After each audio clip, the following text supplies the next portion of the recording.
Visit webtrends-optimise.com or call 0333 444 5502 today.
Good morning and welcome everyone to the first session here, the home Sussex cricket, and the venue of course Division 1 Rothesay County Championship match between Sussex and our visitors this week from Somerset.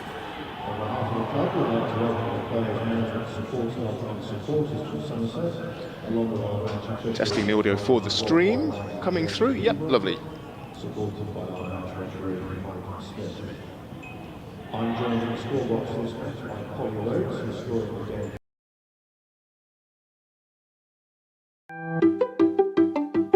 Weak website? It could be a superstar. We do A/B testing, personalisation, social proof, product recommendations, baseline analysis to bring your bottom line over the line. Visit webtrends-optimise.com or call 0333 444 5502 today.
Weak website?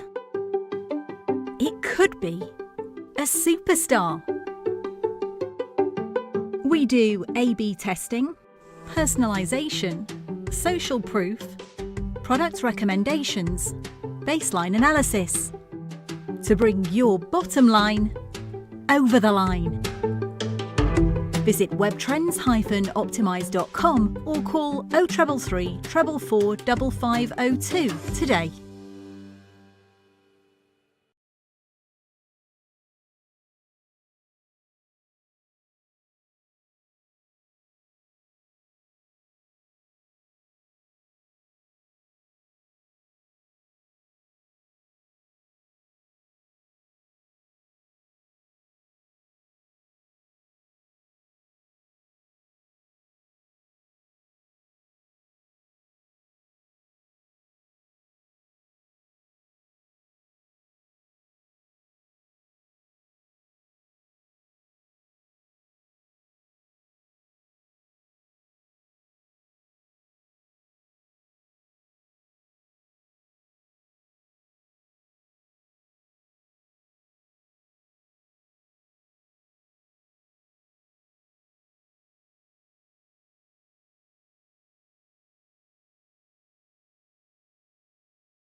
Weak website? It could be a superstar. We do A/B testing, personalisation, social proof, product recommendations, baseline analysis to bring your bottom line over the line. Visit webtrends-optimise.com or call 0333 444 5502 today.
Weak website?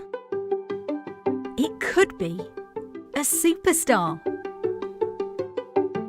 We do A/B testing, personalisation, social proof, product recommendations, baseline analysis to bring your bottom line over the line. Visit webtrends-optimise.com or call 0333 444 5502 today.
Weak website? It could be a superstar. We do A/B testing, personalization, social proof, product recommendations, baseline analysis to bring your bottom line over the line. Visit webtrends-optimize.com or call 0333 444 5502 today.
Weak website? It could be a superstar. We do A/B testing, personalization, social proof, product recommendations, baseline analysis to bring your bottom line over the line. Visit webtrends-optimize.com or call 0333 444 5502 today.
Weak website? It could be a superstar. We do A/B testing, personalization, social proof, product recommendations, baseline analysis to bring your bottom line over the line. Visit webtrends-optimize.com or call 0333 444 5502 today.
Weak website? It could be a superstar. We do A/B testing, personalization, social proof, product recommendations, baseline analysis to bring your bottom line over the line. Visit webtrends-optimize.com or call 0333 444 5502 today.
Weak website? It could be a superstar. We do A/B testing, personalisation, social proof, product recommendations, baseline analysis to bring your bottom line over the line. Visit webtrends-optimise.com or call 0333 444 5502 today.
Weak website?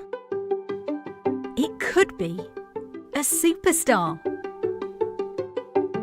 We do A/B testing, personalisation, social proof, product recommendations, baseline analysis to bring your bottom line over the line. Visit webtrends-optimise.com or call 0333 444 5502 today.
Weak website?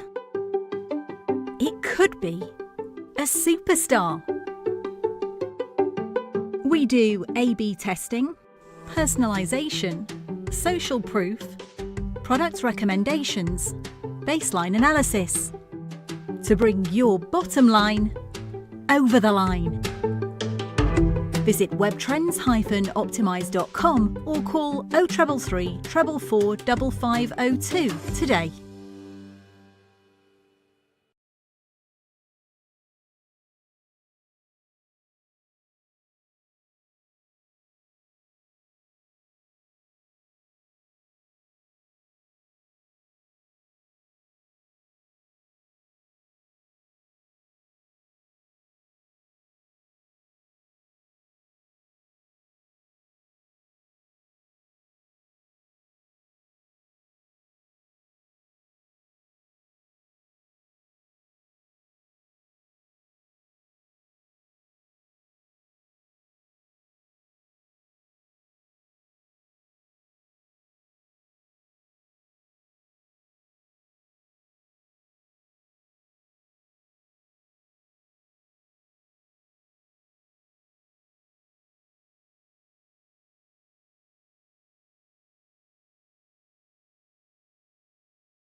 Weak website? It could be a superstar. We do A/B testing, personalisation, social proof, product recommendations, baseline analysis to bring your bottom line over the line. Visit webtrends-optimise.com or call 0333 444 5502 today.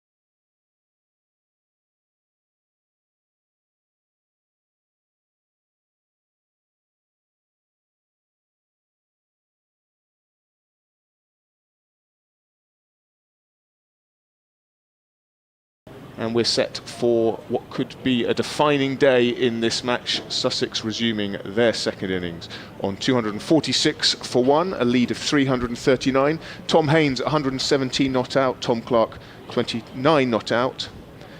And yes, a day in which, one way or another, I think we'll find out which way this game is going to go, Anthony. Well, we might. I think we can be fairly sure that Sussex are going to declare with a big lead. I mean, it's not a bad lead at the moment, 339. I think they'll be looking to push it up at above 500 to put it out of Somerset's reach, even theoretically, and at the same time give themselves enough time to take 10 Somerset wickets on a pitch that has certainly flattened out as the match has gone on. So it's a delicate equation.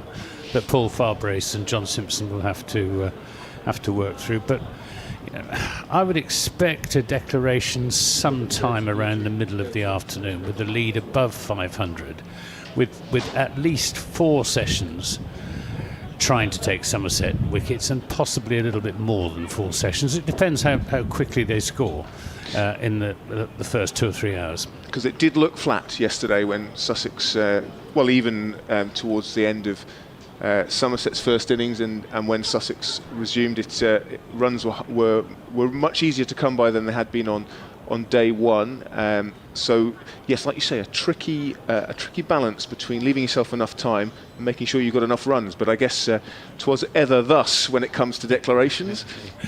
Yeah, and Sussex are just so much in the box seat that shouldn't be too tricky for them to make that calculation. It was interesting talking about the pitch. I asked James Rue whether it had flattened out. And he said it had a bit, but he was a little bit reluctant to commit himself to saying it was absolutely dead flat, because of course Somerset's still got a bat on it. And I don't know. It certainly wasn't offering anything to Somerset seamers yesterday afternoon. I asked James as well about whether there was anything in it for Jack Leach and Archie Vaughan with slow left arm and off breaks respectively. And again, he said not really. There's nothing in it for the spinners yet. So, again, that means that if Sussex are pinning their hopes on Jack Carson bowling Somerset out second time around, well, they might be disappointed. Yeah, well, he'll certainly have plenty of overs to bowl, I'm sure. There was a little bit of rain overnight here at Hove, so I don't know whether that will have maybe added a little bit of spice to the wicket, but obviously in this era of very good covers, probably nothing huge, but sometimes you get things coming up from under the turf when it's gone into the outfield. But again, the drainage here very good at Hove, so it looks a picture on another sunny day here at the First Central County Ground as the players make their way out to the middle. It's free entry today here at Hove, Anthony, so they're expecting a bumper crowd. Yep, but you have to register on the Sussex Cricket website, I think. For those who may be thinking of coming down, you need to register first, and then you can get free entry. You can't just walk. Yeah. You can't just pitch up and walk through the gates. In this era of smartphones, I imagine you could probably do that pretty quickly if you're in Hove. So I expect it's a sort of data collecting exercise on the part of the. Which I guess is fair enough in exchange for a day of what could be very exciting cricket here. It's a good idea. It'll be interesting to see if it's followed by other counties. Yeah, well, I think they did it a couple of times last year with successful results. And like you say, it's sort of if it means a few people catch the bug and they come back again, then it's a good move by the club. So we're going to have Josh Davey opening the day's bowling from the Cromwell Road end. He'll be bowling to Tom Clark, who's not out on 29 as he comes in. Bowls full delivery, which Clark drives, but straight to the man at cover. It's Tom Abel. Thank you very much. Yes, the balance between loving the look of cable knit sweaters but not being able to immediately identify players with no numbers on their back. But I think I lean towards enjoying the old school look of a cable knit, Anthony. Yeah, they look like proper cricketers, don't they? Davey is in, bowls, this time leg side, and Clark half-heartedly thinks about attempting to knock it down to fine leg, but in the end it carries through to James Rue, who takes a tumbling catch or stop. Miguel Pretorius down at long leg just outside our boxes, practicing his batting. So I'm not sure that he's going to be called upon to bat just yet. But, well, if he's called upon today, then things have gone very badly for Somerset. As Davies in, bowls full again, and this time an open-faced drive from Clark out to the man at deep backward point, who looks like Archie Vaughan. It is Archie Vaughan. And he's the only one, apart from wicketkeeper James Rue, who doesn't have a short sleeve or a long sleeve sweater on. Yes, it's a little cooler today, and there is more of a wind. But it doesn't seem to have put people off. There's lots of people in all areas of the ground. Few empty deck chairs at the Cromwell Road end. They were at a premium yesterday. I bet they were, yeah. It's a wonderful vantage point though from up there, isn't it? Absolutely, with that little slope as well. You get a great perspective. Davey in, bowls, and better line and length this time. Just pops at Tom Haynes. Yes, I should have said that the previous ball which went out to Archie Vaughan was a single for Tom Clark, so that brought Haynes onto strike. His first Division 1 century yesterday. What did you make of the innings from Tom Haynes? Well, it was unfussy. I mean, he hit a couple of very handsome straight drives for 6. But other than that, I mean, he played every ball on its merits. If it was a decent ball, he defended it well. If it was a little bit loose, then he was very strong, particularly through the offside. But it was a very good innings.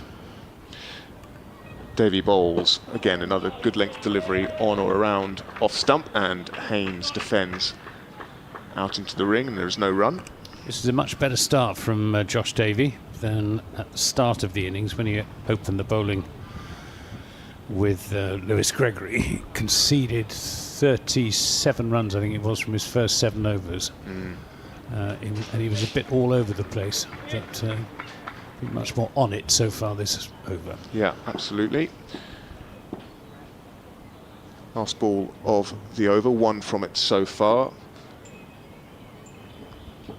Oh, and Davey finds a thick outside edge from Haynes, who runs a single as the ball heads down to Archie Vaughan, who has to make a little bit of ground to his right, and that concludes the over. 2 from it. Sussex 248 for 1. Looks like Miguel Pretorius is going to bowl from the C end. Yes, Pretorius, I thought, in the 2 days so far, when he's been good, he's been very good. But he perhaps took a little bit of time to get into his work, which is perhaps understandable when you're new in the country and just getting yourself back into some sort of rhythm. I think we've seen it with a few overseas bowlers so far in the Championship this season. Yeah, he's a good, honest, wholehearted, fast, medium-paced bowler. Bit of a workhorse. He's not out-and-out quick, probably high 70s, something like that. Quite tall, he gets good bounce, doesn't he? Yeah. He sort of reminded me a little bit of Mornay Morkel. He's in now to Haynes, who gets this off his pad, I think, for a leg by 249. No, 240. Yeah, is it 249? Yeah. It is, yeah. Scoreboard is so quick here that I'm never quite sure if after the run's been scored, you look up to the scoreboard to see the score, and not sure whether the run is already up there or whether they're just about to put it up there. But 249 it is. I do like the ball-by-ball addition to the board, though. Yeah. Pretorius in, and that's turned down to long leg. Josh Davey fielding down there in front of the players' pavilion. Steps going up to the 2 dressing rooms, the home side on the left and the visitors on the right. Yes, by ball, obviously all scoreboards do a ball by ball, but what I mean is they put the history of the over in a bar. Yes, yeah. It's a good scoreboard, one of the best I've seen. This is run down to 3rd man, Jack Leach fielding. So run a ball off this over so far from Pretorius. 250 came up, the ball before last. Didn't even merit a ripple of applause. I think people just finding their way in, coffees in hand, just settling in for a day at the cricket. Pretorius slightly shuffling run at the start, and then gets into his stride, and another run. This time out to Sean Dixon, coming in from deep mid-wicket. 252 for 1. No sign of anything too extravagant from either of these batsmen so far. I think they'll just play their normal games up until lunchtimes, and then Sussex will see where they are and decide on how to play from then on, with a combination of runs and time in mind to set the target. That's always assuming, of course, that there isn't a clatter of wickets, but no sign of it so far. No, and in a strange way, Sussex would almost welcome that.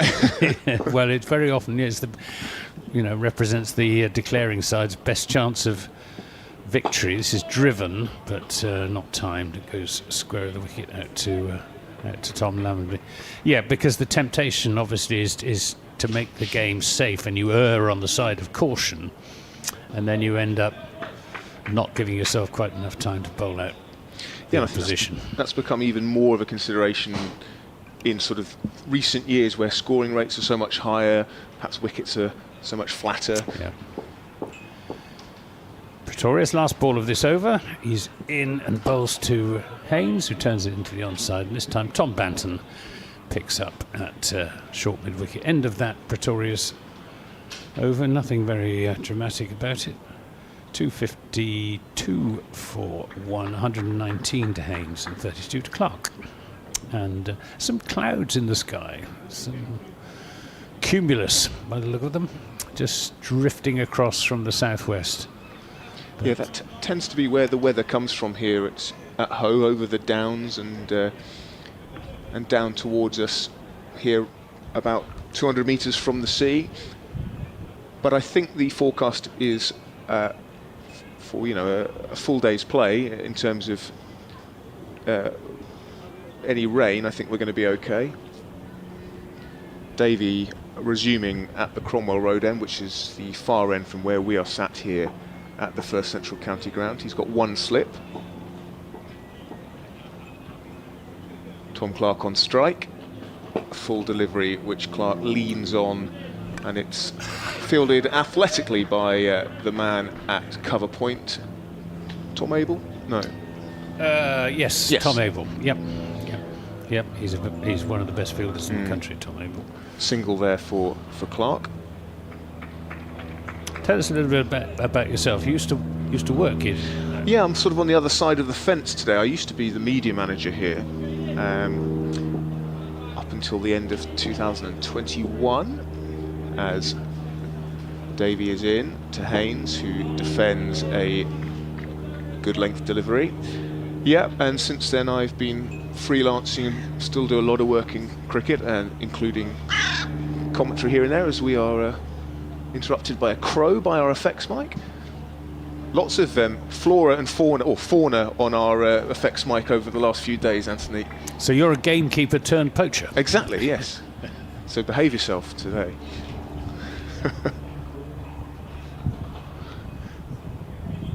I think it's a good club to work for, Sussex, is it? Yeah, well, I grew up as a Sussex fan, so it was a dream job, really. Okay. Davey in bowls, and the first aggressive shot of the day is from Tom Haynes, who drives handsomely on the up through cover and brings 4 runs, take his total to 123. Nice shot, that. First juicy half volley of the day. It was quite wide, but Haynes got well across to it. As you say, a very handsome off drive. Yeah, well, authoritative stroke, as you'd imagine from a man. 123. But he picked the gap nicely. There's not a huge gap between extra cover and cover, but he found it as Davey is in. This time he brings his length back, and Haynes defends into the onside, and there is no run. Just got the one slip. Yes. Who is, I can reveal to you, Craig Overton. Yeah, he's done a bit of sub-fielding. Yeah, I'm not sure.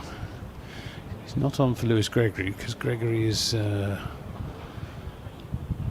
controlling things from short extra cover. That's him clapping his hands now. Davey in bowls and beats Haynes. Haynes just outside the stump. First full shot of the morning, but it passes without alarm to Rue, but a bit of encouragement for Davey there. Found a good area. think it's Sean Dixon who's not Right. out there. Yes, I imagine Somerset supporters would be delighted to have Craig Overton on the field if he was able to bowl. It's a bit of a sore point. Is it, right? Davey on the money. Haynes defends up towards mid-off, and there is no run. That's the 350 lead in that over. Yeah, I think there was some surprise and perhaps even more disappointment that Craig Overton was rested for this game. You can understand the management's thinking with 3 big games coming up against Hampshire at the Utility Bowl, and then Surrey at the Oval, and then Essex back at Taunton. They want Craig Overton to be fit and firing and available for all 3 of those games. Yes, and you just never know all the information that they have before making a decision like that. I'm sure it's not just a random decision. You know, you look at, I think the word they use is loads, isn't it? How much he's bowled in the nets, how much distance he covered in that first game, which I imagine would be a reasonable amount given how long they were in the field. Yeah, he did have quite a lot of work to do in the Worcestershire second innings, which stretched for the little matter of 200 overs. Yeah. But an awful lot of that load was carried by Leach and Vaughan, who bowled 115 overs between them. This is outside the off stump to Clark, and allowed to go through to James Rue. That sort of recent history, although at a different ground, will definitely be in the back of Sussex's mind. I think, you know, that even 200 overs wasn't enough for Somerset to bowl a side out last week, and that's just where the not batting too long comes into things. Absolutely, and they'll be thinking about Lewis Kimber as well, and the 240 that he scored when Leicestershire nearly chased down a huge target here.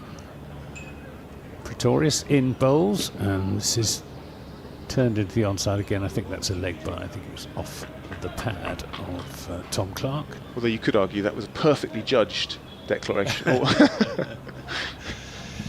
Yeah. 258 for 1.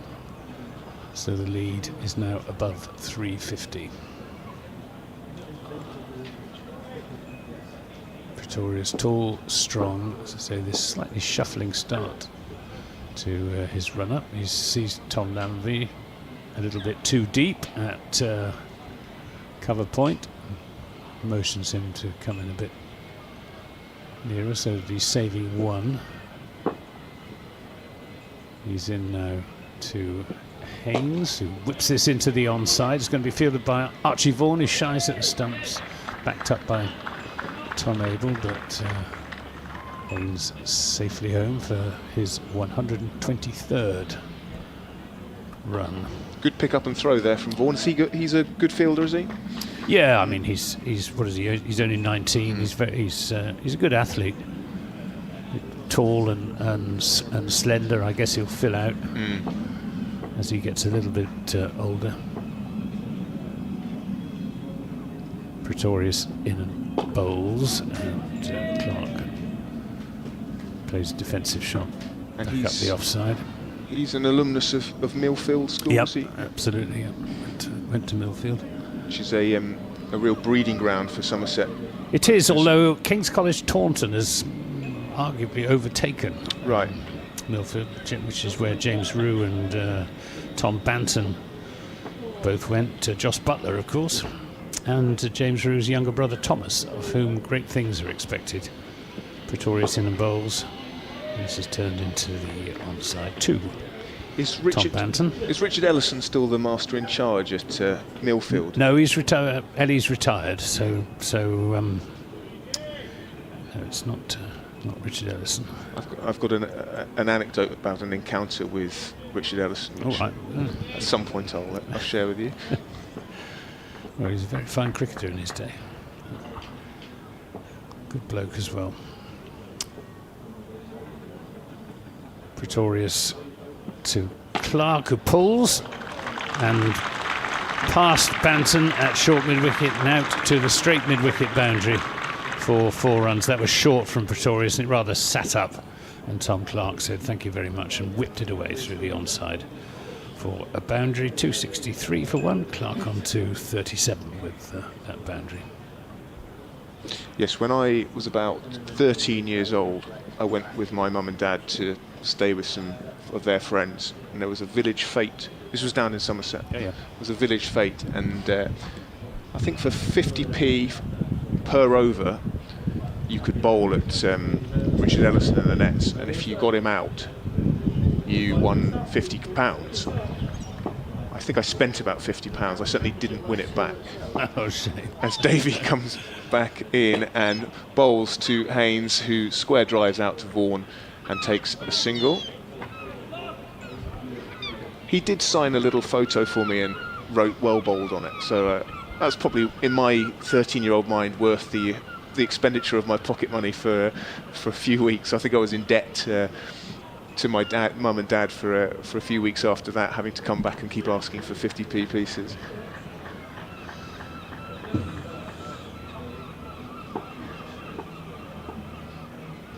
That slip has come out now for Davey as he comes down the hill, bowls to Clark, who tucks this one off his hip down to Pretorius at a long leg, and he takes another single. Yeah, Dixon's back on the field now, so there's no Craig Overton.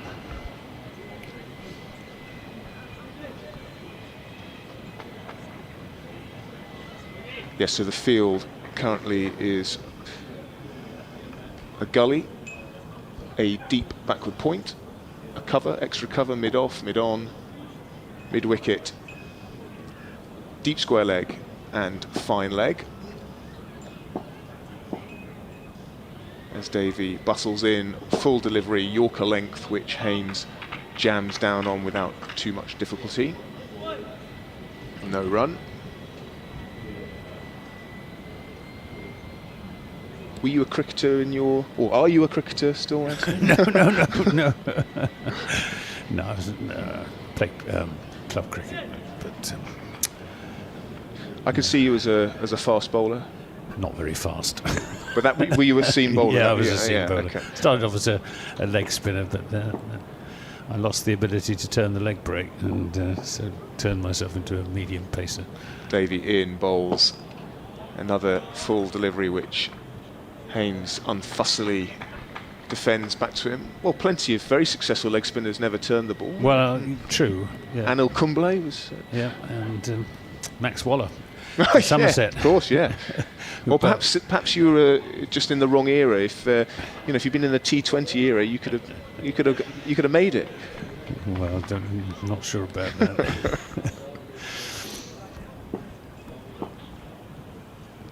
So 265 for one.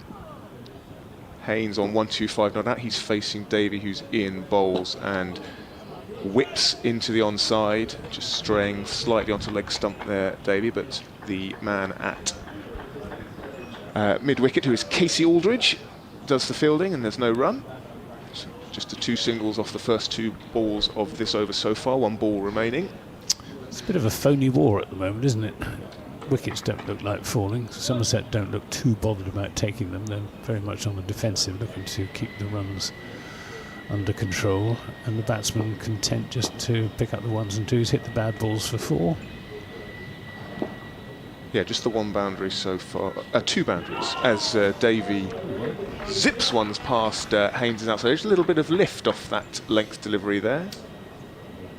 Two boundaries this morning, is that right? Yep, Clark pulled one down. That's right. Through straight mid wicket, and then there was the Haynes handsome off drive. I think they're the only two boundaries we've had so far.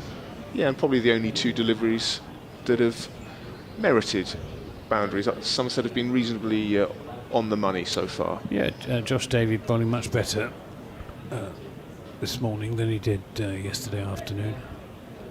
He's bowled 3 overs and gone for 9 runs, which is more than respectable. Pretorius is in and bowls, and Clark plays this to Banton. That bank of cloud looks as if it's going to continue passing us to the north. So the crowd here, which is a more than decent one, basking in some very pleasant sunshine.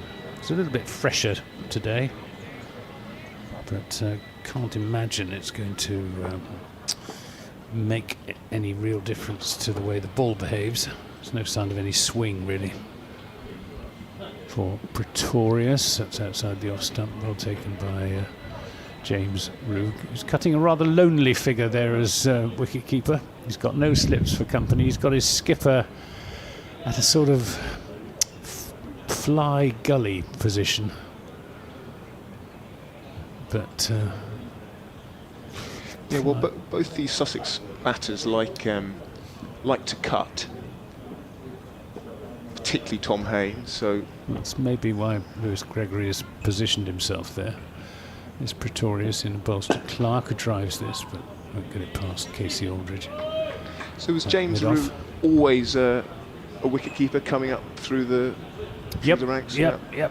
Both he and his younger brother Tom are wicket-keeper batsmen, and no one's quite sure which is the better wicket-keeper, because some of us have been suggesting that if assuming that Thomas Rugg comes into the side after he's done his A-levels. Come back to that in a moment. As Pretorius is in bowls to Clark, who won't get a run here. Yeah, when Tom Rugg becomes available to play first-class cricket for Somerset later in the summer, as to whether it might make sense for him to take the gloves and for older brother James to move up the order. Because if he's going to break into the England side, it will almost certainly not be as a wicket-keeper batsman, because I think Jamie Smith has got that pretty much sewn up. It will be as an out-and-out batsman. As Pretorius is in and bowls, takes him on the pad, appeal for LBW. Umpire Middlebrook not interested, just shakes his head. And Somerset could do with a solid left-handed opening bat. Last year they had Matt Renshaw, the Australian, but he wasn't re-signed for this season for reasons which I'm not aware of. So they've got two right-handed opening batsmen in Archie Vaughan and Sean Dixon. And so far, this latest Somerset opening partnership hasn't fired any more successfully than most of their previous opening partnerships in recent seasons. So James Rugg to open the innings would be an appetising prospect. Pretorius in and bowls. This is cut down to wide third man, though Jack Leach will field. Single is taken, and that was the only run from that Pretorius over, whose figures of 12 overs, one made, none for 42, 266 for 125 to Haynes and 39 to Clark. But he did bat beautifully, James Rugg, yesterday. And I asked him, is he getting better every season? And he said yes, he thinks he is, and I think he is too. And he is a more fluent player than he has been in the past. He's been out with the England Lions, and I think it's been quite an influence on him. Davey resumes on the money again, and Clark defends. Yeah, it was great fun to watch him bat in Somerset's first innings. Made it look very straightforward and full of attacking but proper cricket shots, if that's... Well, he said that his experience with the England Lions, where the England mantra, which goes right the way through England men's cricket, is to put the pressure back on the bowlers. Don't let yourself get tied down. Take the opportunities to score whenever you can, and he's obviously absorbed that and is putting it into practice. Davey bowls and cuts Tom Clark in half, rather. A ball that perhaps just nips back in, and Clark tries to sort of jam down on that, but is too late, and the ball sort of... It's a bit worrying from a Somerset perspective. Well, yes. Because the pitch is not entirely flat. That's the second delivery that it did seem Josh significantly. Yeah. I've just seen the replay. We're at sort of fine leg where the bowling, when the bowling is at the Cromwell Road end to a left-hander, so we don't get a great idea of any lateral movement from here, but on the replay that did jag back at Clark. This one is easier for Clark to deal with, and he just plays with a straight bat, defends into the offside ring, and there is no run. Davey this morning 3.3 overs, 0 for 9, which is certainly tidier start than he had yesterday, where he was a little expensive, going at over 5 and over.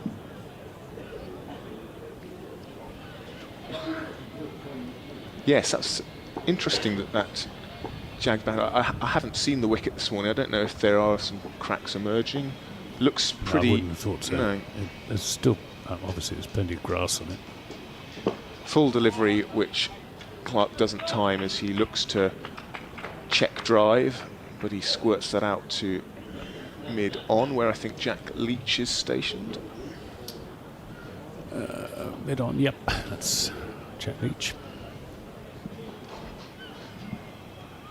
I think he'll have plenty of bowling to do. Yes. Surprised we haven't seen more of him yet in this innings, or? Well, the pitch isn't offering him anything, and perhaps they think that Seamer's more likely to keep the runs down. Davey in, bowls leg side and squares Clark up, and he edges that out down to third man, a fortuitous boundary, but Davey suddenly causing a few problems for Sussex's number 3. Yes, I suppose the other factor is that Sussex have plenty of left-handers in this top order. They seem to favour Vaughan yesterday in terms of the ball spinning away from the batter. Yeah. Well, Somerset might be regretting not having a slip fielder in there. Just looking at the replay, it would have gone to second slip. And that's more or less where Lewis Gregory has now positioned himself. Yeah, it was a good delivery. This one is left alone by Clark, and that concludes the over. Just that edged 4 from it. Sussex move on to 270 for 1, a lead of 363. I'll do one more over. I think it's not quite 11:30 yet, and then Nicky Chowdhury will take over. Yes, we might have an update to go to in this over, Fine. Anthony, so if I cut you off. Yep. Well, I'll listen out for cue from the studio for that. It looks as if we're going to have some spin from Archie Vaughan, his first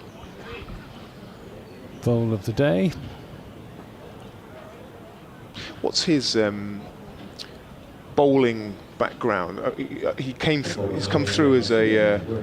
He's an opening batsman by trade, but during COVID, when he didn't have anything better to do, he decided that he would try and teach himself to bowl off spin in the garden at home, and that's what was that 6 years, 5 years ago, 6 years ago. So he's not got much of a sort of bowling background, but he came into the side in the One Day Cup and bowled very successfully. Then he came into the Championship last year and he picked up 11 wickets in the game against Surrey. And he and Jack Leach spun Somerset to victory. So he's now a batsman who bowls. He doesn't regard himself as an all-rounder, a batsman who bowls. He's bowling now to Tom Haynes. This is short and cut away through the offside. And Jake Ball, who's on the field as a sub, does the fielding out at deep backward point. Sends in a good return. Just strains his shoulder slightly in doing so, judging by the way he's flexing it now. 2 runs are taken. 272 for 1. So the lead now 365. Vaughan is in, and this is turned down to long leg for a single. Haynes on to 128. Well, he's certainly, if this is his sort of workplace apprenticeship for his bowling, he's certainly getting plenty of overs to work it all out. Yes, he bowled 50 overs in the Worcestershire second innings last Monday, as this is pushed into the offside.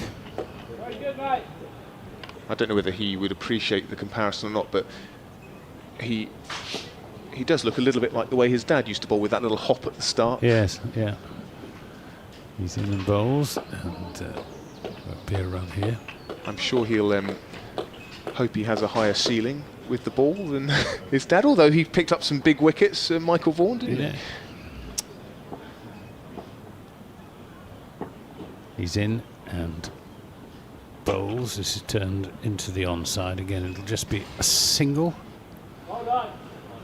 Clark on to 44, 274 for one. The voice you can hear is that of Tom Lammonby, who's just fielding down in front of our commentary box. So he's not far away from the effects microphone. I'll hand over to Sam. Yes, we've got an update coming up for listeners on BBC Sussex, Kent and Surrey.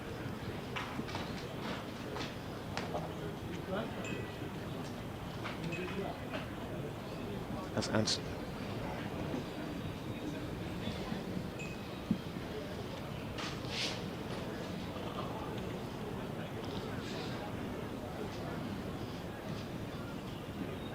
Yes, good morning from Hove, where I am covering for the usual voice of Sussex cricket, Adrian Harms, Sam Keir here, where Sussex here at Hove are 274 for one in their second innings, a lead of 367 runs over Somerset. They're in a very strong position with 2 days of this match to go. Tom Haynes, 128 not out, Tom Clark, 44 not out. The current partnership for the second wicket is 90 runs.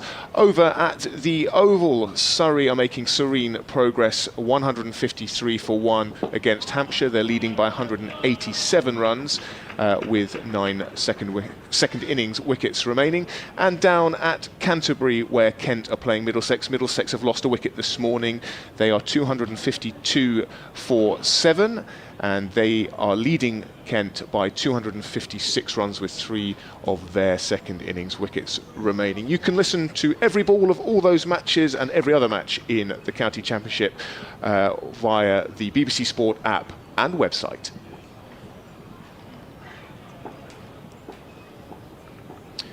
Hello, Nikki, who has replaced Anthony. There we go. Well, that's the first delivery in from Josh Davey down the hill from the Cromwell Road end, and Tom Clark's gone fiddling with that one, and he's nicked off into the hands of Rue, and he will have to depart. Sussex lose their second wicket, their first wicket of day 3, 274 for 2. Well, Somerset fans will be delighted that you've taken over commentary, because you've brought a wicket with your first ball, Nikki. I was almost taken by surprise. Sorry, yes, I did put you on the spot there after the update, but I thought you did it very well. No worries. Well, Tom Clark was going well. 44 for him. We're just watching it back on the replay as well, as Josh Davey runs downhill from the Cromwell Road end.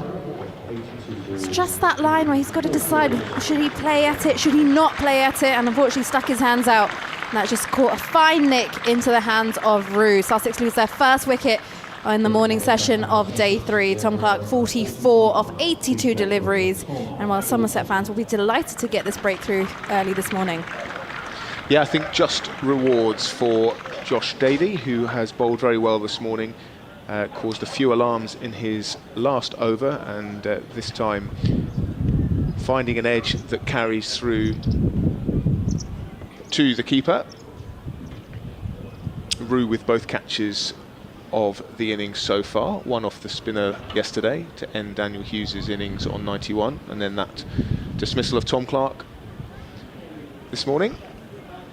Yeah, brilliant start yesterday though for Sussex for the openers, Hughes and Haynes. They batted beautifully together, and unfortunately we didn't see Hughes get to his 3 digits, but it was a great innings. But this brings Jamie Allsop out there into the middle. Number 45 printed on his shirt, another left-hander. Lots of left-handers in the Sussex lineup as in comes Davey now. Right arm round the wicket to Allsop, who's forward, leans into this as he watches it go through to Rue with the gloves. How have you been, Sam? It's been a while since I've seen you. Yeah, very nice to see you, Nikki. I keep up to date with your travels over the country and the world, but lovely to be in the same place as you once again. Yeah, safe to say there's been a fair bit of travelling over the last few months. I feel like I've not actually experienced winter, which I'm not complaining about, but I'm still trying to process it's already April and time hasn't just frozen as in runs Josh Davey now to Allsop, who's forward, full face of the bat, pushes this to mid-on. There is no run. No sympathy from me, Nikki. I've seen the places you've been. It's great fun. Oh, it's been great fun. Got to go to places I've wanted to go to for a very long time, and luckily work has taken me, so I can't complain. And I'd like to think I've brought the good weather back with me as well. So far, Since I've been back, it's been absolutely glorious. And long may it continue. 2 slips in place as in runs Davey now, Allsop forward, covers the line with his back leg as it's defended to extra cover, no run. Yeah, Tom Allsop with a duck in the first innings from his second ball, which was 1 ball more than he faced in the first innings up at Edgbaston, but he did make amends with an unbeaten 80-odd in the second innings, so he'll be hoping for a similar pattern to last week, where a failure in the first innings is followed by a decent contribution in the second. You'd hope so, and it looks like a good deck out there for them as well, as in runs Josh Davey, also forward, lunges into a very solid defence, and that should conclude the end of the over. Sussex at 274 for 2, having just lost the wicket of Tom Clark. Lovely day again, few clouds scattered above us, and it's free entry, of course, on your sunny Sunday. Free entry into the ground here at Hove. So if you're in and about the area, then make sure you do come along and enjoy the cricket. Sussex are doing pretty well. Yeah, people flooding into the ground all the time. The southwest stand, that's the biggest stand here at the First Central County Ground, filling up nicely. The deck chairs pretty much all taken at the opposite end of the ground, and the pavilion, as ever, decently populated as Archie Vaughan is in and bowls to Tom Haynes, who tucks this off his leg, and it is Josh Davey who has to make quite a lot of ground round to field it, but does so successfully, allowing Sussex through for just 2. Both mid-off and mid-on posted on the boundary. And another leg side-ish delivery from the off-spin of Archie Vaughan, which Haynes tucks out to the fielder on the mid-wicket boundary and comes through for a single. Looking very much at ease out there in the middle, Tom Haynes. Batted brilliantly yesterday and seems to have picked up from where he left off. Those 2 fielders at mid-on and mid-off come up into the imaginary ring for the new batter, Tom Allsop, another left-hander. That's a decent delivery from Vaughan, who pitches that on or around off stump, and Tom Allsop, in his slightly unorthodox manner, defends it without too much trouble. Very crouched stance, and this time he's forward.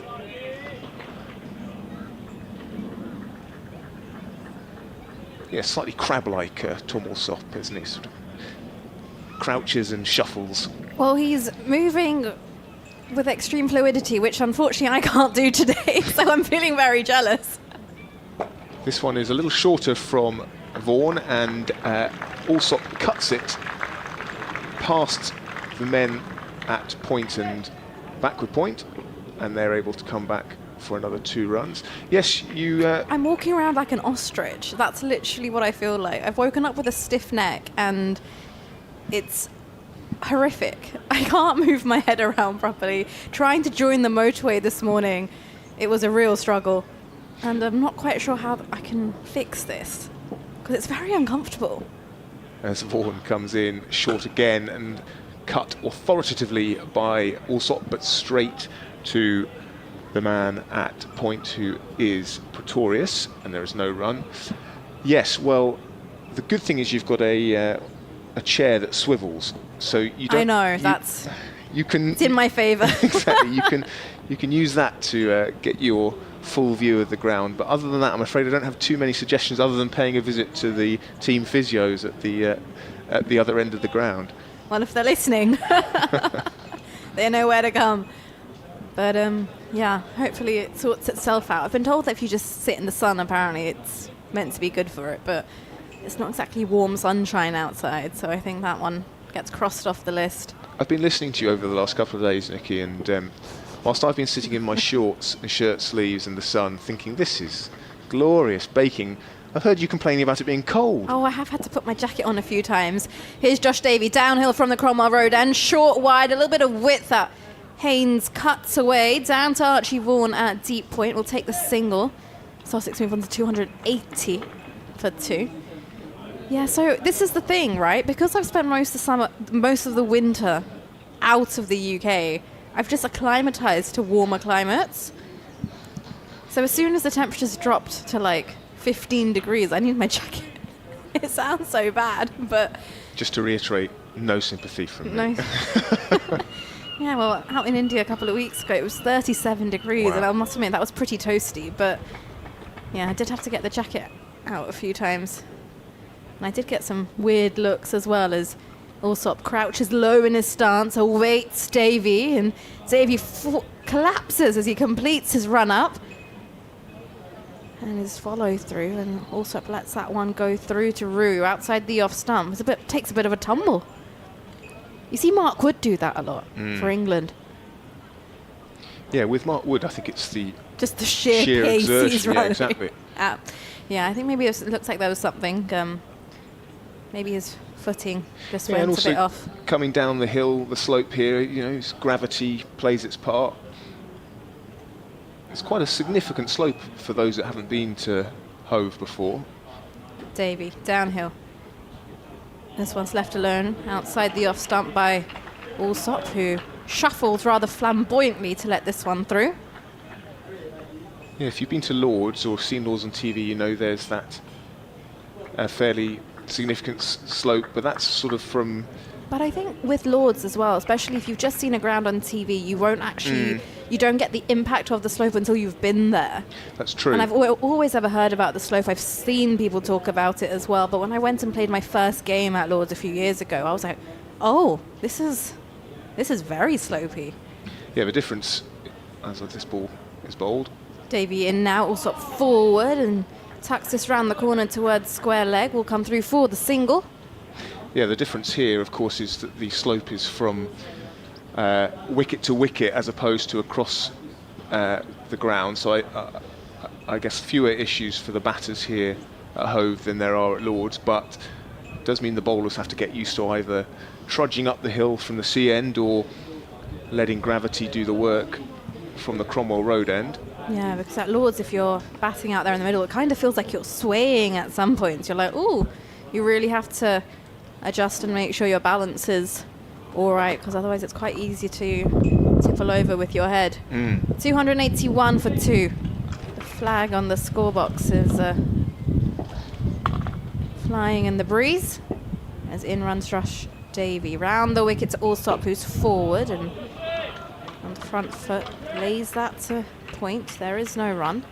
Well, I have to take your word for the experience of batting at Lord's, It was. Nikki, because I've not had that pleasure. But when did you play there? That was for an MCC game. I'd say probably 4 years ago, I think. Wow. Yeah, and I've been lucky enough to play there a few times since. But yeah, it was quite a surreal experience walking down from the dressing room, down the stairs, and through the long room and. Yeah, it was just a day that you wanted to soak everything in. As in runs Josh Davey now. Allsop forward, turns this off his hip into the leg side. Deep square leg comes in to do the fielding. They'll take a single. Sussex move on to 282 for 2 at the end of the over. But yeah, it's a great experience the whole day from start through to finish. And of course, a Lord's lunch should never go unforgotten because those are high quality lunches. Any runs? I think I scored around 30 odd. 30 something, yeah. Sounds like a good day out. It was a fabulous day out. And what about your playing plans this summer? Playing plans this summer, I'm not 100% sure because I've got a bit of travel over the summer for work. But when I'm about, I would like to play some club cricket, that is for sure, and play some MCC fixtures as well. So that's the plan. Let's see what happens because I'm not meant to be in the country for most of June. And then some of these events, as you know, just come about last minute and... Vaughan bowls, it's shortish, and Haynes tucks it into the onside, happy to accept another single. Vaughan into his 3rd over of this spell, 10 runs from his 13 deliveries thus far.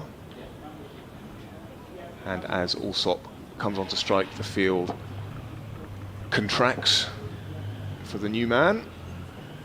A couple of steps down the ground and nicely driven by Alsop, but well fielded at mid-on. Just a single. 4-legged friend in the ground, you can hear on the effects mic. Yeah, I'm not sure where he is though, he or she. But you know how it is with these events, you get a request very last minute. Can you go over here next week? Vaughan in, bowls. Haynes once again tucks into the onside, but the man at shortish mid-wicket intercepts the ball. You can hear Tom Lammonby down in front of us at long off, urging Archie Vaughan on. Another ball that pitches on or around leg stump that Haynes just tucks into the onside. This time, no run.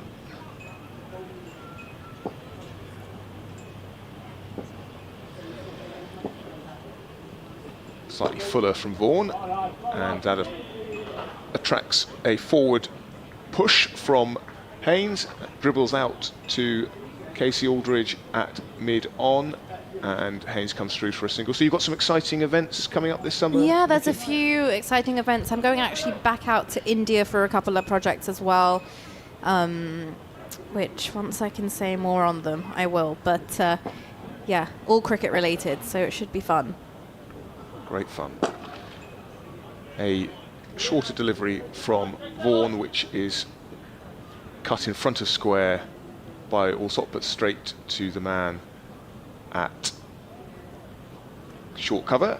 No run, and that completes the over. 285 for 2. Sussex now leading by 378. Tom Haynes still going strong on 135 not out. Tom Alsop, 4 runs from his 12 deliveries thus far. Yeah, great fun. Although it does mean I have to keep making sure I speak in Hindi as well, because I do a lot of bilingual work on a Hindi and English feed, and that means I've got to keep up my Hindi and English, and I'll be honest with you, it's quite hard. Yeah, I bet. It's quite hard. I did a commentary feed last month where it was a English feed, so it was one commentator speaking in Hindi, one commentator speaking in English, and it really racks your brains up because it's the listening to the foreign language, translating it into your head, and then speak it. So you really got to keep switched on. But well, what a great skill to have in the world of cricket. You know. Of course. The 2 languages you're probably going to need the most. Yeah, I'm very grateful to my parents for having kept that at home and made me speak, whether I wanted to speak it or not. But we've got a change of bowling from the Cromwell Road end. Jack Leach is going to be coming into the attack for the very first time this morning on day 3 down here at Hove. He's just rolling his arm over to mid-on. It's warming up a little bit. He's going to be bowling against Tom Haynes. He's got a leg slip in place for Haynes. Oh, and just as I mentioned leg slip, he's started to move over to slip. Leach to Haynes. Haynes off the back foot, pushes this just right of cover, so we'll come through for the single. 286 for 2. The score moves on to.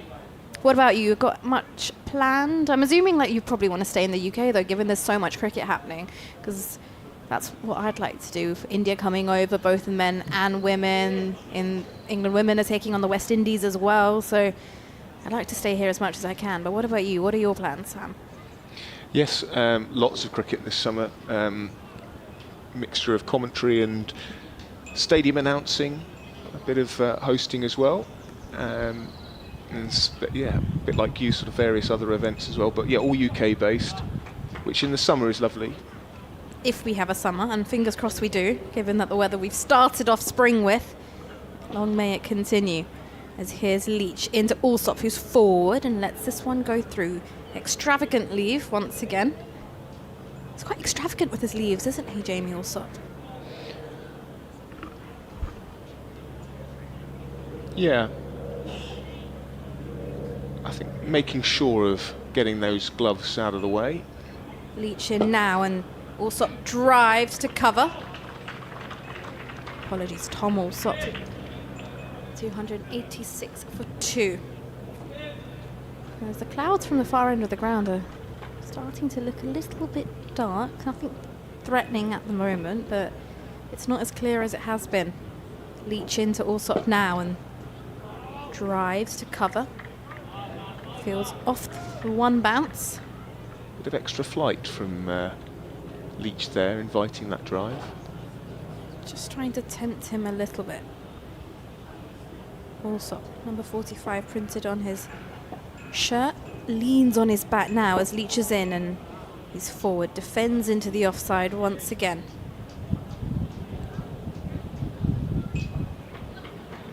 Yeah, those clouds, as so often is the way at Hove, look like they're coming straight for us, and then they seem to sort of They're just circulating around the ground.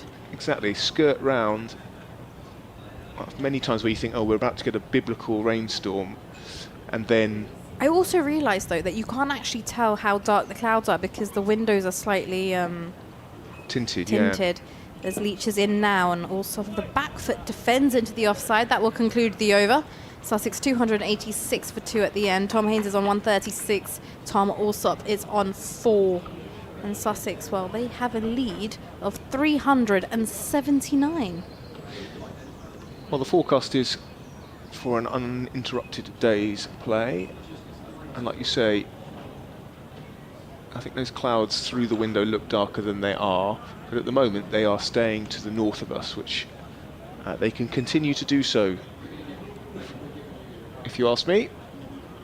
And I'm sure the few thousand people that have made their way into the First Central County Ground so far this morning, as we said earlier, Sussex have opened the gates for free, which is a good initiative to perhaps get some cricket-curious people through the gates as Vaughan starts a new over. He's in, bowls, and Haynes defends straight back to the bowler for no run.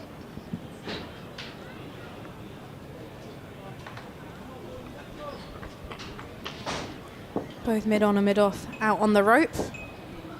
As Vaughan's in, bowls, cut by Haynes to the man at backward point, who fields tidily, ensures there is no run.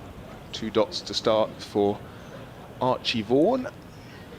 And of course, if you're listening, you can reach us on social media as well, on Twitter or X. Vaughan in, bowls.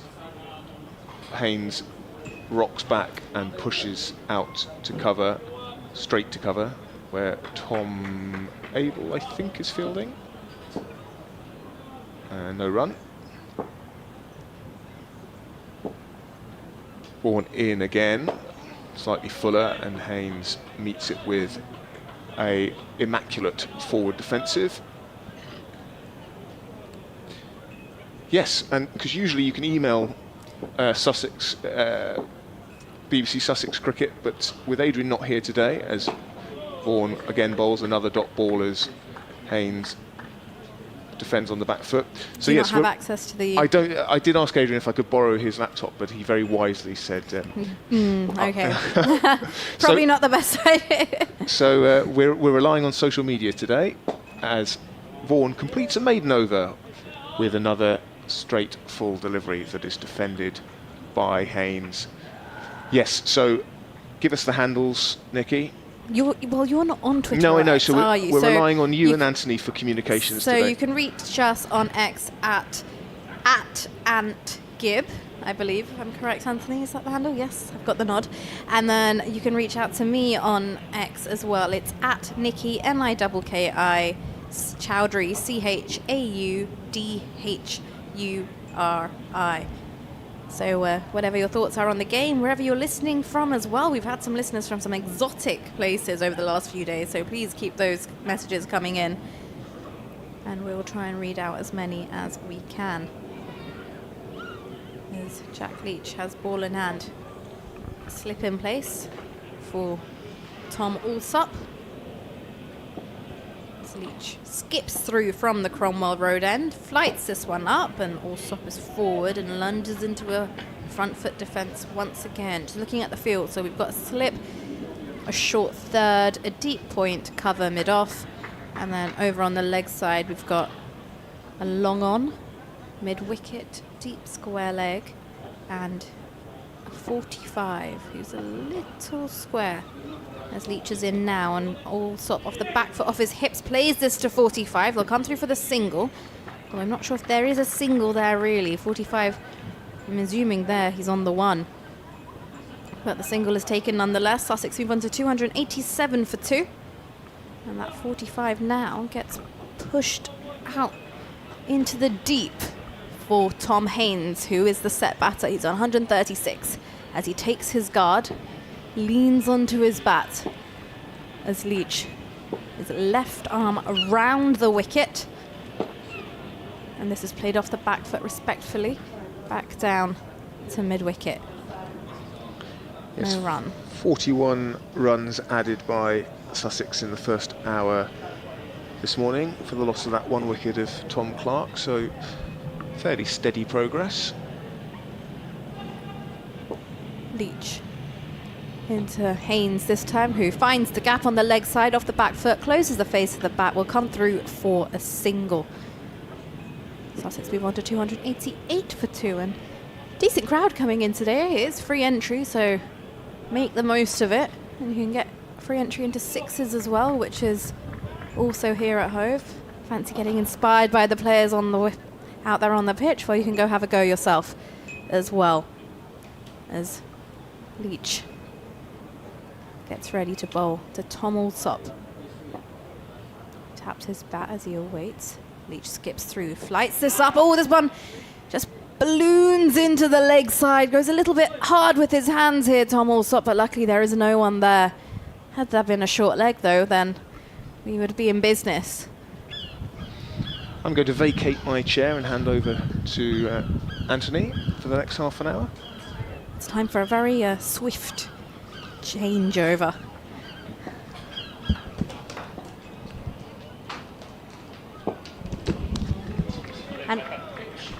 And we're back.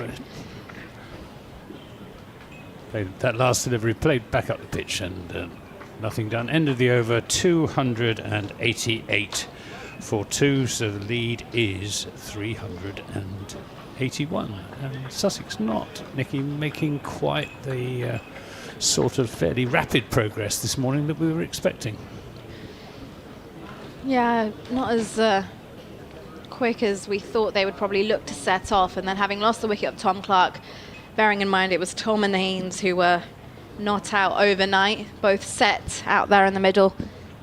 I think potentially just looking to rebuild, and I think Tom Haynes still looking pretty comfortable out there. He's just happy taking the single and rotating things. There is no pressure as such anyway, so...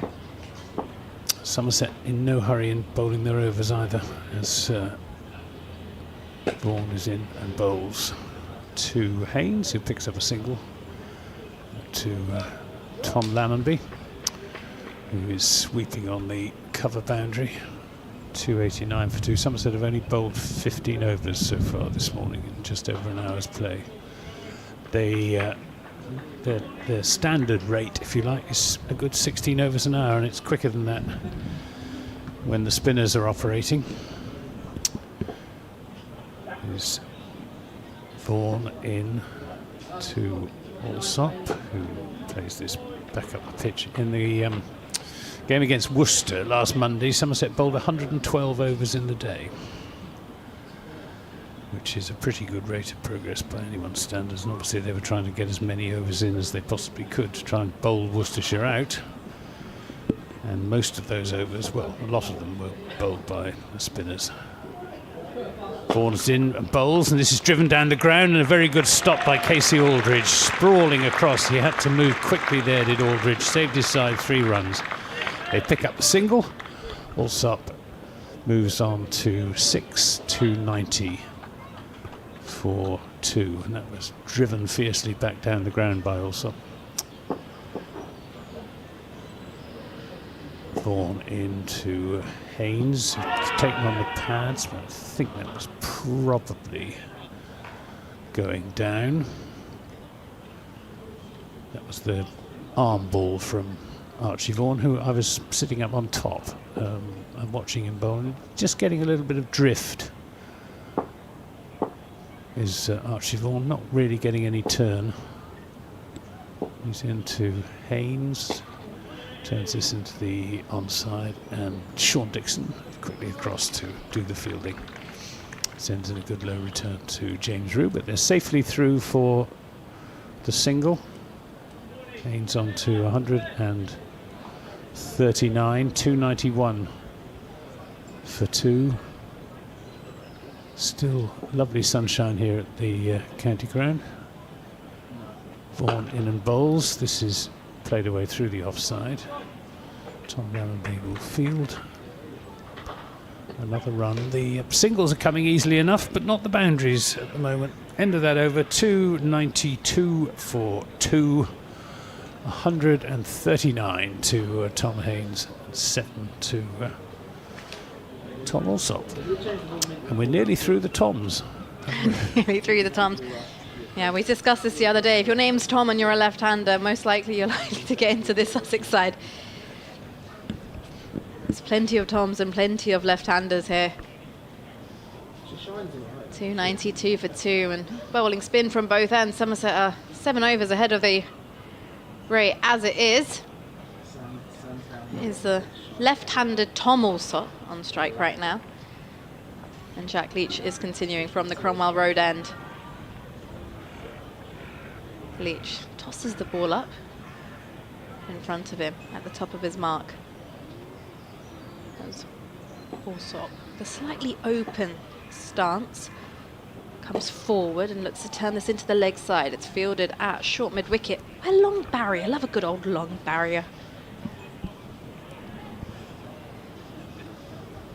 Leach ready to go again.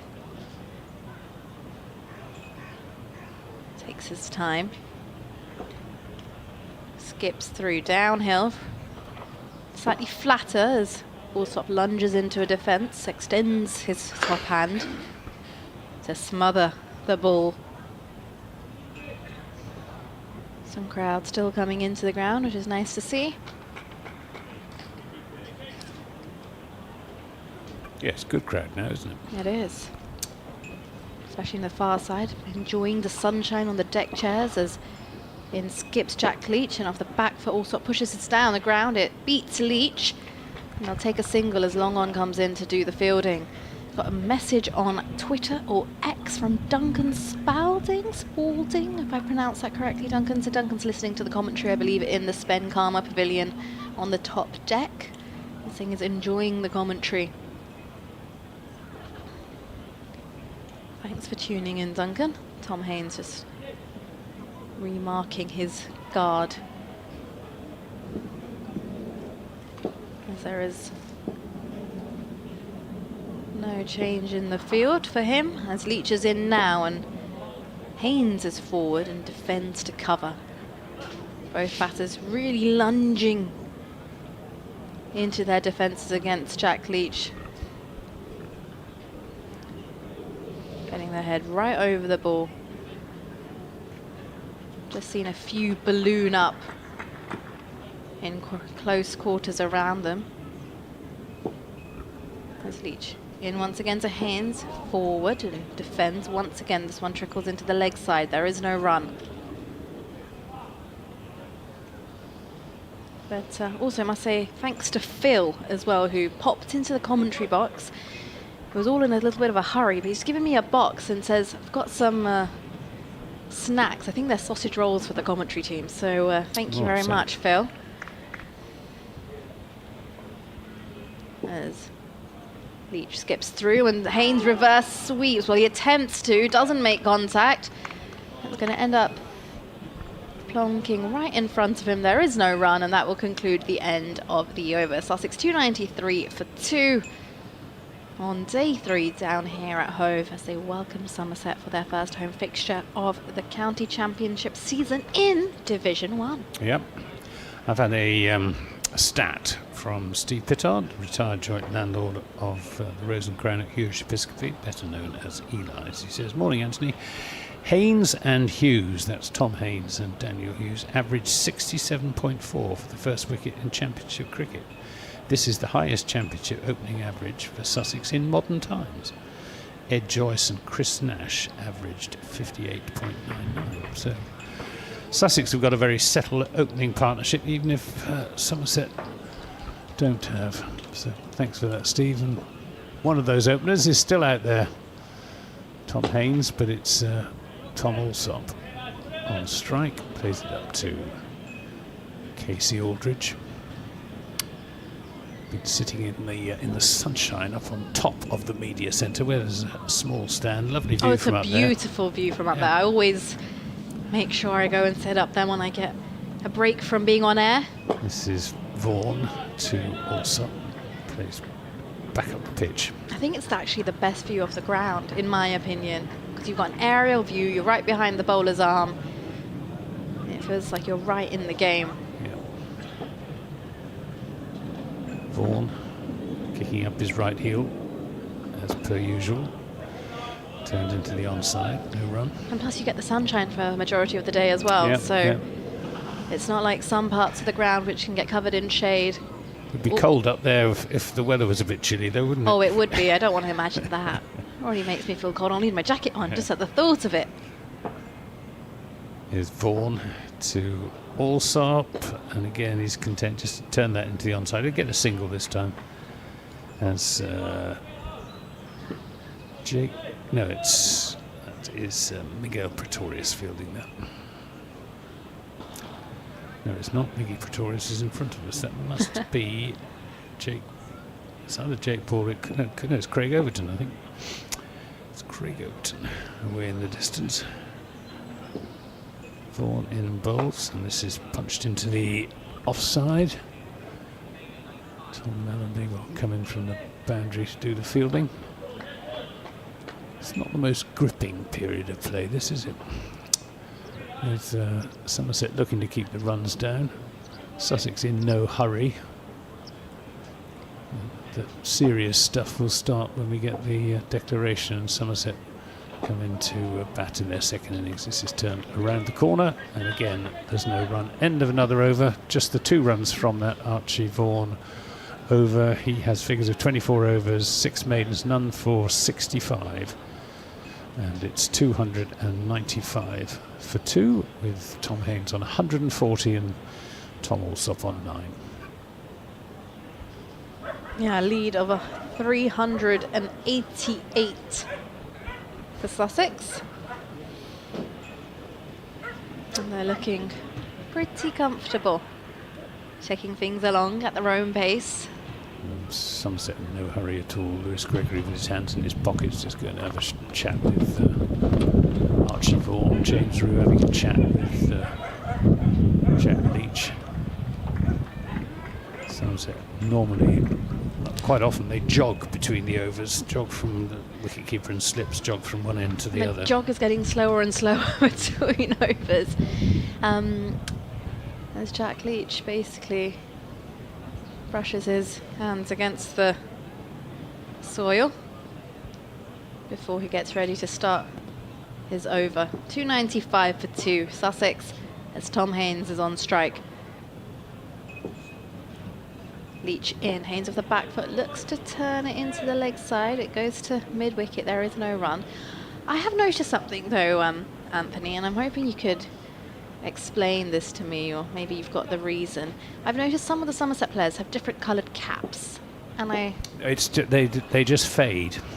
Oh. That's Leach in now, this one's tossed up, Haynes down the track, looks to turn into leg side, gets a leading edge, and will go down one bounce to third. They all start off as navy blue, but they fade almost to a sort of burgundy colour. Tom Abel is probably the best example of that. It almost looks as if it's sort of reddish. Single is taken, Allsop this time is forward and plays this down to long on off the front foot. And then we'll get another single, bringing Tom Haynes back onto strike. 297 for 2. Oh, I was thinking there was maybe something, as a reason behind the two different coloured caps, but... Yeah, Lewis Gregory's got quite a faded one as well. He's the senior pro in this side. Leach in now, and Haynes off the back foot just drops this into the offside. He won't take the run because cover is quick to attack the ball. Miguel Pretorius is down here at He's got a fine very blue leg. cap. It's very navy blue because it's The new one. it's probably a brand new cap. You can say so. You've been around longer, the faded your cap is, as Leach is in now, pivots on his front foot as Haynes is forward, defends. Leach picks up as he completes his action. But Somerset aren't like some clubs where you get a cap almost, you are capped almost automatically. You have to earn it in Somerset. Yeah, so that's why I was thinking, is it a capped player cap? Is there an uncapped player? Because some clubs do have that system still in play.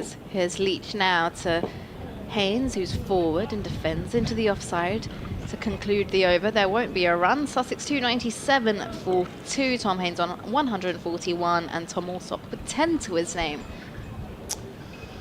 No, but you have to, as I say, earn. With overseas cricketers, they're rather more generous and tend to award them sooner rather than later. But with homegrown cricketers, you can sometimes have to.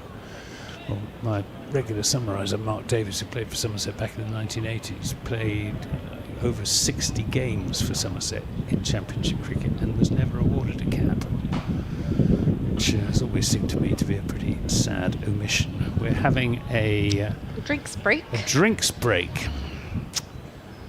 And which again shows a distinct lack of urgency, and the cricket is lacking urgency at the moment. As I was saying, Somerset quite happy to keep the runs down.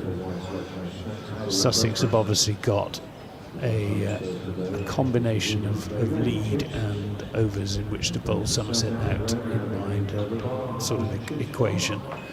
So they're in no particular hurry at the moment. The lead is now exactly 390. We have got 77 overs remaining in the day today, and then 96 tomorrow, less 2 for the change of innings. So that's 171 overs. And as things stand, if Somerset were to bowl Sussex out in the next half an hour, which doesn't seem in any way likely, then what did I say, 390 divided by 171, it's 2.3 runs and over as things stand. It's going to be a lot more than that by the time the declaration comes. Yeah, definitely. A lot more to be expected to be added to Sussex's total. 297 for 2. Archie Vaughan is just tossing the ball up, giving it some flight as he gets himself ready. Comings and goings, changes in field placings. Again, absolutely no urgency about the cricket at the moment. It's not a great advertisement for county cricket, this really. It's a shame because there's a good crowd in here, but they're watching some fairly meaningless cricket at the moment. Vaughan is going to bowl to Alsop eventually, and Alsop pushes this into a gap on the offside for a single. 298 for 2. Alsop on to 11. Still blue sky overhead. The clouds are building up when the wind off the sea meets the South Downs. This is played back to the bowler by Tom Haynes. Haynes, just thinking about his highest score, but he's well short of that. He made 243 against Derbyshire back in 2022. Appeal for LBW, and given! And Archie Vaughan has a wicket. Tom Haynes' long innings has finally come to an end. LBW to Archie Vaughan for 141. Tremendous innings from Tom Haynes. 263 deliveries he has faced and has hit 15 fours and 2 sixes. That's absolutely splendid innings for his side and very attractive to watch as well. But he's gone now. LBW to Vaughan for 141. A brilliant innings there from Tom Haynes. Just watching the dismissal back on the replay, I have a feeling he may have thought he was in a little bit of trouble. He had been doing that a few times against Archie Vaughan, just trying to turn the ball into the leg side. Just his reaction says he might have thought he was in a little bit of trouble, and well, Archie Vaughan strikes. Haynes will have to depart. 141 of 264 deliveries. His first 100 in Div 1 cricket as well. Yeah, he batted really well. It looked at ease, and unfortunately slightly borderline LBW decision.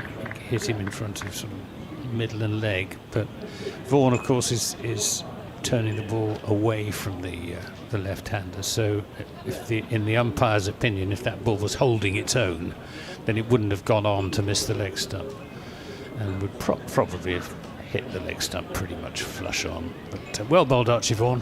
And well batted, Tom Haynes. So we have got the new batsman is James Coles. And he is the first right-hander. So we've got right-hand, left-hand combination. And Somerset's field just closes in a little bit. Not so many boundary riders. We've got men out at deep mid-wicket. And Coles plays back foot defensive shot to that delivery from Archie Vaughan. So we've got 4 saving the 1 on the offside. 3 on the onside. Deep mid-wicket. And that's it.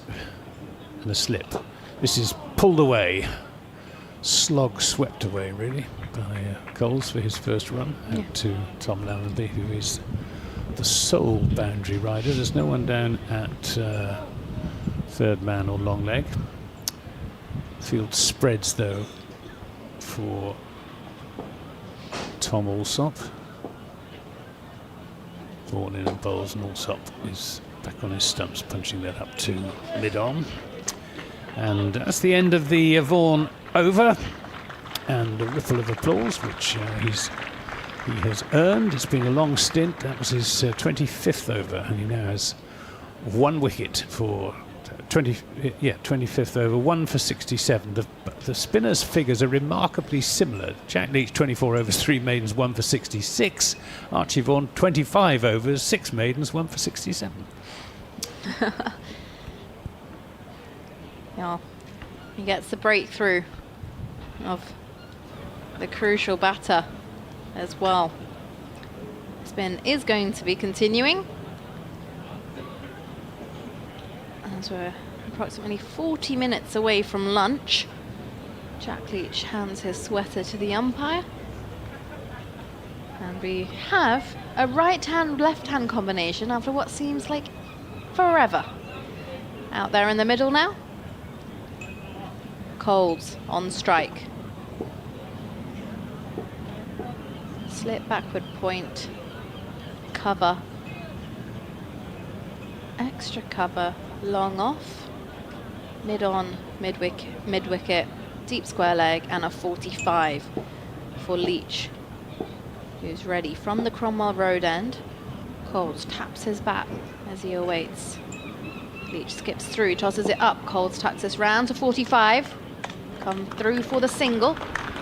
And a round of applause around the ground because Sussex bring up 300 on the board, 300 for 3, as they reach a lead of 393. Coles at the non-strikers end, Allsop on strike, the left-hander now, just adjusting the field. Just making sure 45 is there to cover the single as Leach skips in now, Allsop forward, and it's gone! Caught behind! And it's another breakthrough here for Somerset. And Tom Allsop will have to go. Yeah, just pushing forward and Jack Leach is just drifting the ball away from the left-hander. Nice piece of bowling. And, well, wickets. 3 of them so far this morning, all to the spinners, 2 to Jack Leach and 1 to Archie Vaughan. And Somerset's hopes of bowling Sussex out and taking the declaration out of the equation Suddenly seems a bit more in sight, doesn't it? Yeah. Just as you were mentioning, things are starting to seem a little bit slow here, and it's just suddenly had a turnaround, and goes to show that county championship cricket, just keep at it and, well, something will give. And here it's been the wickets of Tom Clark, Tom Haynes and Tom Allsop. All the Toms have fallen this morning, and that means that brings John Simpson out into the middle. Be looking to bat up till lunch at least, as just looking at his first innings score, Simpson scored 47. He had a few other Sussex players in their first innings just shy of their half centuries. Daniel Hughes, Tom Clark and Simpson as well. Yeah, it looks like a decent deck. But 2 batters out there, fairly new to the crease. Coles just facing 3 deliveries so far as Simpson takes his guard. And suddenly Somerset field just looks to tighten up a little bit as Simpson just takes a look around and gets himself warmed up. I'm sure he's been sat in his pads for a while up in the dressing room. Still got 3 men out there, so Somerset aren't exactly over-attacking at the moment. Leach in now to Simpson off the back foot, defends cautiously. There is no run. Yeah, interesting actually, given that the situation now. Still got a deep point in play. We've got a long on and a deep square leg. As Leach skips through to Simpson, who uses his feet and forward, defends into the offside. It's picked up at cover. There is no run.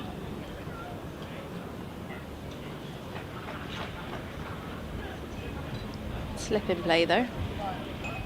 Having got rid of that as Leach is through. Simpson lunges forward once again. There is no run. John Simpson just observes the field, looks into the leg side. There's a gap between mid-wicket and deep square. As Leach is through and Simpson forward, defends, and Coles at the non-strikers and shouts no. As that concludes the end of the over. Sussex 300 for 4 now this morning. Leach with 2 for 67, 4 and 1 for 67. But we're approaching the sort of territory with a lead pushing up to nearly 400, where Somerset won't be that bothered whether they take wickets or not, because their best hope of drawing this game is if Sussex are overcautious with their declaration, and Sussex's best hope of winning it is maybe being bowled out, so that they've got maximum amount of time in which to bowl Somerset out. So it's interesting. Vaughan in and bowls, and Cole's back on his stumps. He's playing that out into the offside. A little bit more cloud overhead.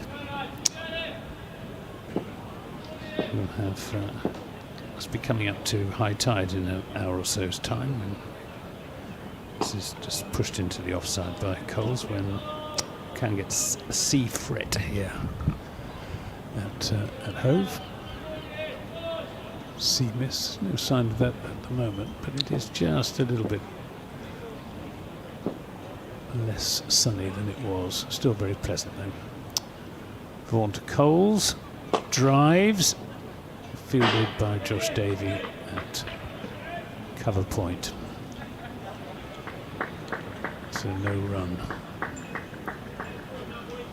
Plenty of encouragement for young Archie Vaughan from his teammates. This is turned into the onside. Tom Abel will pick up.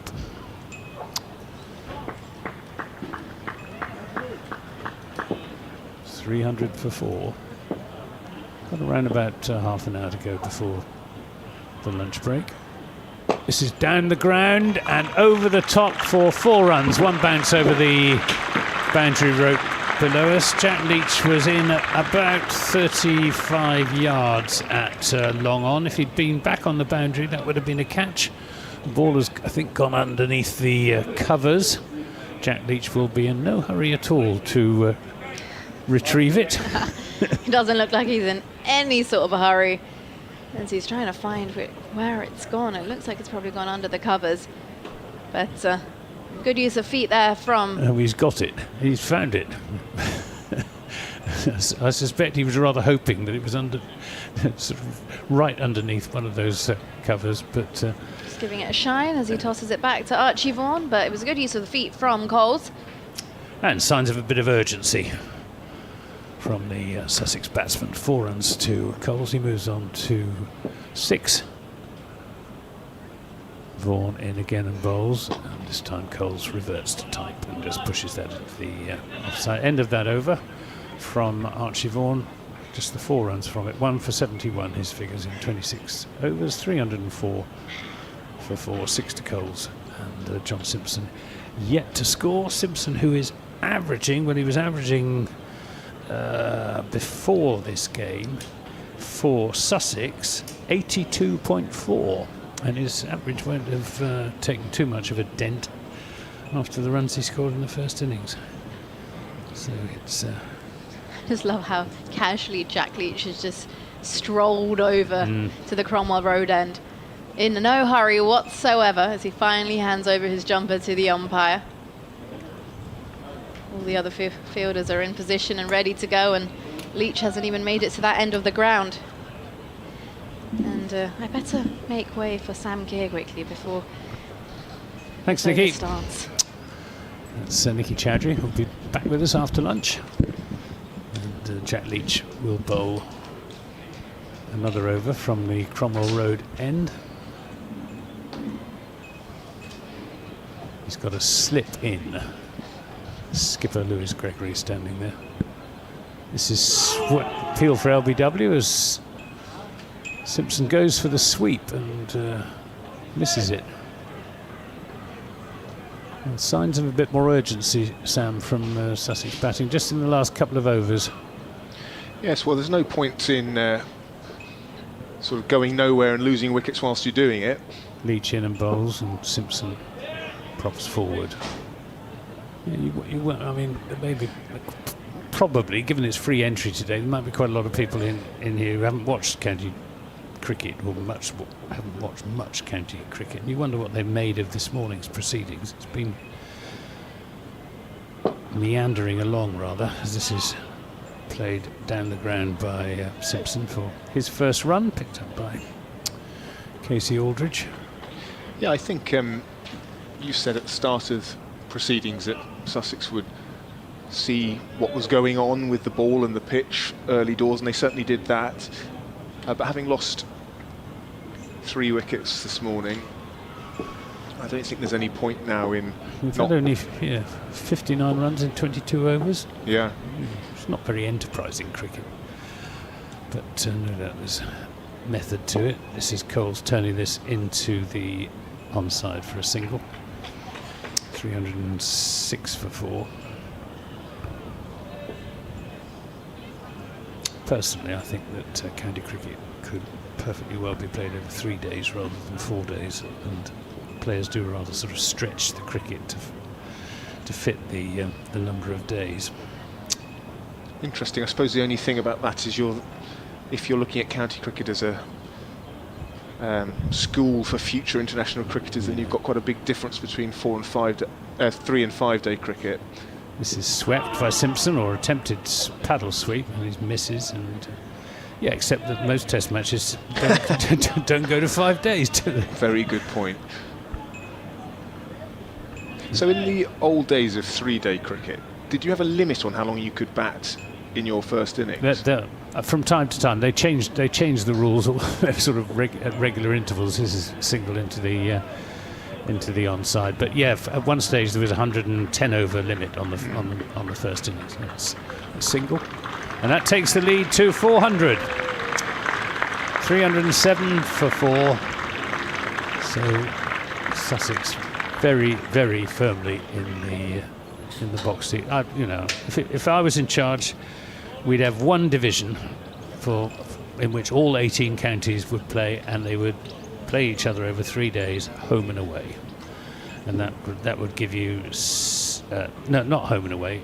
They'd play each other either home once each. That would give you 17 games, 3 days each, 51 days cricket, first class cricket. And at the moment we've got 14 days of 4 days, which is 56 days cricket. So switching to that would save a few days and would give every county the chance of winning the county championship, which I think is important. But anyway, that's not going to happen.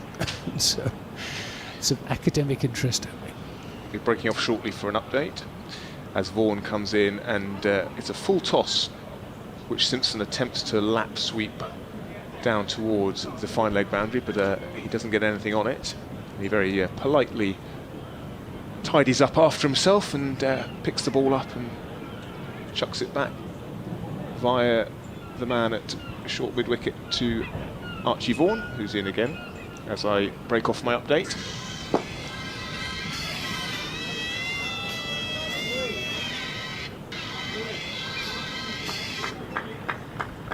Yes, indeed, and Sussex have extended their lead to 400 runs this morning, but they have lost 3 wickets.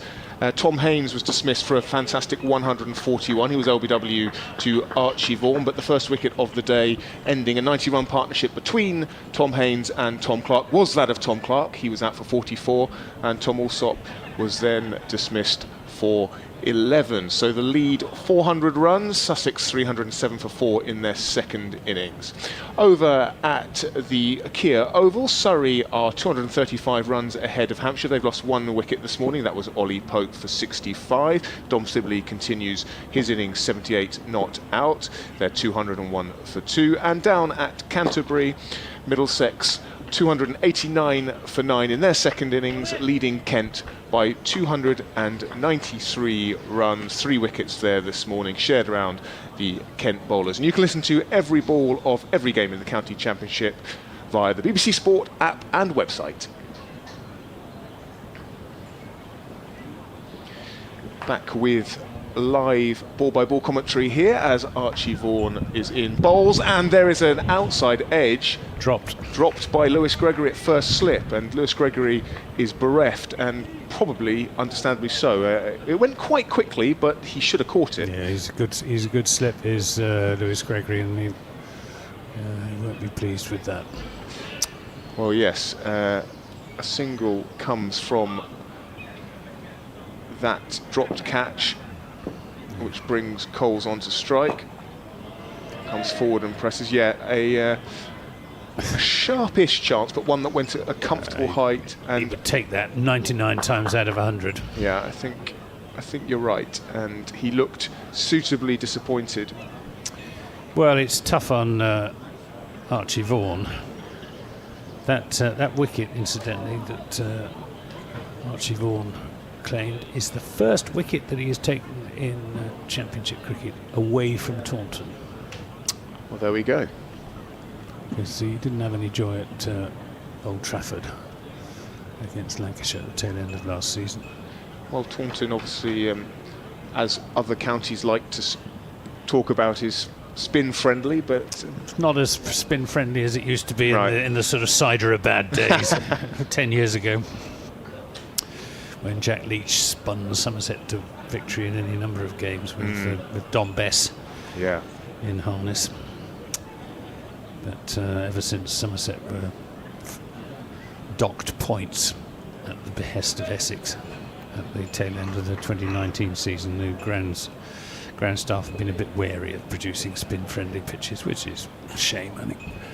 310 for 4 then, as Leach is in and bowls to Simpson, who's down the pitch, driving away past Sean Dixon, who dived to try and make the stop at extra cover for 4 runs. And I think we are going to see some more attacking cricket from Sussex now, as they look to build their lead in advance of a declaration. Simpson on to 8, 314 for 4, and the Somerset field is spread. I think Lewis Gregory has picked up on the vibes from Sussex's batsmen as well. Leach to Simpson, who just on the back foot playing this into the offside. Jack Leach himself comes across to pick up, so we got men out at deep backward point, long on, deep mid wicket, long leg, and a short third man who I think is there for the reverse sweep. This is a paddle, so appeal for LBW as Simpson goes for that paddle sweep and misses it again. But it was only Leach feeling, no real support from James Rue behind the stumps.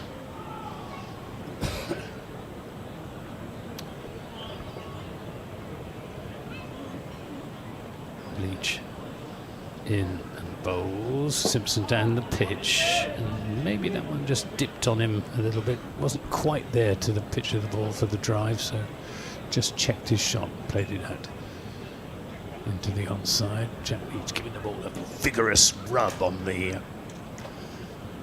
back of his right thigh, just to waste a little bit more time.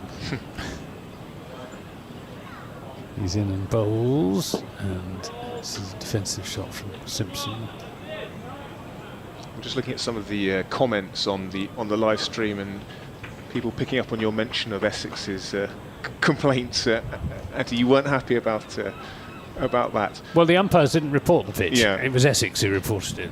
And as they'd just beaten Somerset, well, they didn't beat, it was a draw, but as they just won the county championship, it all seemed a bit unnecessary. Right, yeah. Yeah, I think a variety of conditions are good for the game across different grounds. England aren't exactly overflowing with top quality spin bowlers. I mean, there's always a limit. This is a defensive shot back up the pitch. I mean, it's interesting that the county champions, Surrey, don't have a spin bowler in the side, apart from Will Jacks, who doesn't play for them very often in any case, and is only an occasional off spinner. Cam Steele, but he's not in the side at the moment, is he? No. Took a few wickets, actually. Cameron Steele took a few wickets at the start of last season. He bowled well against Somerset at the Oval, but he's not in the side at the moment. I think Shoaib Bashir will end up at Surrey. That's where he started his career, in the Surrey age groups. Right. And I think when his contract with Somerset is up, which I think is the end of this season, he will be, quite rightly and understandably, on his way to a county where he can play regular first-team cricket in the First Division.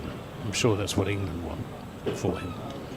Well, there you go. You heard it here first, as Archie Vaughan comes into bowl, and that's uppish from Coles, but it evades the man at mid-wicket, at cover, diving. And there is 1 run.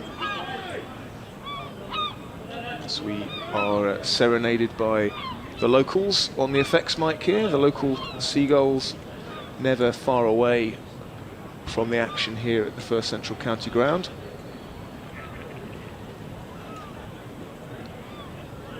Vaughan into Simpson. Simpson tucks it off his legs, round the corner for a single.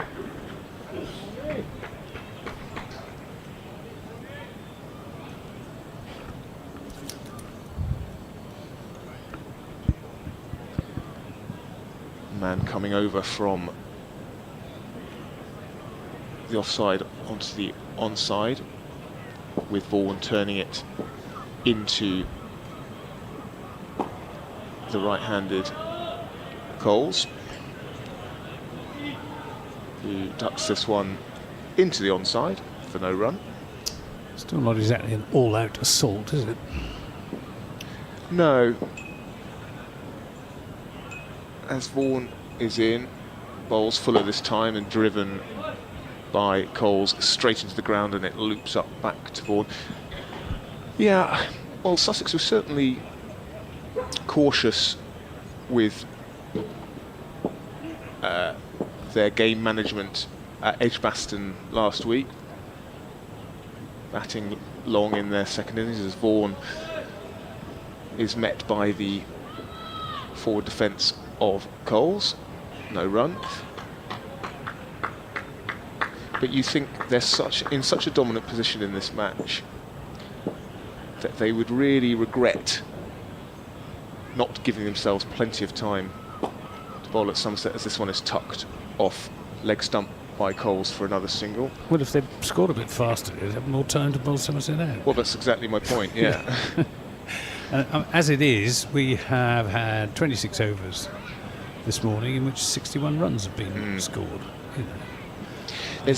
There is this sort of not great entertainment, No. apart from anything else, for this, you know, a really good Sunday crowd. Opportunity to introduce a lot of new cricket followers to the joys and excitements of county cricket, and they've just seen the game sort of meandering on for the best part of 2 hours. Yeah, you feel that after lunch, Sussex will need to get a bit of a move on. Of course, wickets do slow run scoring rates down, but these two have now been together for over 5 overs. Jack Leach is going to bowl another over to James Coles. He's in, bowls, and Coles defends. I've got a tweet from Kevin Jeffrey, who says, "Hi Anthony, hope you had a good winter. It's great to have cricket back, even though Somerset have been up and down for this season. We've had a late winter snow and -8 in February. Looking forward now to our cherry season and a hot summer. Good luck for the season." I don't know exactly where Kevin is, but he's certainly not in Somerset. We didn't have any late winter snow in Somerset. We just had a lot of late winter rain, as this is pushed into the offside by James Coles. Cherry harvest sounds nice, though. Yeah, absolutely. To be in Kent, really, for that. Is that right? Okay. Yeah, that's great. I was going to say Cherry County. I was going to say Japan. Well, could be. This is defensive shot. Might be Spain, of course. Yeah. There was snow in Spain, and indeed Portugal a few weeks ago. Weather was absolutely filthy when we were out in Portugal about a month ago. It's a bit unlucky. Take the rough with the smooth. There's Leach in bowls to Coles, who defends. They needed the rain in Portugal, southern Portugal, Algarve, because it's been very, very dry. They've had a sort of 5-year drought, and the reservoirs were getting perilously empty. But all is well now. Good. Leach in bowls, and another forward defensive shot from James Coles, who has 10 from 22 deliveries. John Simpson 9 from 23, 17 for 4. Leach in bowls. This is driven, and there'll be a single as Leach can't make the stop, and looks to the heavens. And a single is taken. 318 for 4 at the end of that Jack Leach over. He has figures of 28 overs, 3 maidens, 2 for 75. Archie Vaughan 1 for 77. And thank you to Simon White for the information that was Archie Vaughan's first wicket away from the county ground in Taunton. Yes, Coles retaining the strike with that single from the final ball of Jack Leach's previous over. It does look a little bit like Sussex just easing their way to lunch and then having a look then, which is one way of going about it, as Vaughan comes in and is tucked off a leg stump by Coles into the onside, and there is no run. So the lead now 411 as Vaughan is in. Another defensive shot from Coles into the onside, and again no run.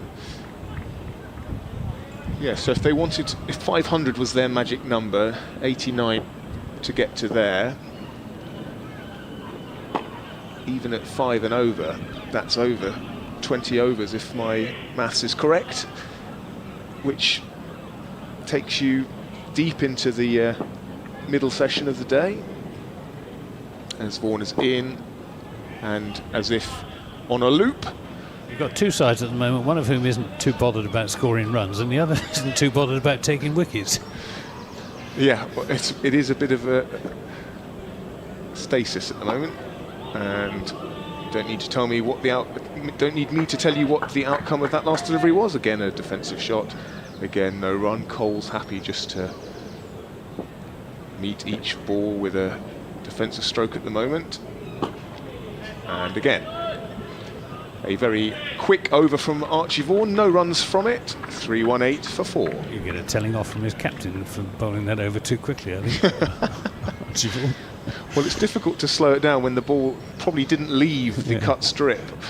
Well, he does get through his overs naturally pretty smartly, does Archie Vaughan. He doesn't waste any time, nor indeed does Jack Leach under normal circumstances, but Somerset trying to take time out of the game so that they will have less time in which to survive in their second innings. Can't see, no matter what target is eventually set, I can't see Somerset chasing it, as I don't think it'll be chaseable in any normal universe. It's Leach to Simpson. This is in the air. A loose shot from John Simpson, but no one anywhere near it. It's just Tom Abel at mid-wicket, and that went in the air to a sort of short square leg. So let's say, I'll let you call this ball. Leach in bowls. This is driven down the ground for a single. 319 for 4. So let's say Somerset have 140 overs to bat. I mean, if the pitch stays as flat as it is, beyond the rounds of possibility, but there haven't been many teams that have chased 500 in the fourth innings. No, I just can't see it. Leach in bowls. This is lofted away through the onside for 4 runs. So some aggression there from James Coles. A couple of paces down the pitch. A swing of the bat. And well away from any fielders. It was in the air for quite a long time, but nowhere near Josh Davey, who is at sort of forward square leg, and that went through straight mid-wicket. Plenty of vacant real estate over in that mid-wicket area, deep mid-wicket area. So that's 323 for 4. And Somerset respond by setting the field even further back. We've just got 3 saving 1 now, and a slip. Everybody else out around the boundary as Leach bowls to Coles, who will pick up a single. Leach himself has to go and do the fielding because there's no one saving 1 on the onside. 324 for 4. Lead is now 417. Josh Davey just being moved backward of point on the boundary in front of the Spen Karma Pavilion. This is a defensive shot this time from John Simpson, who can polish his average, give it an even better look. He's already averaging over 80 for Sussex, the highest average of a county captain playing cricket at the moment, and indeed for some long time, as that's played into the onside. There's no run. 324 for 4, with Coles on 16, Simpson on 10. The clock is saying 12:50. Can't see the other figure, but I think we'll get 2 more overs in before lunch. 12:52. Well, probably 3 in that case. Yeah, with the 2 spinners operating. Archie Vaughan into the 12th over of his spell. He has 1 for 77 from his 29 overs in all. As he's in to Coles, who tucks into the onside and picks up a single to the man running in from deep mid-wicket. Archie Vaughan's father, Michael, was in the ground yesterday. He was. Yeah. So you tend to come to a He was down at Taunton last weekend for the Worcester game. Hasn't seen his boy get many runs so far. Vaughan in, bowls, and stoutly defended by Simpson. Straight back to the bowler.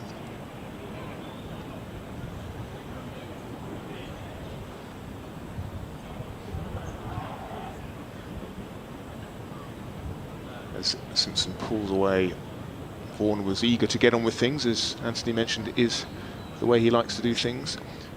Simpson just taking a little moment to look round the field as Vaughan comes in, and it's prodded out to cover for no run. Well, even though Somerset have been in absolutely no hurry at all, this is still the 30th over of the morning, so Yeah. they're almost up with the required rate of 16 an hour.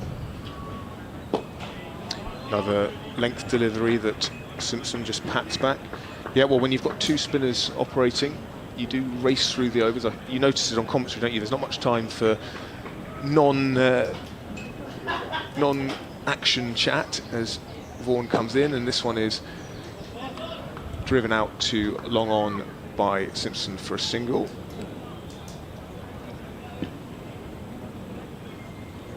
I was saying to Nicky, Somerset got through 112 overs on Monday. Yeah. As they tried to bowl Worcestershire out. We finished on time last night as well, as Vaughan comes in, which... We did, which is a great blessing. Yeah. So just 2 runs off the over. Sussex 326 for 4. The lead now 419. James Coles 17 not out from his 33 deliveries. John Simpson 11 from 28. 2 batsmen having a chat in mid-pitch. We're going to see... No, we're going to see some more Jack Leach.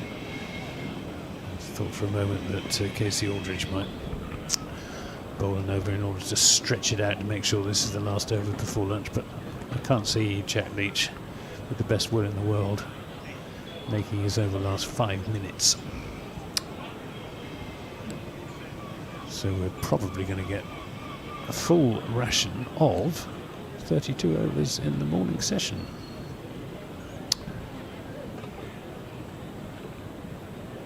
It's Leach then. To Simpson, down the pitch driving. Sean Dixon makes a good tumbling stop at extra cover. Yes, just to illustrate your point about Sussex's intent or lack of this morning, 80 runs from 30 overs, so less than 3 and over. Not exactly enterprising cricket, is it? Leach in and bowls, and this time there will be a single as finds the gap between backward point and cover. I mean, it's cricket like this that gives county championship cricket a bad name.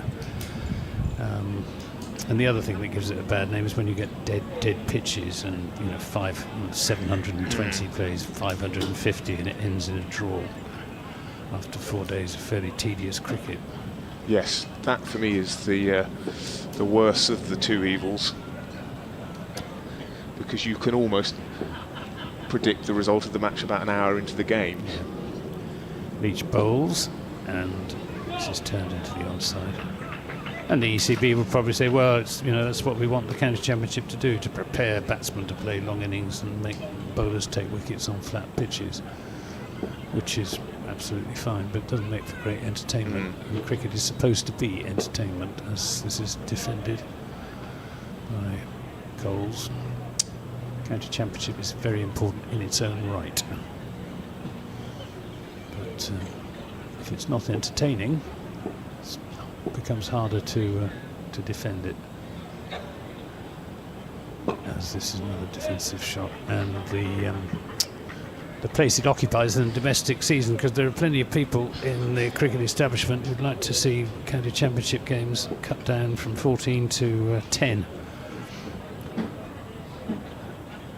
Leach in bowls. This is played into the onside. A very good stop there at short mid-wicket by the skipper, Lewis. No, it's not the skipper. Who is it? It's Sean Dixon. Sean Dixon. So we're going to get one more over before lunch. 3:27 for 4. Coles on 17 and Simpson on 12, and the lead is now 420. Well, the sort of latest chit-chat about championship fixtures seems to be 12. People talking about 12. I don't know where that's come from. Well, I think that's on the basis that we could go to a conference system. So you've got 3 conferences of 6 counties who play each other home and away. So that's 10 games, and then you've got playoffs at the end of the season between first and second and first and so on. Vaughan starts another over, and that is defended by Simpson, who doesn't quite get to the pitch of the ball, and it. If we're going to get that, though, we need to know sooner rather than later. Well, in terms of what's being played for this summer. Exactly. Yeah. Exactly. Yes, because there was that year where it wasn't clear for a while, wasn't it? That's right. As Vaughan. But we had the conference system in 2021, and it worked pretty well. So you wouldn't be averse to. No, I wouldn't. No, I think I really dislike the fact that everybody doesn't play everybody else twice in the first division. Vaughan in bowls and defended on the back foot by Simpson. It squirts out to point, and they come through for a single. Yes, I don't like that imbalance. Everybody should have to play Surrey, for example, the same number of times, because if you only have to play Surrey once, it's a considerable advantage. Yeah. Vaughan switches to over the wicket. And you could say about playing Essex or Hampshire in any of the big counties. So Vaughan coming in over the wicket to Coles, who defends resolutely once again. The clock has struck 1 o'clock, so we will be calling it lunch at the end of this over, which will follow this delivery. And to bring us to the interval, Simpson comes down the track and belts Vaughan just over the rope for the first 6 of the morning, and maybe that is a little taster of what we can expect after lunch. Let's hope so. Let's hope so, because it has not been very enterprising cricket this morning. What is that, 90 runs in the morning session, a lead of 427. It's 88, I think. Sorry, my maths off there. 427 runs, the lead. Sussex go into the interval, 328 for 4. James Coles now 23 not out. John Simpson 19 not out, James Cole 17 not out. 3 wickets falling this morning. Those of Tom Clark for 49, caught by James Rew off the bowling. Sorry, that's the first innings. Tom Clark caught by James Rew off the bowling of Josh Davey for 44 runs, followed by Tom Haynes, finally dismissed for 141, LBW Archie Vaughan, and Tom Alsop caught by James Rew off the bowling of Jack Leach for 11. So, lunch will be back in 40 minutes' time for the afternoon session, where we hope things may proceed a little bit quicker.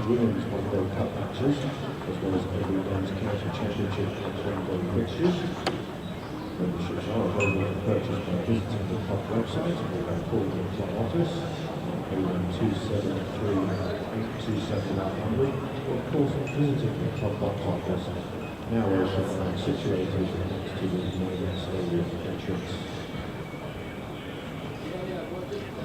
A reminder too that our new mobile retail unit replacing the old club shop is now open, so awaiting the official merchandise will keep behind the red curtains. Open to allow to view.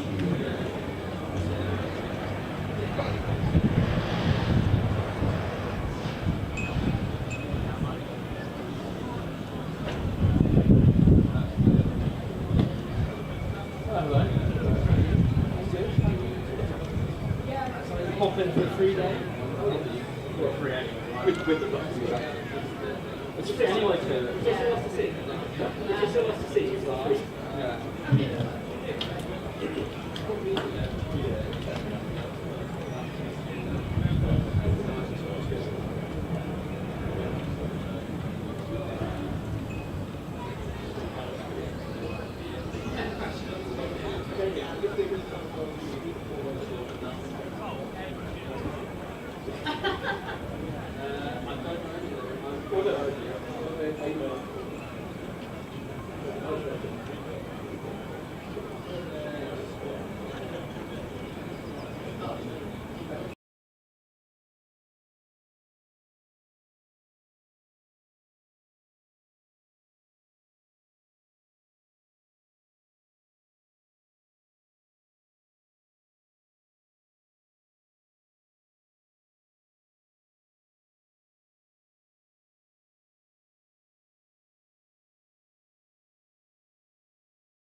Weak website?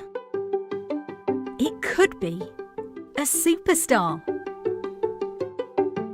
We do A/B testing, personalisation, social proof, product recommendations, baseline analysis to bring your bottom line over the line.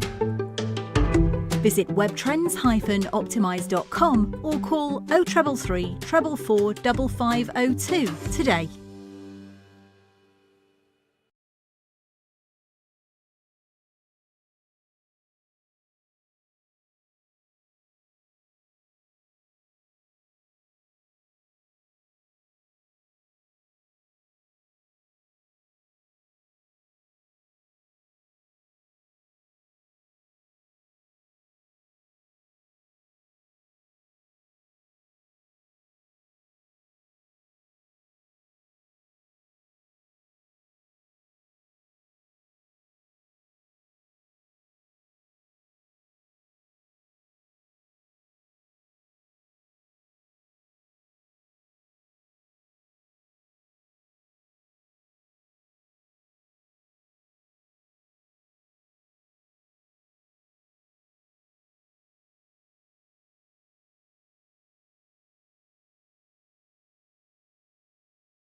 Weak website?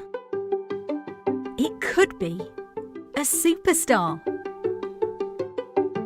We do A/B testing, personalisation, social proof, product recommendations, baseline analysis to bring your bottom line over the line. Visit webtrends-optimise.com or call 0333 444 5502 today.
Weak website?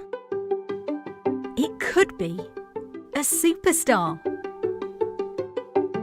We do A/B testing, personalisation, social proof, product recommendations, baseline analysis to bring your bottom line over the line. Visit webtrends-optimise.com or call 0333 444 5502 today.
Weak website? It could be a superstar.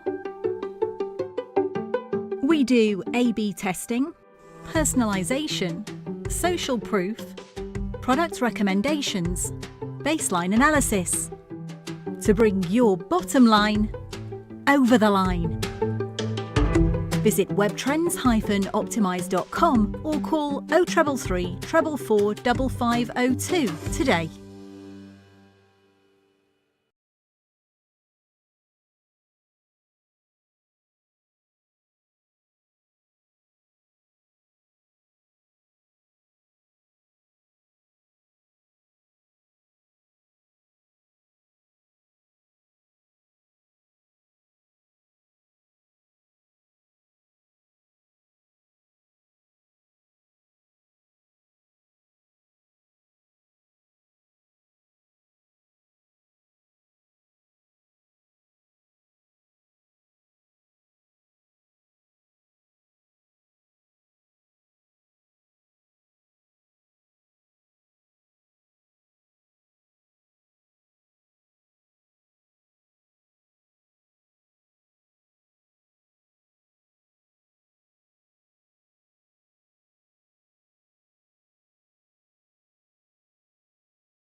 Weak website? It could be a superstar. We do A/B testing, personalization, social proof, product recommendations, baseline analysis to bring your bottom line over the line.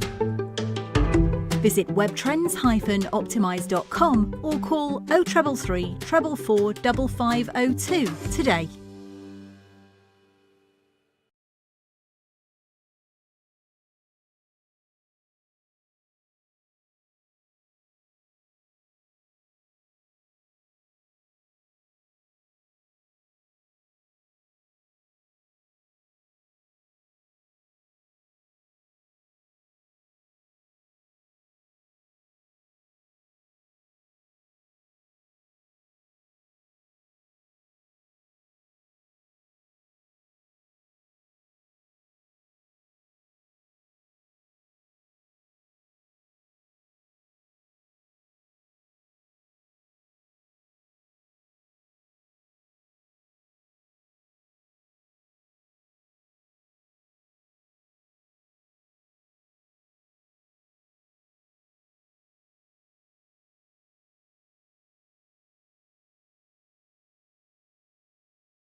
Weak website? It could be a superstar.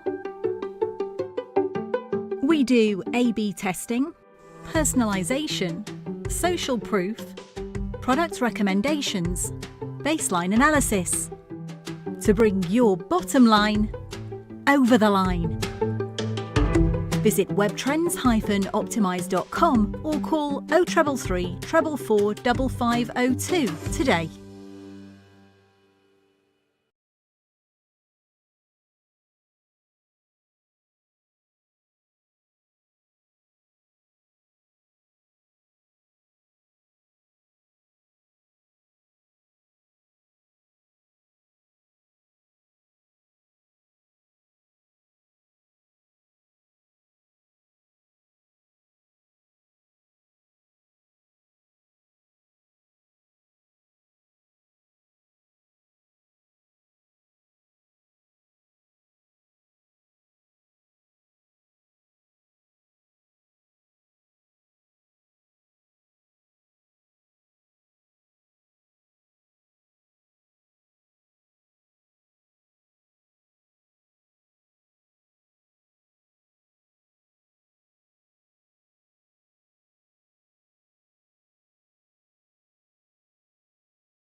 Weak website? It could be a superstar. We do A/B testing, personalization, social proof, product recommendations, baseline analysis to bring your bottom line over the line. Visit webtrends-optimize.com or call 0333 444 5502 today.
Weak website? It could be a superstar. We do A/B testing, personalization, social proof, product recommendations, baseline analysis to bring your bottom line over the line. Visit webtrends-optimize.com or call 0333 444 5502 today.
Weak website? It could be a superstar. We do A/B testing, personalization, social proof, product recommendations, baseline analysis to bring your bottom line over the line. Visit webtrends-optimize.com or call 0333 444 5502 today.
Weak website? It could be a superstar. We do A/B testing, personalization, social proof, product recommendations, baseline analysis to bring your bottom line over the line. Visit webtrends-optimize.com or call 0333 444 5502 today.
Weak website?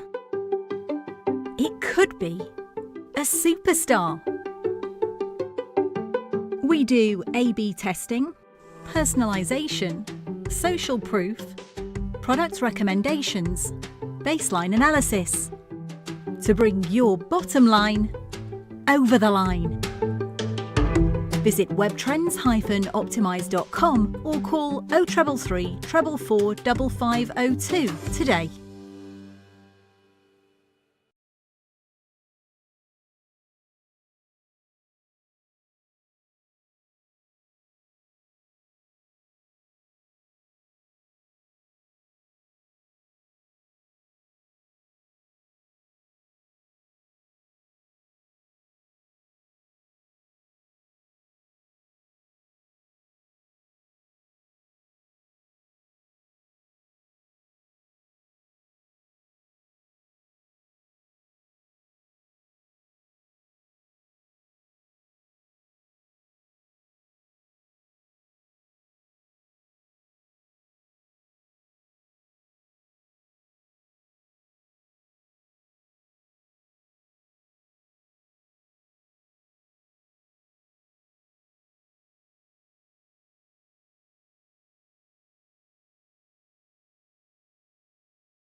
Weak website? It could be a superstar. We do A/B testing, personalisation, social proof, product recommendations, baseline analysis to bring your bottom line over the line. Visit webtrends-optimise.com or call 0333 444 5502 today.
Weak website? It could be a superstar. We do A/B testing, personalisation, social proof, product recommendations, baseline analysis to bring your bottom line over the line. Visit webtrends-optimise.com or call 0333 444 5502 today.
Weak website?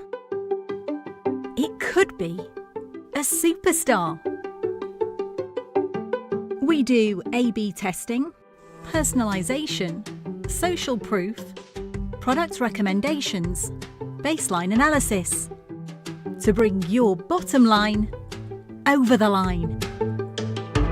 Visit webtrends-optimize.com or call 0333 444 5502 today.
Weak website? It could be a superstar. We do A/B testing, personalisation, social proof. 11 from 37, so 3 wickets in the morning session for Somerset. Sussex are now back out there in the middle, and I'm assuming that we might start to see them just up the gears a little bit now. They've got a lead, if I can do the maths correctly. We'll have to come back to that in a second. I'll rely on the live stream to do the maths for me, but just with the way they're going, I'm assuming we might see a bit more aggression from the Sussex batters. A lead of 427. I don't see them batting too far along through till tea. Potentially we may see signs of a declaration just before tea. Who knows? But as for now, Jack Leach will be continuing from the Cromwell Road end after lunch. Continuing with spin as John Simpson is on strike. Slip in place as Leach is in. Through, and this one's attempted paddle, just gets a little bit of bat on it. It will run down towards the boundary, but not all the way. Come back for 2 runs, and they're the first 2 runs of the afternoon session down here at Hove, where the clouds are starting to take over. Not much blue sky left, just a little patch above the ground, but it's brighter than what we went off for. Leach in again. The Simpson uses his feet down the track, miscues this one, looks to drive, and it hits straight back to Jack Leach, who sticks his right hand out, and that seems to do the job. And I'm joined alongside Sam Keir. Sam, good afternoon. Hello, Nikki. Leach in now, and Simpson again attempted paddle. This misses Rue, this misses Slip, who dived to his right as well. runs extremely fine, and they will come back for another couple of runs. Yeah, attempted paddle there from John Simpson, and that's extremely fine. If there was a leg slip in place, then potentially, and now just after that one, they've decided to move slip to leg slip. Sussex 338 for 4. Yeah, that field spread now, isn't it? Very defensive field, as you'd expect. Leach and now to Simpson, who now cautiously defends. The ball goes into the leg side, where Rue runs over to flick it back. Good lunch break? Enjoyed your lunch? Yes, good to go for a little stroll around the ground and see how busy it is. Lots of people in today. The various concessions doing a roaring trade. Leach in now. Simpson forward, drives, and this beats the diving man at cover, and it will go all the way towards the boundary. Just jumps over the rope. As the first boundary of the afternoon, Sussex move over to 342 for 4, a lead of 431 runs. Suddenly seeming a bit more busy out there in the middle, just from Sussex, straight off after lunch. Yeah, I think they were definitely taking the approach of let's get to lunch, see where we are. And maybe have some fun after. Yeah. Leach in now to Simpson. This one slightly tossed up, and Simpson forward defends, and that will be the end of the first over after lunch. Sussex 342 for 4.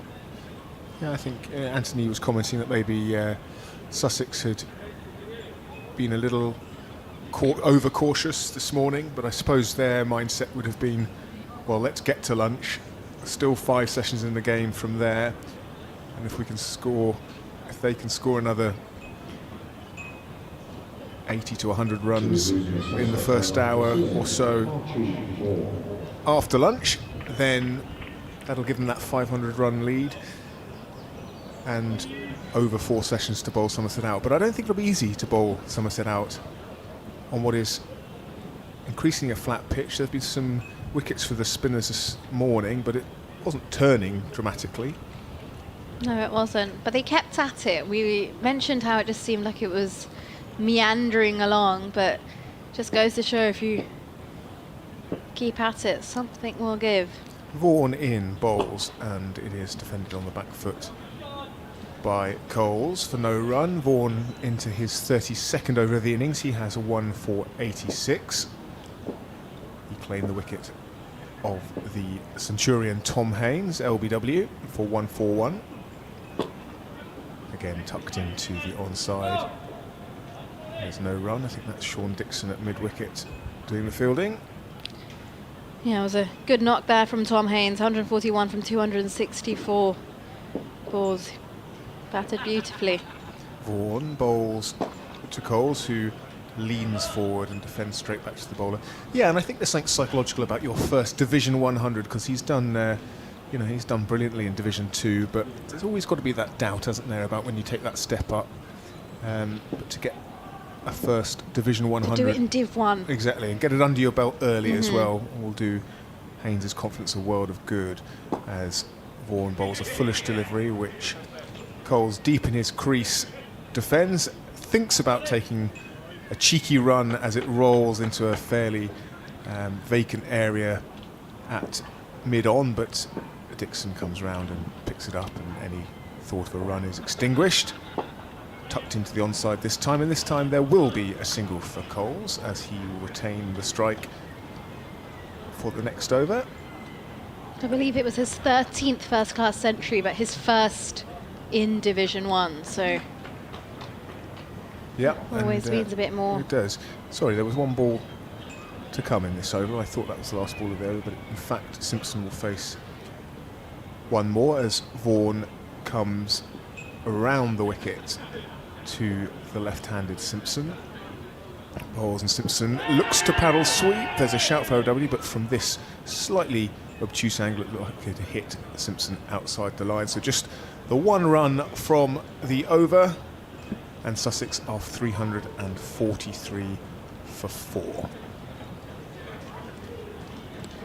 You're listening to live cricket on BBC Sussex, BBC Somerset and the Sussex County Cricket Club live stream. You can get in touch with us today via X. If you're looking to get in touch with us, you can either contact Anthony Gibson at AntGib or Nikki Chowdhury at Nikki, NIKKICHAUDHURI.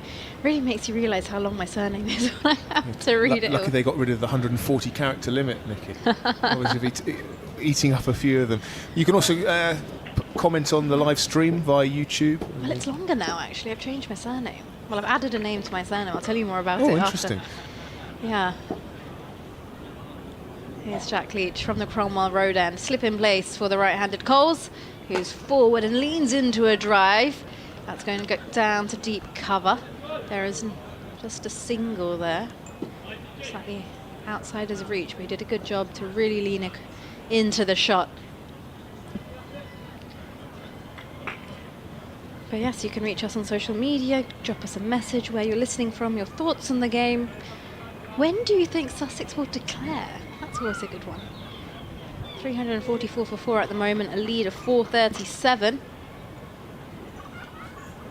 With Leach bowling his 32nd over. 3 maidens, 2 for 91. As he's in now, so the left-handed Simpson tosses it up. Simpson uses his feet, plays this down the ground to long on. And there will be a single taken, 345 for 4. Seagulls are around, looking for some leftovers after lunch, I assume. Yeah, over the last couple of days I've heard lots of animals on the effects. Like you had a bee on day one. That was a bee. It sounded like a dangerous bee, I must admit, as Leach is through from the Cromwell end and Coles lunges into a defence when the ball goes to extra cover.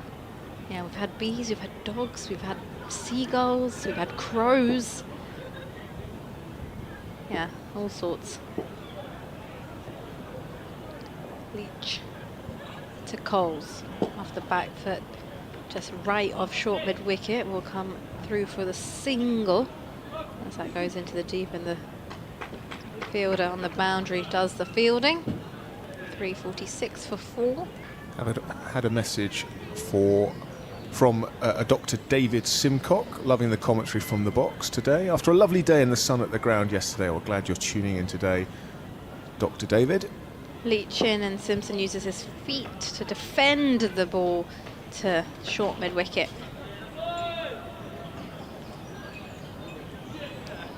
Yeah, it's a nice crowd round the ground. It is free entry today on Sunday, so if you're in and about the area, pop down, as this one is defended off the front foot by Simpson, and that will conclude the end of the over. Sussex 346 for 4 with a lead of 439. There's been a bank of cloud to the north of the ground all morning, but as I speculated earlier, it has managed to just skirt the ground, which so often happens here at Hove. So we have got blue skies up above.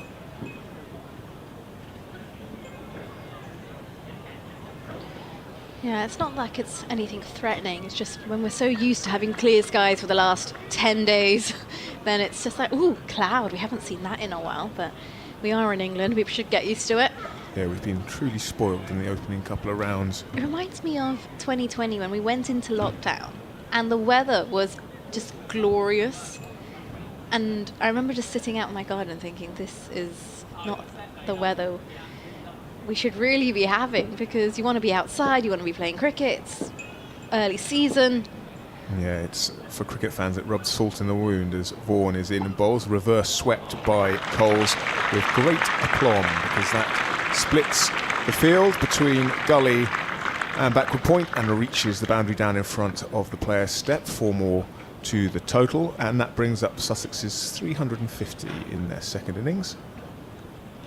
James Coles moves on to 30 from 49 balls.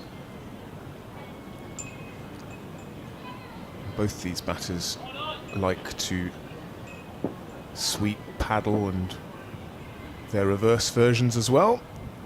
This time an orthodox backward defence from Coles.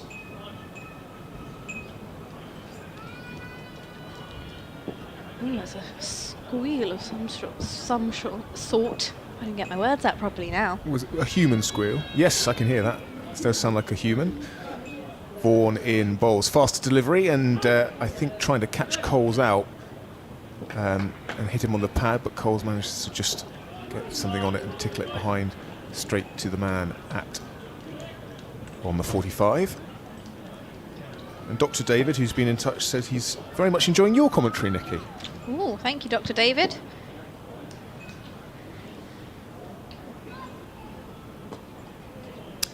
So I forgot that was my ball there, sorry. Archie Vaughan bowled to Coles, who just opened the face, and it ran down to the man at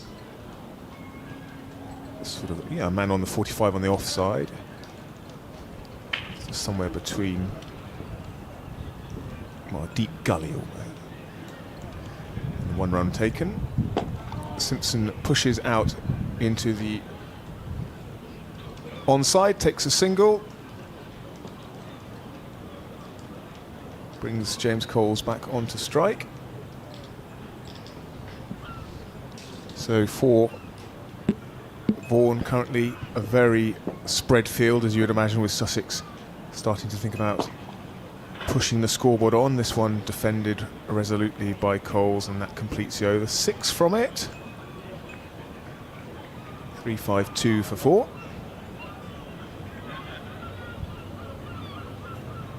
Yes, the Seagulls are really here. They seem pretty aggressive as well. If you're listening out in the crowd, keep your food away. Yeah, they are some fairly They're well ruthless. built as well. Some big seagulls They down are. here. I remember once being sat down on the beach in Brighton, having a picnic with some friends, and then the picnic disappeared. Just put it that way. It was attacked by seagulls. And since then, I've never, ever dared to take any food onto the beach. No, you get sort of dive bombed, don't you? Yeah.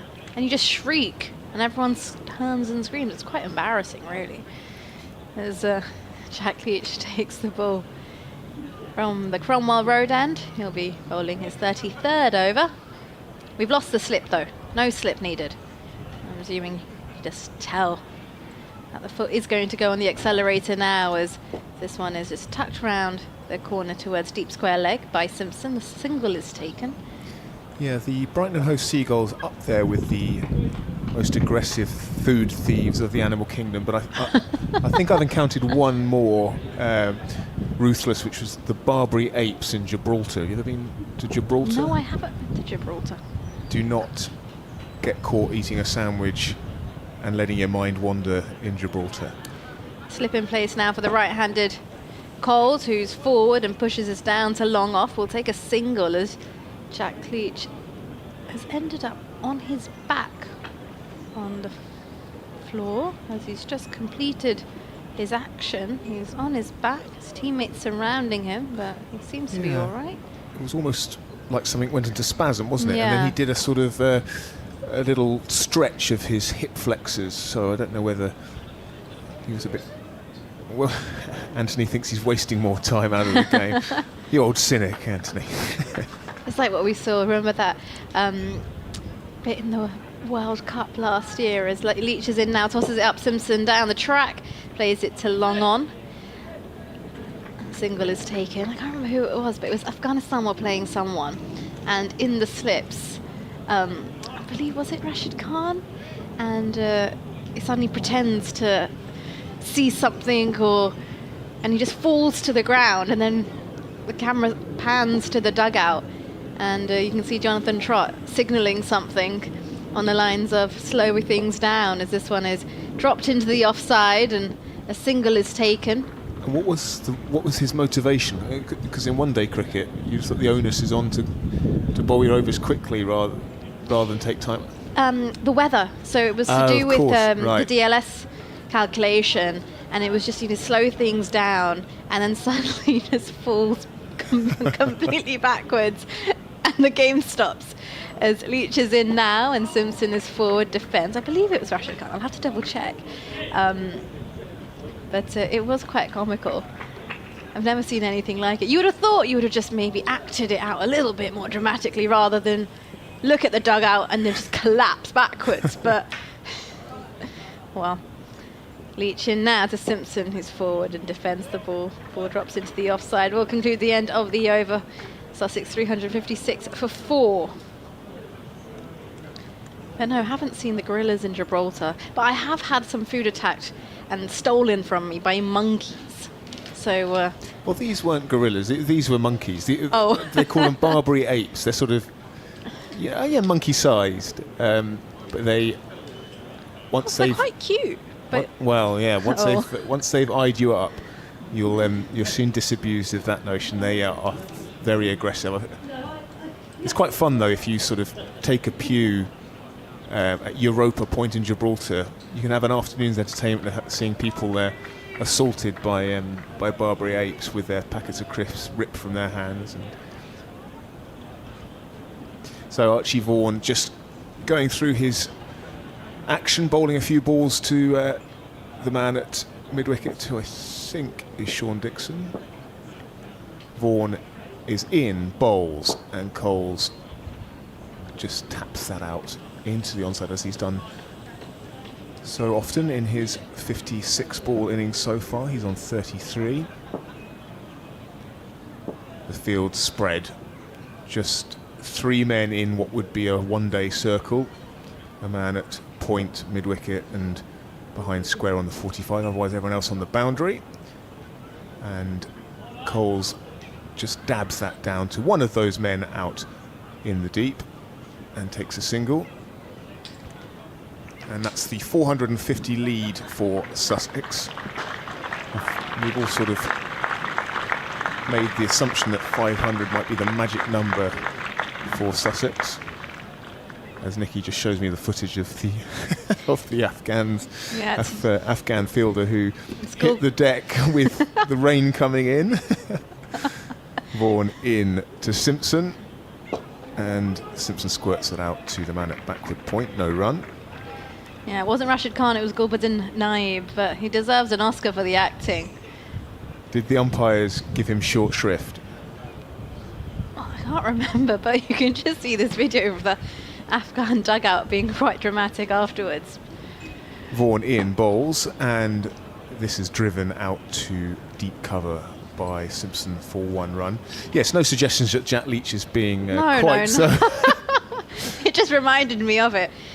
But it just goes to show you don't just need skills with the bat and ball for international cricket. No, theatrics as well.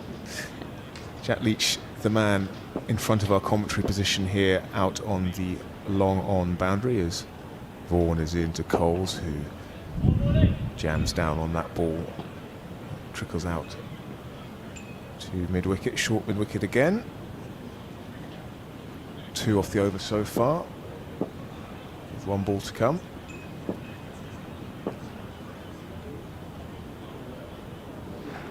And this one bisects the men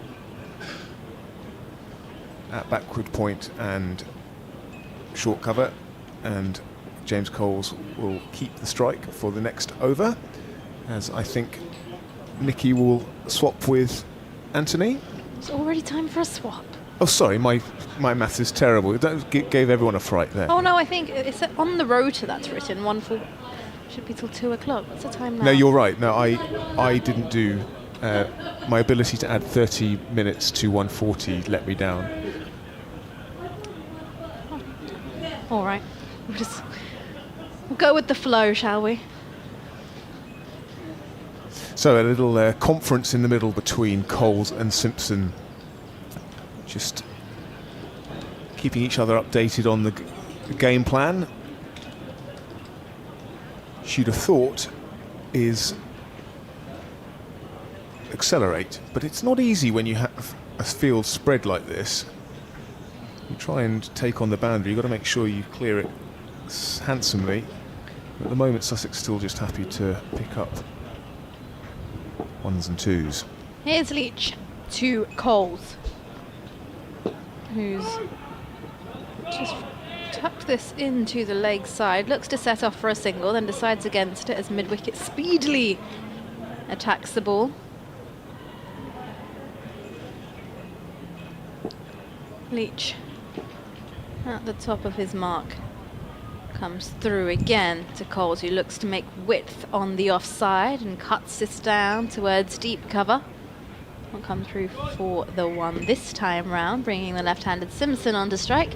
Coles has swiftly moved on to 36. Simpson on 26 now. The lead, 452 for Sussex. So a little adjustment in the field for the left-hand, right-hand combination. Got two men out on deep on the leg side, deep square leg and deep mid-wicket, as Simpson is down on one knee, sweeps, this beats 45. Is it going to go all the way? No, we've got protection. Deep square leg does a good job, but they will pick up a couple of runs.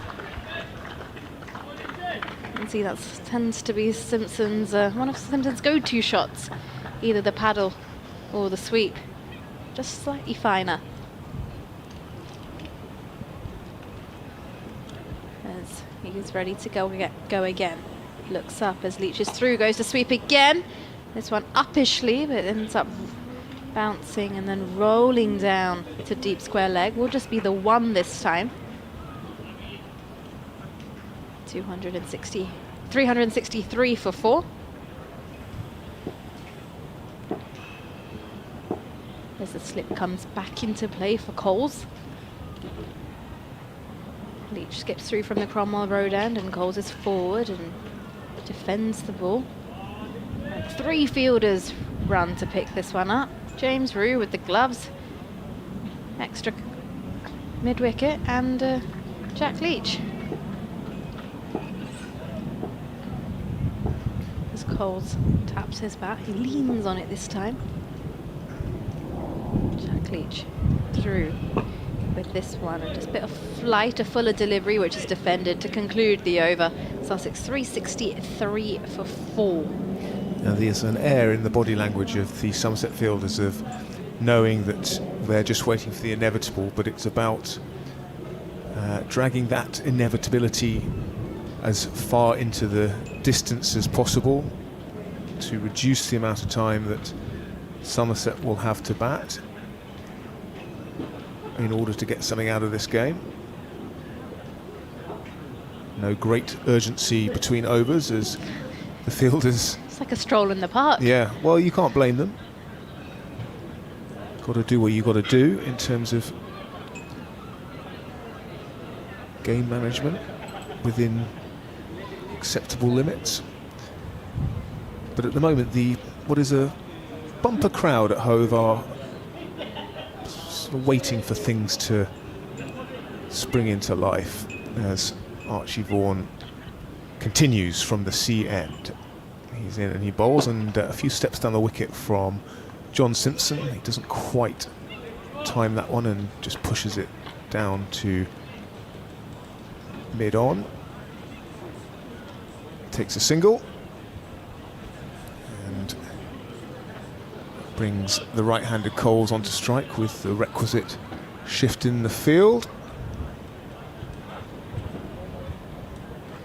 Vaughan coming around the wicket. Sorry, over the wicket to Coles. In bowls. Coles cuts out towards the extra cover boundary where it is fielded, and there is another single. So 2 singles off the first 2 deliveries of Vaughan's over. And I suppose if Sussex can pick the gaps, then there's singles all over the place, so they don't necessarily have to play big shots to get the run rate up to 5 or 6 and over, but they'll look to play a little bit more aggressively before too long, as Simpson doesn't show any sign of doing that quite yet, as he just languidly pushes out to the man at cover, extra cover. So Vaughan operating round the wicket to the left-handed Simpson and over the wicket to the right-handed Coles. This one is cut to the man at backward point. There's no run. Finding the fielders a little more often than they'd like to at the moment. Sussex, but Lewis Gregory set his field well. And this time, Simpson is able to split the inner field and push out for 1 to the man on the point boundary. And we have the moving of the furniture for the shift to a right-handed Coles as Vaughan switches over the wicket. Coles defends into the leg side. And there is no run. 3 from the over. Sussex 3-6-6 for 4. Simpson 31, Coles 37.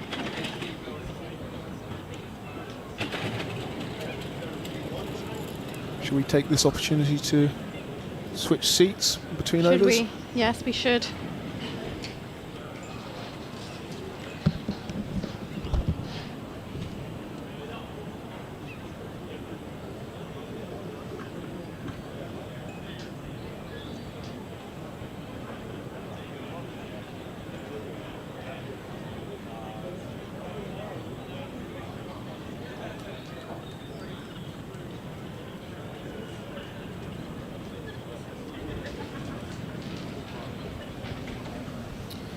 Right, another over from Jack Leach. His 35th of the innings. He's gone for a century, 2 for 101. As this game continues to meander along. Goodness knows what people who've never watched first-class cricket before are making of it. It's Leach to bowl to Simpson. Simpson down the pitch, just stroking this into the onside, and Tom Abel, ever enthusiastic, picks up from mid-wicket. The lead is now 459, and we'd have 149 overs, something like that. So it's only 3 runs and over at the moment. Sussex will want to get it a good bit higher than that, as this is defended into the offside. James Root just jogs out from behind the stumps to pick it up. Did you make it a hat-trick of burgers at lunch? No, I had a pie, because you don't have to wait so long for a pie. Yes, I did notice that. But, yes, more than acceptable. Good. Leach in the bowls, and this is driven down the ground, and Casey Aldridge didn't pick that up, and he manages though to fend it down and save the boundary just. He was late responding to that, was tall figure of Aldridge at the top end. I was surprised, because I would have thought this is a pretty good ground for seeing the ball, lots of white all around the ground. Field just comes in a little bit for the right-handed James Coles, who's on 37. The noise you can hear is him banging his bat in the crease. A reverse sweep, which he doesn't get hold of properly, and it will be pulled in by Miguel Pretorius just inside the boundary, and all they just get a single. Is it Lewis Gregory at slip? It is, because he anticipated that shot, but he anticipated wrongly. Well, he anticipated it for it being better played by Coles, because of if he stayed put, he would have gone straight to into him. Exactly. Quite right. Absolutely right. Yeah, he moved away to his right, and this is Coles turning into the onside, and very unwisely thinking of a single, which was not there, as Sean Dixon was very quickly around to do the fielding. Oh, we've got a new rotor, I see. No, thank you, Nicky, because like you, I was going to get very confused.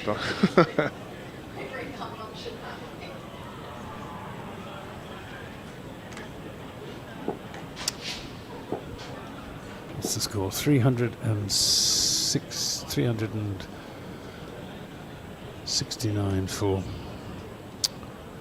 4.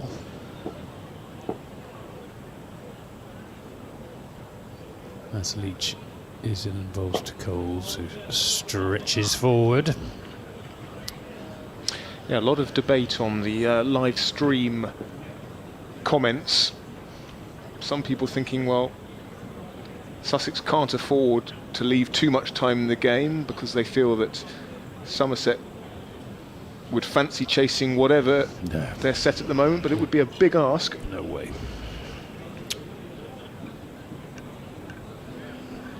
No way. Other people agreeing with you, Anthony, and thinking, why aren't Sussex getting on with it?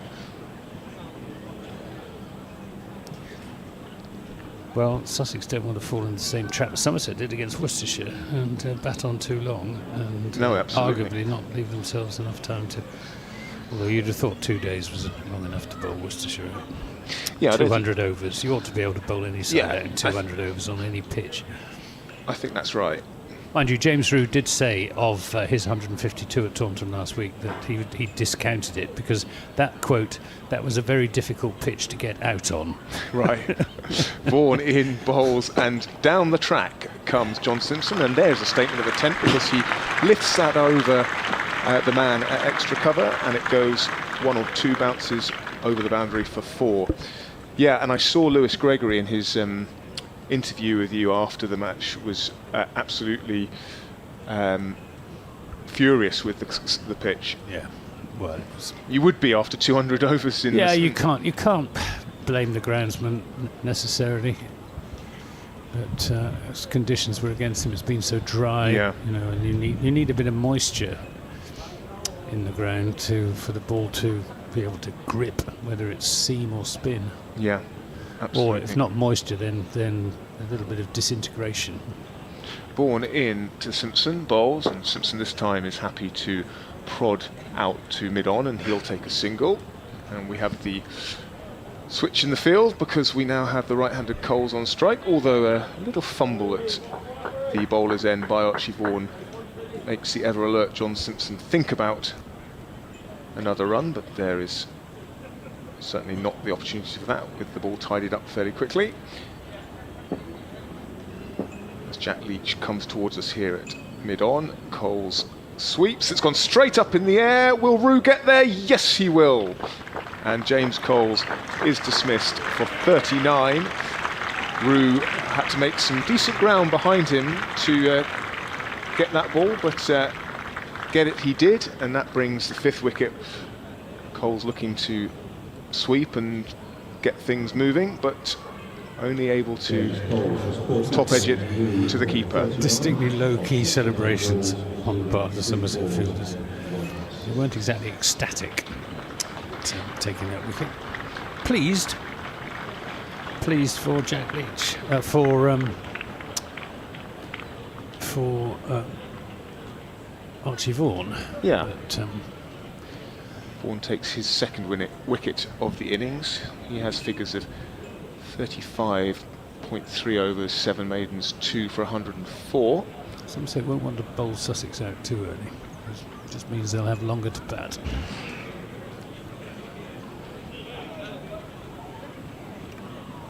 Yes, it's interesting. You've almost got you do a bit of a stalemate where neither side almost wants the innings to end quite yet. Only in cricket.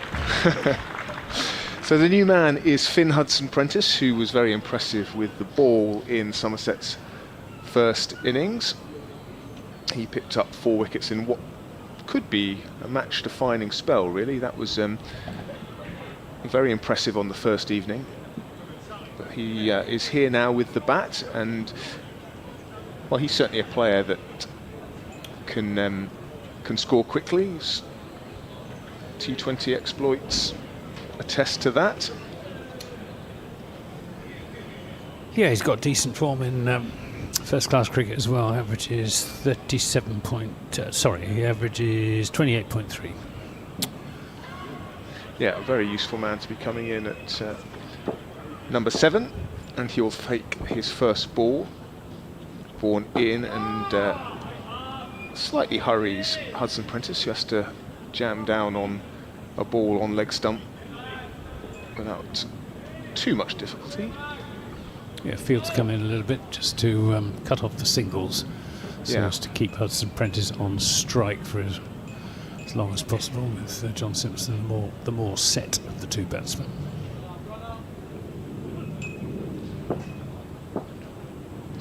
Vaughan in full delivery, and a not particularly pleasant shot from Finn Hudson-Prentice, which balloons up off his boot. James Roux catches the ball on the full, and there's a sort of obligatory half appeal just in case the umpire thinks there was something on it, but he was not going to be fooled. As if he's pulled a muscle in his back playing that shot. It wasn't a very sort of neither here nor there, but he tries it again, looking to sweep, and this time he's hit outside the line of off stump, and there is no run. So 5 runs and a wicket from that Archie Vaughan over, 3-7-4 for 5. Well, judging by those last 2 shots from Finn Hudson-Prentice, the slog is on. Yeah. Yes, the first one in particular was a... So is Craig Overton. Right, okay. Do you know who he's on for? Lewis Gregory, I think.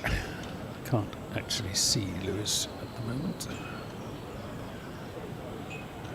And Big Craig has gone to where Lewis Gregory would field, and he's going to that sort of fly. With left-hander, so he's 45. It's always short fine leg, or Yeah. short long leg. You can't have a short long leg, can you? No. Because that would be a medium leg.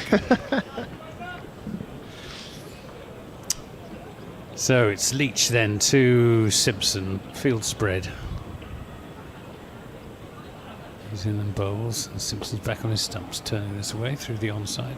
Tom Lammerby comes jogging into field, another run, 375 for 5, and the sea fret is coming in from the channel. It's sort of high high sea fret, if you see what I mean. Yeah, they're low clouds, but it's not actually misty or foggy or damp here. No, but at ground the level. blue skies are filled in, haven't they? Leach to Hudson-Prentice, back on his stumps, playing that back to the bowler.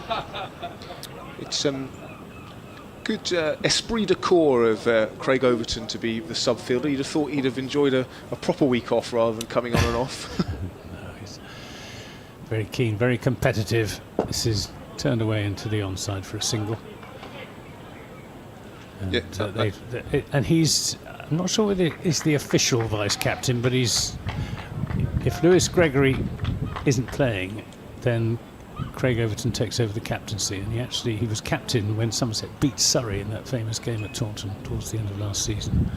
This is pulled away fiercely by Simpson, but straight to Tom Lammerby, who puts in that well-coached long barrier out on the rope at deep mid-wicket to the left-hander. 377 for 5. Still very pleasant here. It's only misty cloud. Hudson-Prentice just pushes this through a gap on the offside, and again Lammerby is in business. 378 for 5. 471 is the lead now. Leach to Simpson. Shaped to play a sweep shot and then changed his mind. That was pitched right up by Leach. It wasn't there for the sweep. He just did well, did John Simpson, and turned it off his pads out to deep mid-wicket for a single. 379 for 5 at the end of that over. We've got 53 overs remaining in the day, so that's 51 after the change of innings, plus 96 tomorrow, so 149. Yeah. Or 147, right? Well, anyway, whatever it is, which would be 3 and a bit runs and over. I don't think we see a declaration just yet. No, but yeah, I think they'll want a few more runs and, like you say, a bit more time out of the game. But those runs sort of coming in a steady trickle rather than a torrent. Vaughan round the wicket. to Simpson, who pushes on the back foot out to deep cover and takes a single. Situation at the Oval not dissimilar, with Surrey 264 for 2 in their second innings, nearly 300 runs ahead of Hampshire. They too will be thinking about a declaration, probably come rather later than the declaration here. Yeah, it looks to have flattened out there as well. What quite often happens at the Oval, doesn't it, where you get a bit early in the game for the seamers and then it settles down. So Surrey will be looking to extend their lead quite a bit further, you'd imagine, as Vaughan is in, bowls, and Hudson Prentice takes a big stride forward and clips it into the onside, fielded at mid-wicket, and there is no run.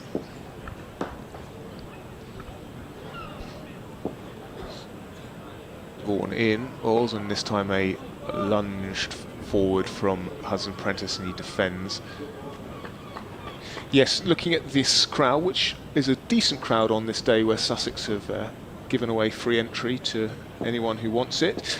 People definitely wrapped up a little warmer than they had been in the first couple of days. Yeah, it's quite a breeze blowing from the southwest. Faster delivery from Vaughan, and it hits Hudson Prentice on the pad. There's a polite inquiry for leg before wicket, one that is turned down in an equally polite manner by the umpire with a shake of the head. Just the odd thing beginning to happen on this pitch.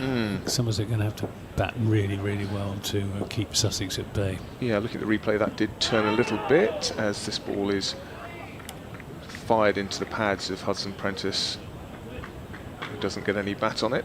Yeah, that turned a little bit for Archie Vaughan outside the off stump. Certainly wasn't anywhere near close to being LBW. Hit Hudson Prentice well outside the line, but a bit of encouragement for the spinners. Flatter this time from Vaughan, and that one keeps a little low, but Hudson Prentice is able to play it comfortably enough into the onside and pick up a single and retain the strike. 2 from the over, 3-8-1 for 5. Hudson Prentice moves on to 3. John Simpson at the other end, 41 off 65 to go, with a similar score in the first innings. He was out in the 40s. Yeah, I referred to a tweet from Kevin Jeffrey, who was talking about some late winter snow, and I was wondering where he was reporting from, and the answer is Cyprus. He says, I live in a small village called Pedulas, which is in the mountains of Cyprus. Only 135 people live there. 1,150 metres above sea level. Wow. If I can, I'll send some cherries over to you. Thank you very much indeed, Kevin. Yes, please. Yeah. Both to the Taunton and Sussex media centres, please. Yeah. Snow in the mountains of Cyprus. Sounds beautiful. Well, we've had correspondence from all over the world over the last 2.5 days. I think Tasmania is the furthest flung of our tweeters. Yes, about as far as you can get, isn't it? Yes, it must be. There's Jack Leach into bowl to Finn Hudson Prentice, who plays that back up the pitch. To Leach, we've got 1, 2, 3, 4 and a half saving one. The half being Tom Banton, who's sort of halfway back. In fact, he's retreating now towards long on rather than a deep mid on. As Leach is in and bowls to Hudson Prentice, who turns this into the onside, and if Archie Vaughan had picked that up cleanly, he would have had a shy at the stumps, but John Simpson was backing up and I think would have made his ground fairly comfortably. The single is taken, 382 for 5. I'm sure this is the influence of the high tide. A cloud that's a sort of misty cloud over the ground at the moment. It's not proper cloud, if you can have such a thing as improper cloud. It's a single. Are you a mariner, Anthony? Did I? No, definitely not. But I worked in the farming community for very many years, and so I'm quite weather conscious. Yes. There's Leach. Bowling to Hudson Prentice, who's on 4. She's short. I think Leach was anticipating Hudson Prentice giving him the charge and responded by just dragging that one down a little, and Hudson Prentice down the pitch turned it into a good length delivery. Hudson Prentice moving a little gingerly. He sort of did some stretches after that. Yeah, I think when he went for that first pull shot, he did himself a bit of a mischief. Leach in and bowls, and this is played out through a gap on the offside. Well, you never know with muscles quite what it affects, but hopefully from Sussex's point of view, it's not going to impact Hudson Prentice's ability to bowl, because they'll need all their bowlers, you think, to... Hopefully from Somerset's point of view, it will. Well, there you go. And from the neutral's point of view, some intrigue. It's Leach to Simpson, who punches this up to Casey Aldridge at long on. Craig Overton's back on the field. I'm not sure who he's on for this time. It's not Lewis Gregory, because... Oh, it might be actually, because... Can't actually see... No, it wasn't. It was for Josh Davey, who's just... No, it's not. That's not Josh Davey. Who's it? That's... Tom Lammonby, that's who it is. There we go. Talking of agriculture and cricket, have you ever read Philip Edmonds' book? No, I haven't, no. Well, a friend of mine who has was telling me that people used to hate rooming with him on tour because he had all these interests outside of cricket, including apparently some investments in agricultural businesses. He would be up at 4 o'clock in the morning listening to the Farming Today on Radio 4. Just as true, yeah. Yes, a man of many and varied interests, Philip Edmonds. As Vaughan continues from the sea end, bowling to John Simpson, who defends, not yet willing to take on these two men posted at long off and long on. Happy just to pick up the singles here and there, and otherwise just keep Somerset out there in the field for a little longer. This time Vaughan flights one, and it ricochets off James Rew's pads into the stumps, having beaten Simpson down the leg side.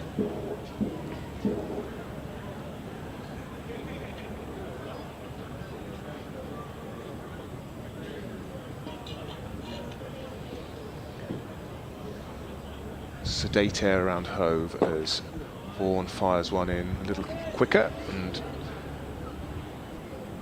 Simpson, rather in the manner of someone warming up before a game, just pats that one back with a high elbow and no fuss. Sweep attempt from Simpson and a shout for LBW. It runs off down to a fine leg for a leg by. I think probably going down the leg side. Only half an appeal from Vaughan and his Somerset colleagues. If you didn't know it was high tide, you'd think there was a bit of a threat of rain, wouldn't you? Yeah, Nicky made the point that this tinted glass does make things look darker than they are, as Hudson Prentice advances to Vaughan and flicks a ball from outside the off stump into the onside, and there'll be one run. Yeah, I think we're okay. It's just sort of misty stuff. I don't think it's going to produce anyway.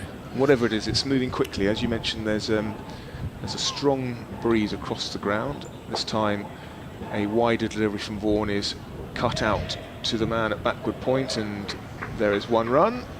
3 from the over, 2 from the bat. Sussex 388 for 5, and John Simpson has moved on to 44, retaining the strike after that single.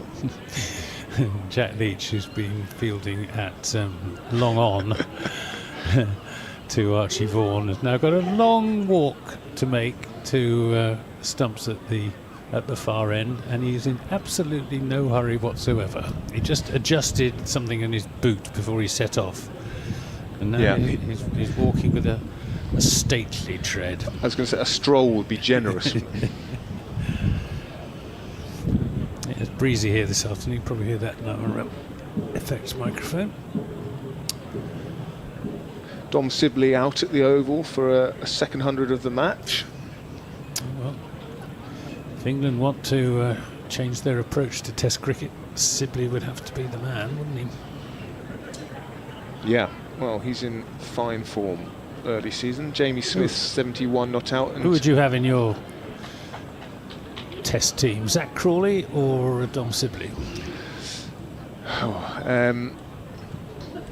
you know what? I'm going to sit on the fence there. It depends where you're playing. Oh, right.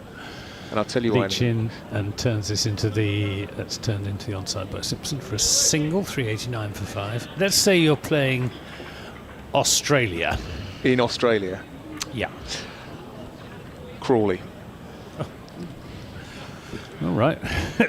You don't think he'd be sorted out by Well, I think. Messrs Cummins and co? Well, I think, in a strange way, those are the kind of bowlers he prospers against, i.e., people with a bit of pace and bounce. Could be. Leach in and bowls, and Hudson Prentice stretches forward. I will also say that whether it's the right or the wrong decision, I think this was said on a cricket podcast during the week. They're in so deep with Crawley now that to eject him now is almost a sort of indication of panic. Leach in and bowls, and Hudson Prentice. But it must be rather dispiriting for his potential rivals. That Yeah. he gets low score after low score after low score, and yet he keeps getting picked. Well, this is the great disconnect between county cricket and Test cricket that has emerged, isn't it? Yeah, Leach in bowls, and Hudson Prentice reaches outside the off stump to try and get bat on that. Doesn't time it, comes off the bottom edge. I think you've definitely seen players change the way they play because they realise the only way they're going to get into an England team. Leach bowls, driven over the top of Tom Abel at short extra cover, and will be going for 4. Well directed, that shot from Finn Hudson Prentice, clearing the man at extra cover and bisecting the 2 boundary riders. Brings in 4 runs and takes him on to 10. The crowd, home or otherwise, thirsty for some action, were very grateful to see an aggressive shot. At last, something to cheer.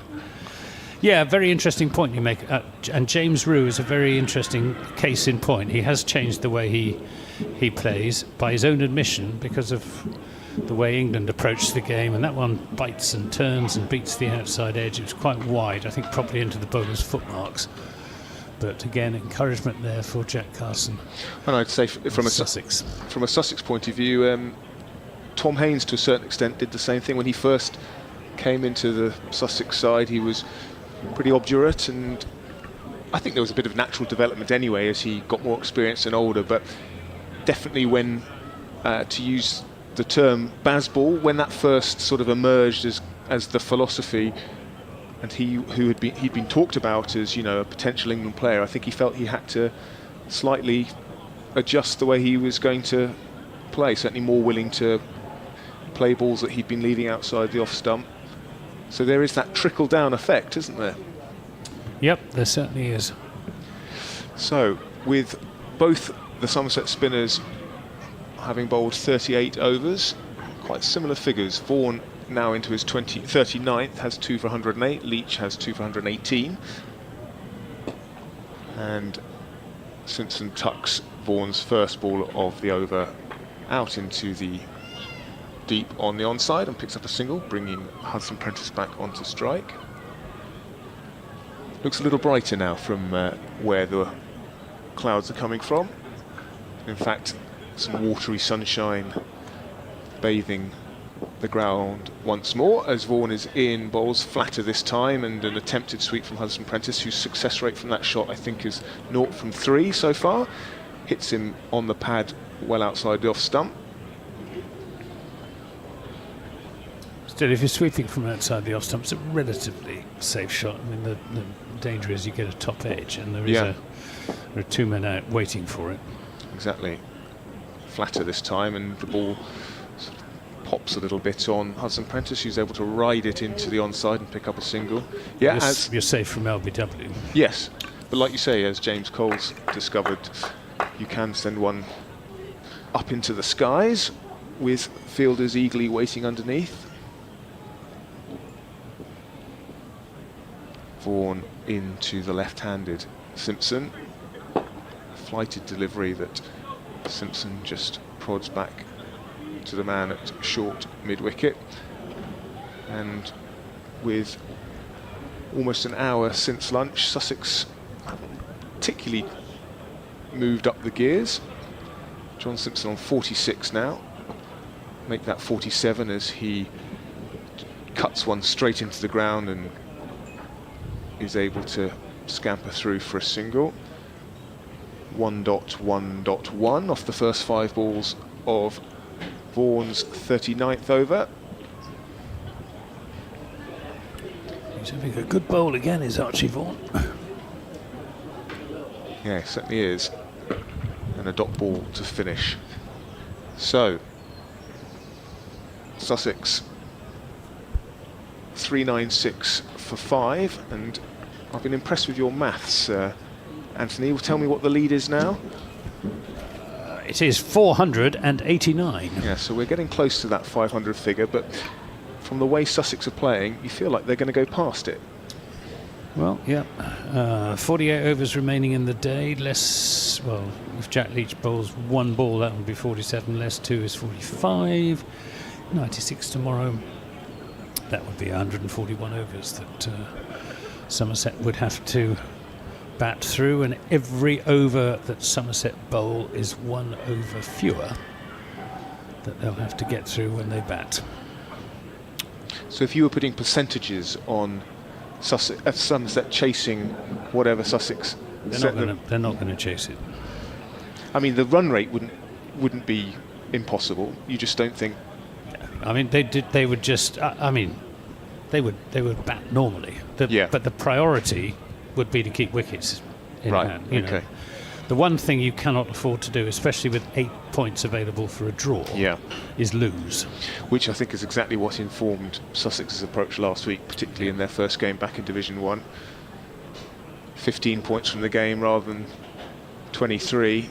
It's not a huge gulf at this stage in the season. Jack Leach is going to bowl another over to John Simpson from the Cromwell Road end. This is turned into the onside for another comfortable single, picked up by Captain Gregory, who is at backward square leg for the left-hander.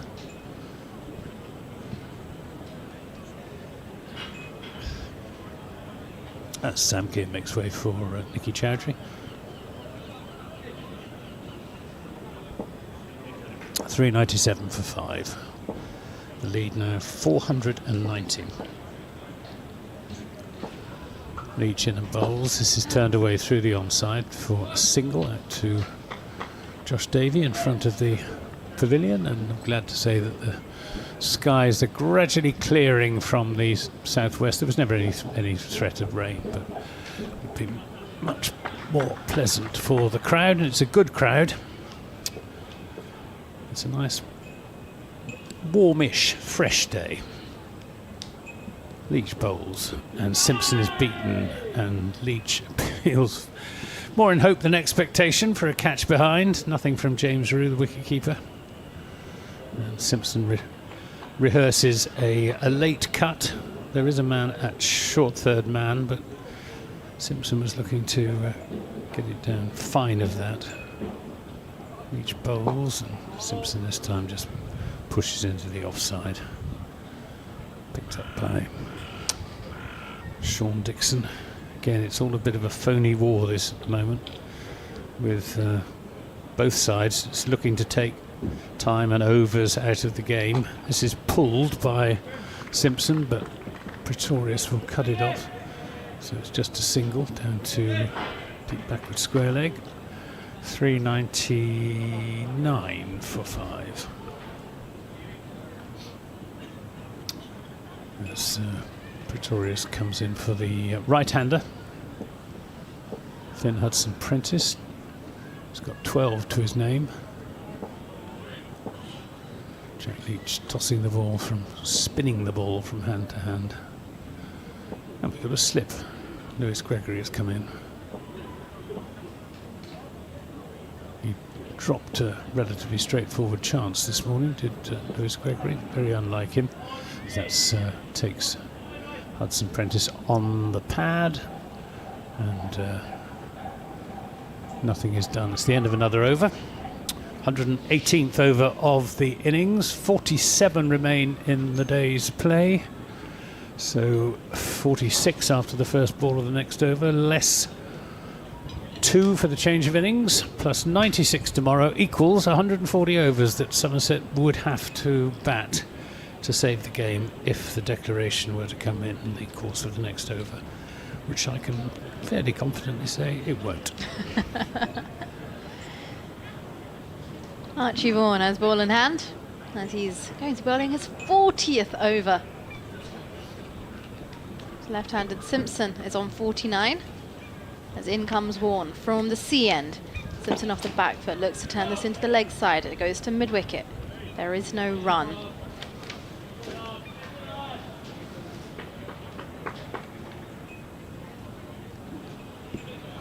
Got a deep cover, a long off, a long on, a deep mid-wicket and a deep square leg. As your boundary riders, as here is Archie Vaughan. Right arm round the wicket, Simpson forward and drops us into the offside. They'll manage to pick up a run, and that brings up his half-century as Point comes in to field that one. John Simpson, 50 from 82 deliveries this afternoon here at Hove.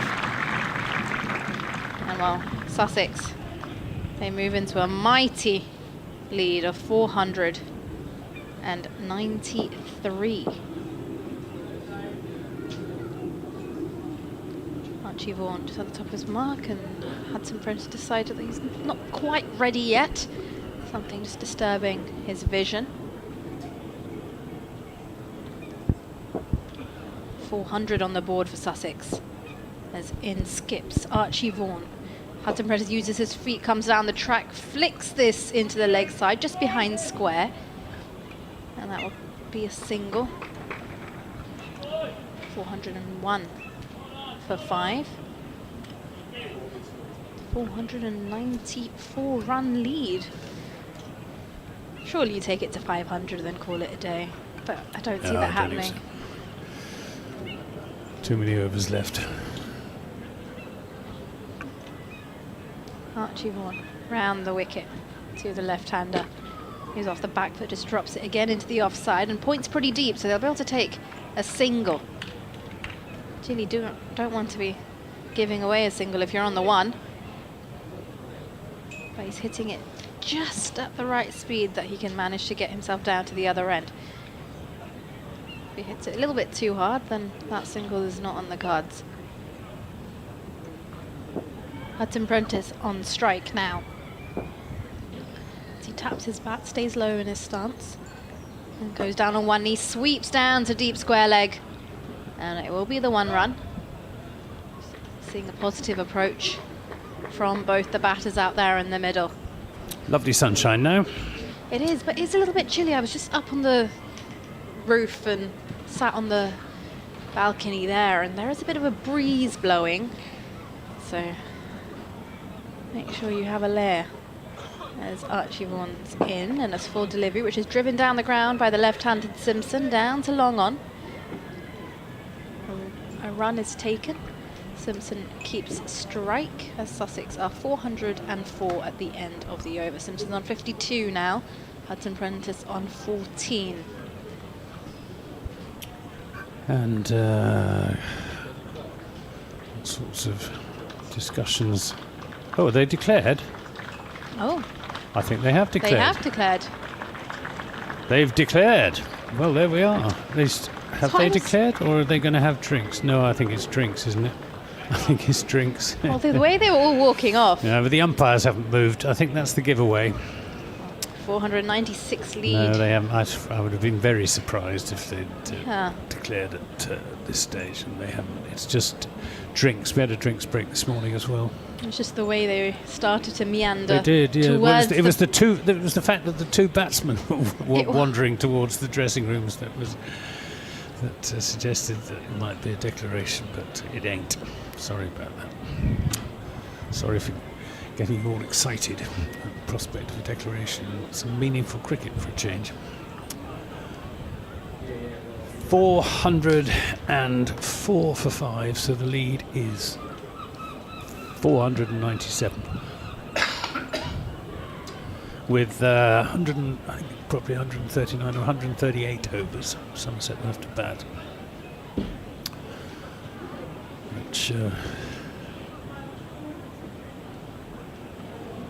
46 overs remaining, which means we're 14 overs away from tea. Should get to tea. The required rate would be about 3.6 if Sussex were to declare now. Yeah, and I think we should get to tea around potentially 340. Should be on track unless the spinners absolutely race through their overs, as they're already doing. So yeah, only got 14 overs to go to the tea interval. Somerset spinners doing virtually all the work. Archie Vaughan, who bowled 50 overs in the second innings against Worcestershire, has now bowled 40, so he's bowled 90 in the last 2 innings. Jack Leach bowled 65 against Worcester, he's bowled 39. So he has bowled 104 overs in Somerset's last 2 innings in the field. So some marathon stints being bowled by Somerset's 2 spinners. Let's see what's going on elsewhere, because there isn't much happening here. There hasn't been much happening here all day, if we're being brutally honest. What have we got? Durham 97 for 5. Ooh, in trouble. 159 runs ahead of Warwickshire. But should be a definite result there. Notts against Essex. Notts 86 without loss in the second innings, which means that they are 66 runs ahead of Essex. It's a close game, and they're off for bad light at the Oval. for bad light. Surrey 282 for 4, 316 runs ahead of Hampshire. Yorkshire against Worcestershire. Worcester need 592 runs to win with 10 wickets remaining. Well, poor old Worcester have got another batting vigil ahead of them, having batted through 200 overs to save the game against Somerset last Monday. They've now got to bat through not quite as many overs, but something like 140 overs, I dare say, to save the game against Yorkshire. In the second division, you're still not missing any cricket. Nothing's happening out in the middle. Gloucestershire against Glamorgan's going to be a draw. Glamorgan 323 for 5, still 223 runs behind Gloucestershire's first innings score of 546. Kent 74 without loss, need another 242 to beat Middlesex. Lancashire 14 for 1 against Northants. They're 254 runs behind, 9 wickets remaining. Looks like a draw. And Leicestershire 151 for 3 against Derbyshire as Leach bowls to Simpson, who picks up a single into the onside. 405 for 5 here. Leicestershire lead Derbyshire by 242 runs with 7 wickets remaining, so they'll be looking to declare and try and bowl Derbyshire out for a second time. So that's the situation around the country. Here we've got a declaration in the making. Leach bowls, Hudson Prentice pushes this into the offside Tom Abel fields. Hudson Prentice on 14 from 28, so no real fireworks from him so far. John Simpson continuing this remarkable run of run scoring for Sussex, averaging over 80 in the county championship since he joined Sussex from Middlesex at the start of last season. Lewis Gregory, the skipper, just comes trotting out from slip to field at short extra cover, presumably for the either the ball that stops or possibly a lofted off drive such as Hudson Prentice produced a couple of overs ago, which carried over the top of Tom Abel when he was fielding more or less that position. Leach bowls. Hudson Prentice back on his stumps, looking for a single into the offside, which isn't there. Crowd quiet. And sense of anticipation that hopefully the sort of phony war that we've had for most of the day so far, with neither side in any great hurry, will soon be replaced by some very serious, determined cricket as Sussex look to bowl Somerset out in their second innings for their first win in Division 1 since 2015, as that's played down the ground to Tom Banson for a single. 406 for 5. One more run and we've got the magic lead of 500. But I don't think Sussex are going to be satisfied with that. Leach to Simpson, who runs this down to fine leg, where some fancy footwork from Lewis Gregory. And that is the 500 lead. But, appreciated by the crowd. It's a good crowd as well. Free admission today. All you have to do is register with the Sussex Cricket website and come and watch what could be, for the last couple of hours at any rate, some tense and absorbing cricket. Leach bowls. This is Hudson Prentice down the pitch, almost yorks himself as comes down the pitch. Still manages to get it away up to long off for a single. 408 for 5 at the end of that over. 45 overs remain in the day's play. 44 after the first ball of the next over, then 42. So 138 overs Somerset would have to bat if there is a declaration in the next over. But we're going to have some seam. Is it a new ball? No, it's not. It's Casey Aldridge coming into the attack from the sea end with a little bit of a breeze coming over his left shoulder. First time we've seen Aldridge. Today we had an opening burst from Pretorius from the sea end and Davy from the Cromwell Road end. Since then it's been spin all the way. Long consultation going on between Aldridge and his captain. Again, Somerset in absolutely no hurry, but whether it'll do them any good or not is because it's overs that rather than time that counts. But I suppose we could get some bad light. Doesn't look like it right now though. It's nice and bright here. Quite right. Casey Aldridge just rolls his arm over to mid-on, where Jack Leach is just helping his teammate out. But we're going to see some seam back into the attack after a very long while. And it's been Hudson Prentice on strike. Aldridge, number 5 printed on his shirt, runs away from us at the sea end into Hudson Prentice, who's forward and square drives down towards deep point. Will take the single. Sussex move on to 409 for 5.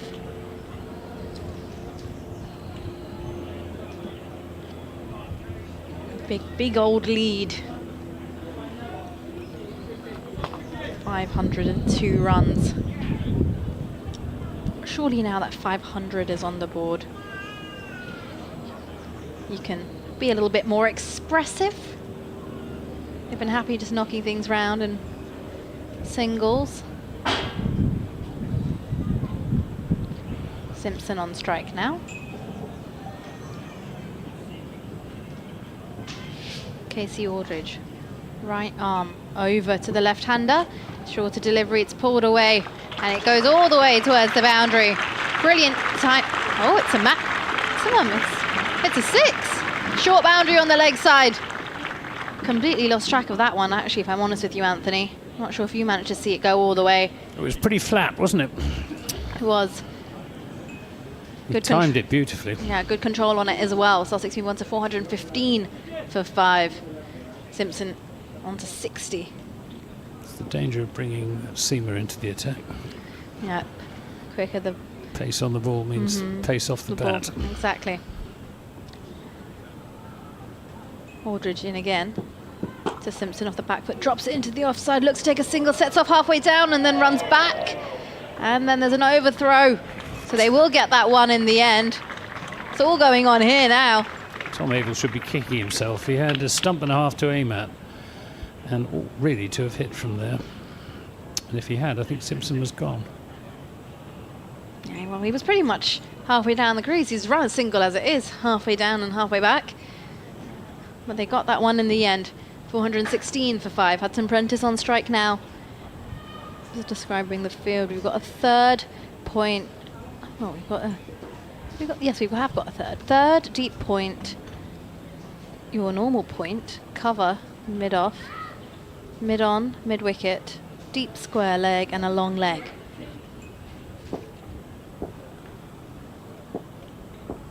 As here is Casey Aldridge to Hudson Prentice, who's forward. This one stays low. He beats the bat and it goes through to Rue with the gloves. A whole lot of prodding going on. Batsman at pitch. Again, it suggests that this pitch may be getting to wear, which will encourage Sussex and cause a few worries amongst the Somerset batting ranks.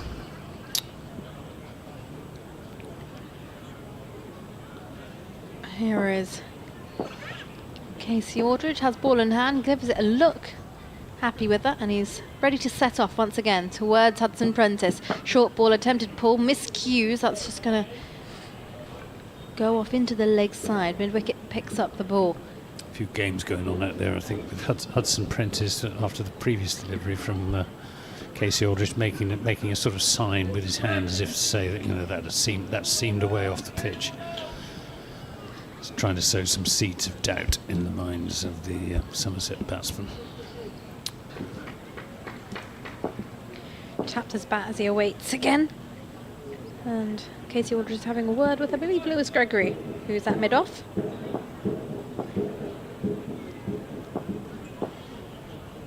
And we're ready to go again. Back of a length as it drops into the offside. There is a gap behind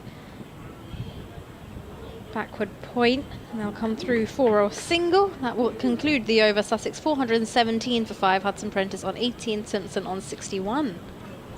The lead now 510.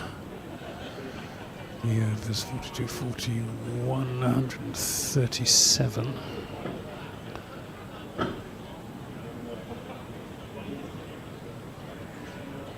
Leach going to continue from the far end. He is. He hands his cap over to the umpire.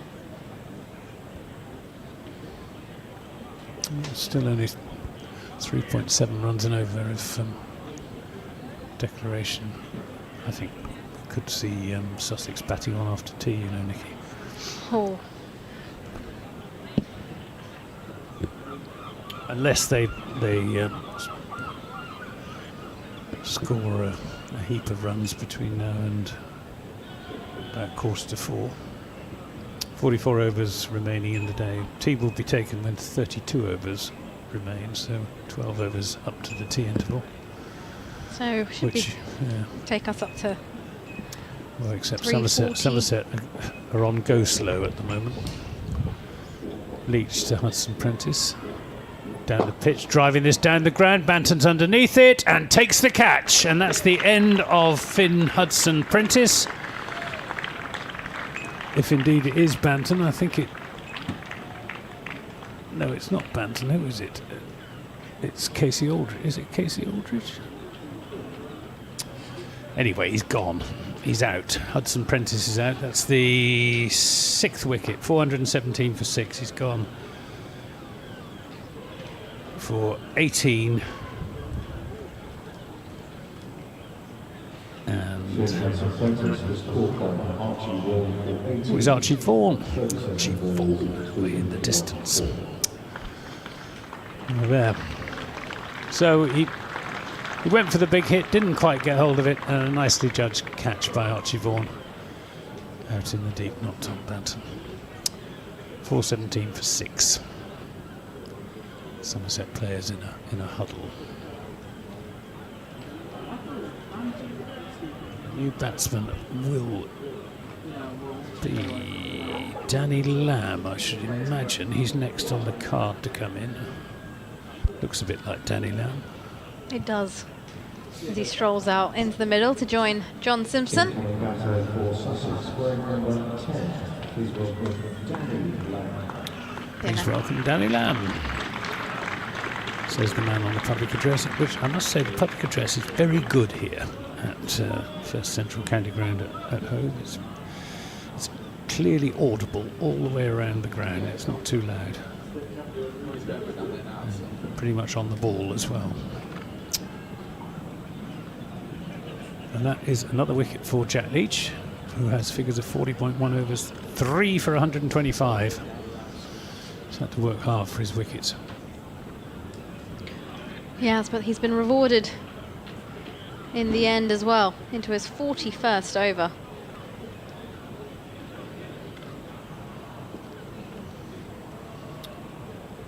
Lamb just warming up, just crouching down, getting himself flexible as he's ready to face Jack Leach.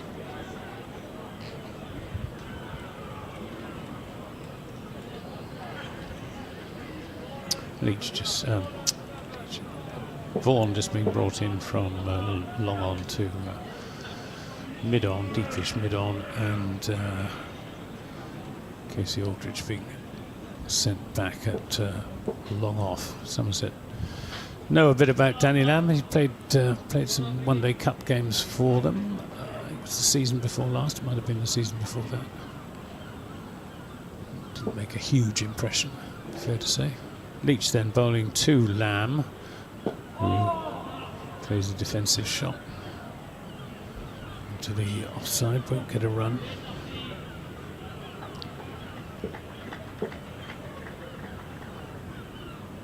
Leach in and bowls, and Lamb again forward in defence. And aggressive shot from Finn Hudson-Prentice, proving to be his downfall. Lamb is very much more circumspect so far. This time he goes for a sweep shot, was absolutely nowhere near it, trying to sweep that from outside the off stump. And the ball bounced a good foot above his horizontal bat. Here's the gloves of James Rue. There's a crow somewhere near our effects microphone. Leach in and bowls, and appeal for a catch behind, which is given out. And that's the end of Danny Lamb, and it's the 4th wicket for Jack Leach, 4 for 125. Well, Danny Lamb didn't last very long, 4 deliveries, I think. 417 now for 7. Well, he lasted 1 delivery extra than he did in the first innings, went for a duck in the first innings. Oh dear, it's a pair. It's a pair. Oh dear. Well, we'll have to go, and Jack Leach is showing that his keeping at it pays off in the end. Picks up his 4th wicket. That one actually did stay a bit low. The previous delivery, which he went to sweep, we saw the ball take a bit of height. This one stayed quite a little bit low. And you're just starting to see the effects that day 3 is having on this pitch. Yep. That's why Somerset's celebrations suddenly got a bit muted. And that one certainly turned and took the outside edge. Good piece of bowling. And if it's doing that now, then Somerset batters will probably just have to be a bit more wary when they go out. It's a bit up and down. 417 for 7. Danny Lamb will have to go. He's got a pair. So didn't get off the mark in the first innings, and unfortunately, the same story in the second innings. That brings Jack Carson out into the middle. Carson having a long chat with his captain, John Simpson, about tactics. Somerset will be careful. They don't want to bowl Sussex out too early, because give them even longer to have to bat to save the game.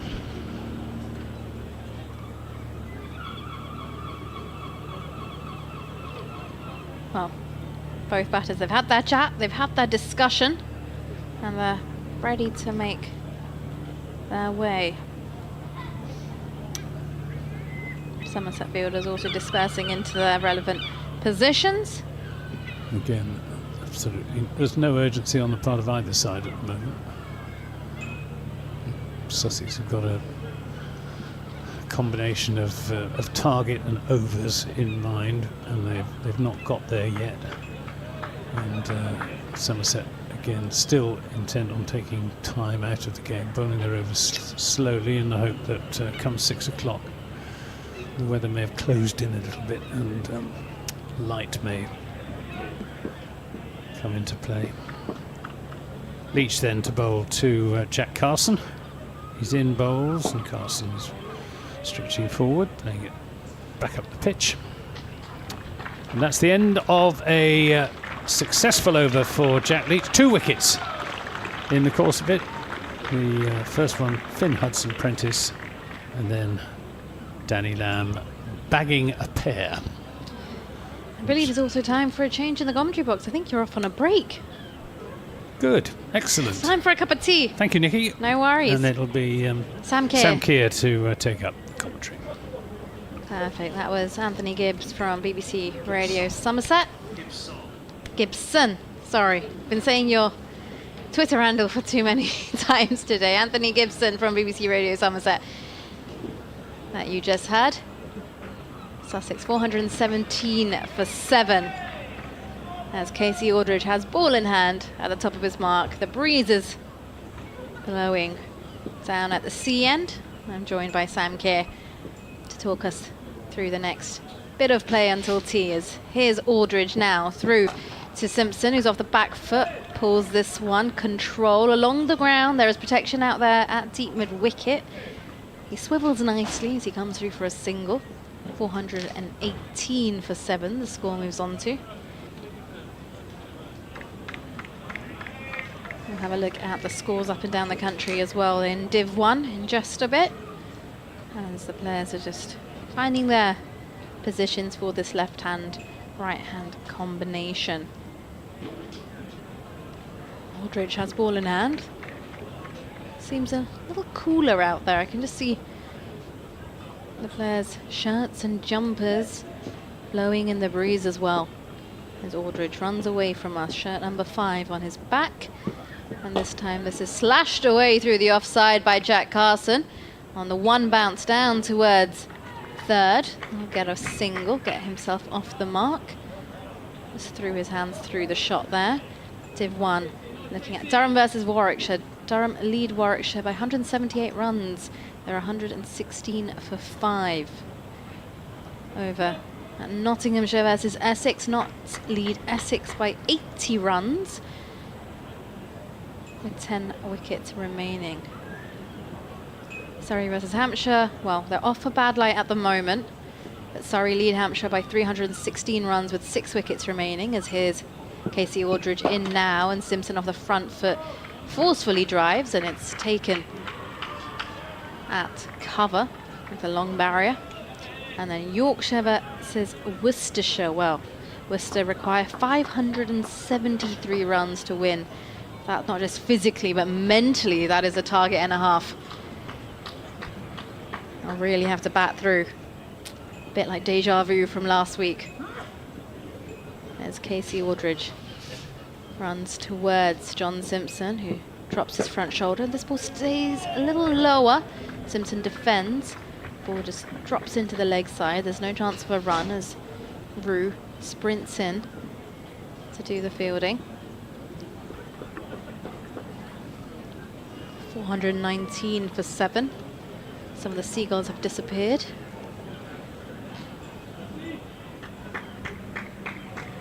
Some support from the far stand to our left. Is there a name for that stand, Sam? It's had various names over the years. I think the sort of non-branded name has always either been the Shark Stand or that would make sense, because or the Southwest Stand. Here's Casey Aldridge into Simpson off the front foot, drops this into the offside, times it brilliantly, just softer hands, and Will come through for the single as the ball just squirts behind point. I think during Championship cricket it's the Southwest stand. Oh, And during white ball cricket it becomes the Shark Shark stand. stand. Oh. With the prefix of whoever is sponsoring it at that time. okay. Makes sense though. The Southwest stand. In today's case then, as Carson just takes his guard and takes a quick look around the field. Slip is coming into play as well for the new batter.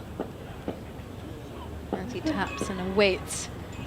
Casey Aldridge, back of a length, slashes his hands through the offside once again. There's protection at deep point.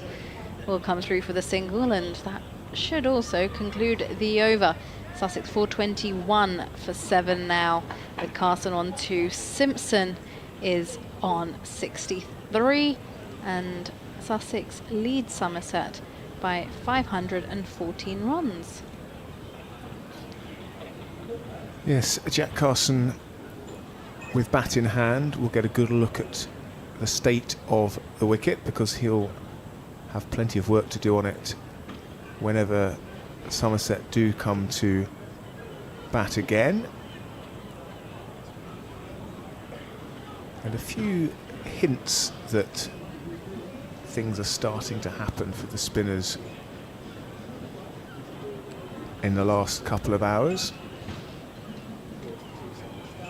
Few have turned. That one that took Hudson Prentice's edge off Archie Vaughan did a bit.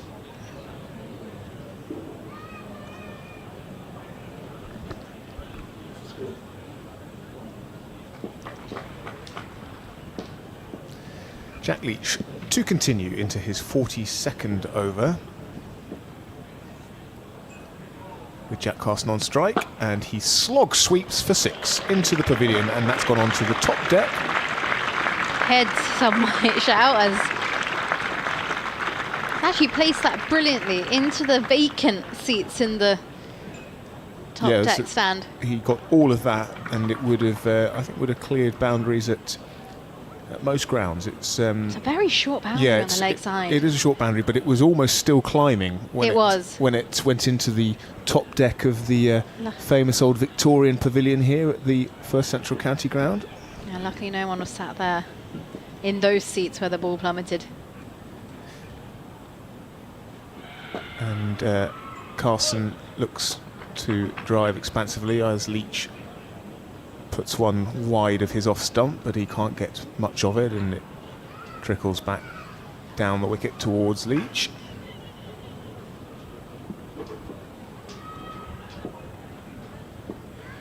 Carson with a statement of intent with that first shot of the over, and this time he cross bats it almost like a tennis shot down to long on, picks up just the single.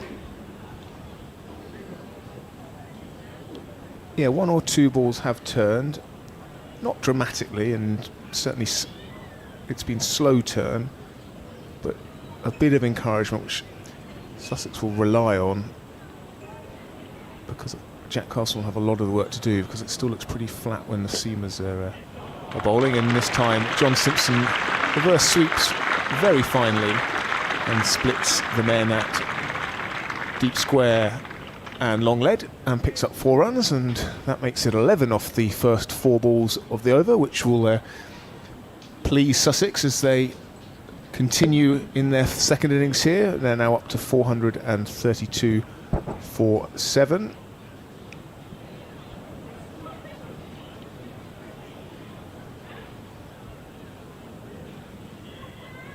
This time Simpson drives down the ground, will just pick up 1 as long off comes round, does the fielding.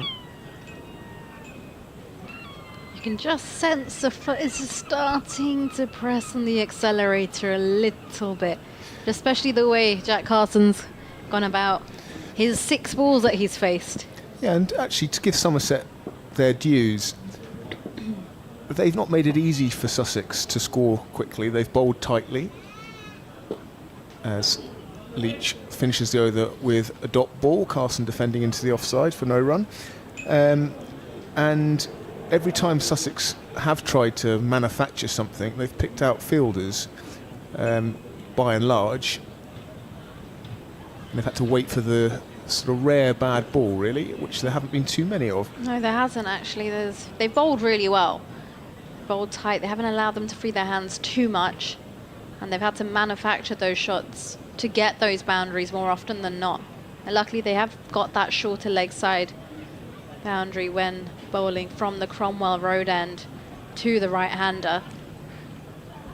And actually, you're under more pressure, especially off-spinner like Jack Leach. You're bowling with the short leg side boundary, so you're constantly under pressure to think if you slip with your line or length, that's going back into the stands.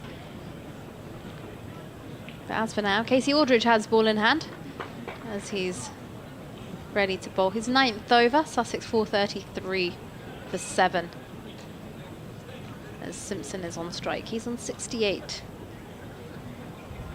Aldridge, right arm over the wicket to the left-hander, full delivery on. This is hit hard, and Jack Carson does a good job to jump out the way of that one at the on-striker's end. It was going straight for his stomach, and they'll get a single in the end as Jack Leach fields down at long off.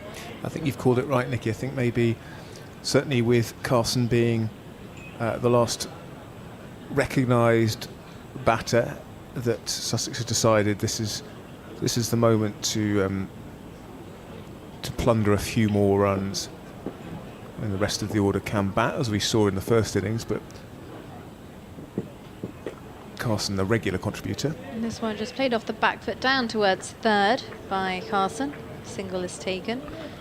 Yeah, that was struck firmly. It's a good job Carson actually jumped out of the way of the strike from Simpson in good time.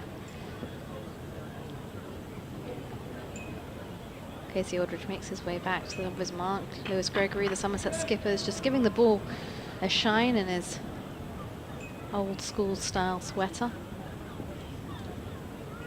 Which, actually, I'm not sure if you noticed, Sam, they've come into fashion now. Cricket sweaters are now a fashion statement.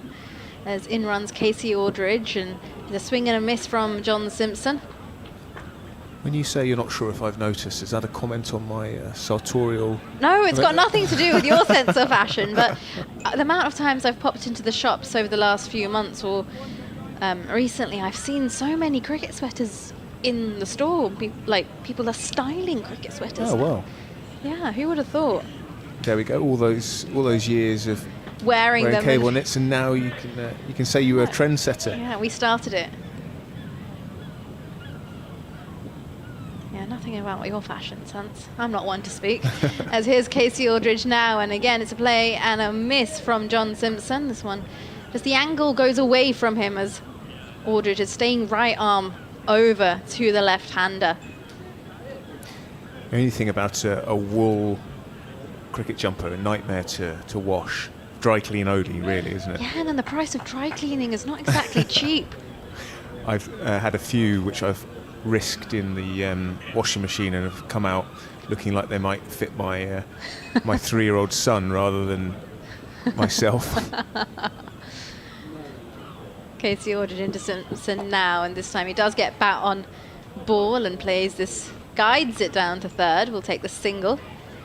Score moves to 436. Yeah, that's the problem. It's a fashion statement, but then it's a washing issue, and then, yeah, I've had a few shrink on me as well, and then when you go to wear them, you're like, this is not how I remember it fitting. But well, I blame the washing machine, even if perhaps it's not the fact that you didn't check the washing label. Well, I was going to say rather than my expanding waistline, but yeah, you have to be very careful because they're not cheap, the sweaters either, are they? Oh, they're not. Aldridge in now, back of the length. Carson plays this off the back foot, defends. Ball goes to short mid-wicket, and there is no run. That is the end of the over. Sussex 436 for 7 now with a lead of 529 runs. John Simpson just standing in the middle, leaning on his bat, and you could see the cogs turning in his brain as the Sussex captain debates internally his game plan. The lead well over 500 now, 529. 40 overs left today, so 136 remaining in the match. And the question will be, if we assume that 529 is going to be beyond Somerset in terms of a chase, will Sussex have enough time to take 10 wickets? That will be what we will have to wait and see once Somerset come to bat. For now, Leach continues from the Cromwell Road end. John Simpson reverse sweeps, doesn't get all of it, and will just pick up an easy single as the ball trickles out to deep square leg.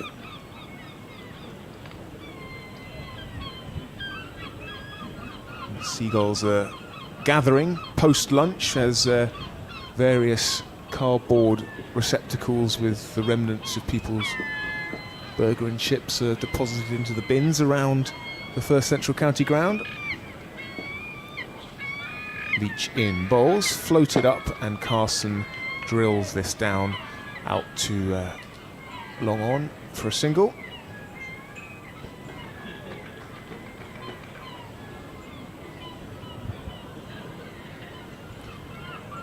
Oh wow, they're loud, aren't they? Yeah, I think it's feeding time for the Seagulls. Probably got the call when they were down on the pier and said, right now it's time to head to the cricket, as Leach drags his length back a little bit and Simpson turns around the corner for another single. Third single off the third ball of this over.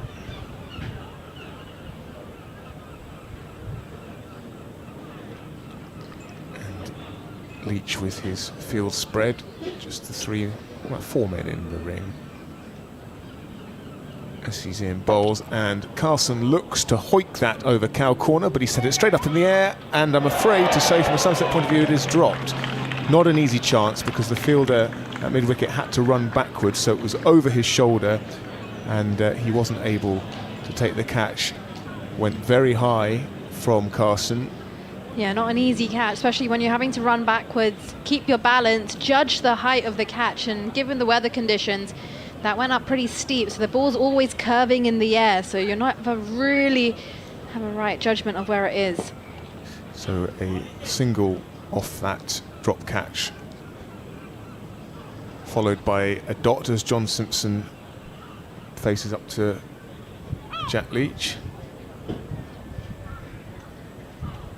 And he's in and bowls, and this time Simpson advances down the track and wallops Leach back over his head for 6 runs.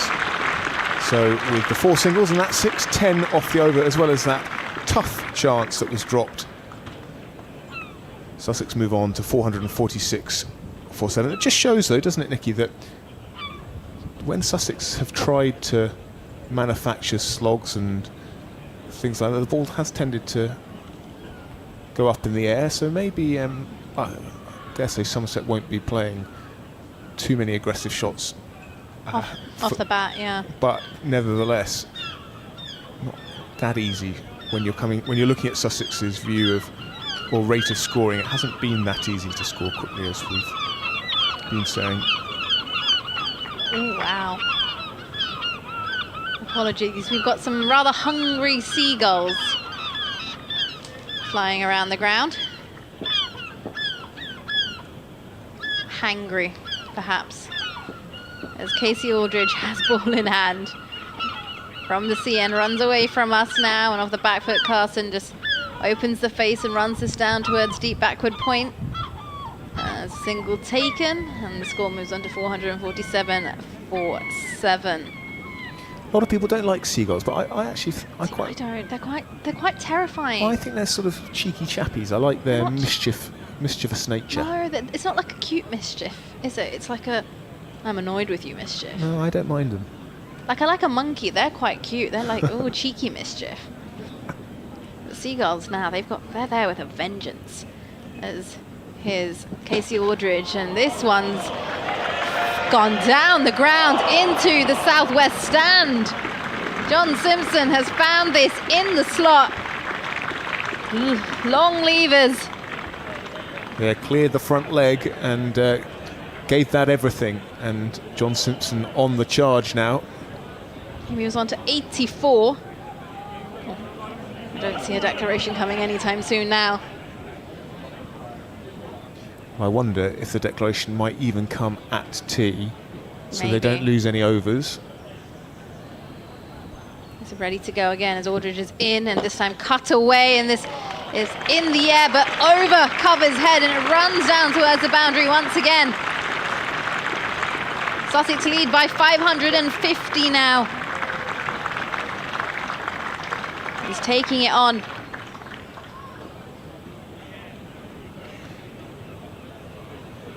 Crowd's enjoying it. Yes, so 6.5 overs until tee. Moves on to 88. Scored 47 in the first innings. I mean, they could really irritate Somerset. Pull out now and have 20 minutes or so. Here's Casey Aldridge in, and this time Simpson drives through the offside down to a deep cover. I'll take the single. They've spread the field out now. We've got a few boundary riders on the offside for the left-hander. And they're pretty much going to stay in place for the right-hander as well, as Jack Carson is on strike. Deep square leg, who's behind square. We've got a fine leg as well. Fine leg, deep square leg. Deep mid-wicket, who's a few yards off the boundary. Mid-wicket, who's on the square. And we've got long on, where Jack Leach is right in front of us. As Carson taps his bat as he awaits Aldridge. Short ball, and this is played into the leg side. Goes, balloons up into the air, so they'll come through for a single. There is no one at square leg, so there's no chance of that being taken. Although as I say that, mid-wicket has moved just to... This always happens. As I say that, mid-wicket has moved to square leg. So if they're going to take the short ball approach, then if there's a chance of a bit of fending, then that may be the case. The left-hander, Simpson on strike. Now as in comes Aldridge, and fuller delivery. This is driven down the ground towards long off. It'll be a single as Leach comes in to do the fielding. And that will be the end of the over as well. Sussex 460 for 7. They have a lead of 553 runs over Somerset. A fruitful over for Sussex as they start the charge, 14 from it. And Jack Leach in no hurry to make his way to the top of his mark at the Cromwell Road end, ahead of his 44th over. He has bowled a lot of overs in the last 10 days. After that marathon effort at Worcestershire, which Somerset came so close to securing victory over Worcestershire, but keeps twirling away. Jack Leach, 4 for 147 from his 43 overs as he's in to John Simpson, who's not out on 90. And that'll become 91 as he punches that into the mid-wicket region where it's fielded.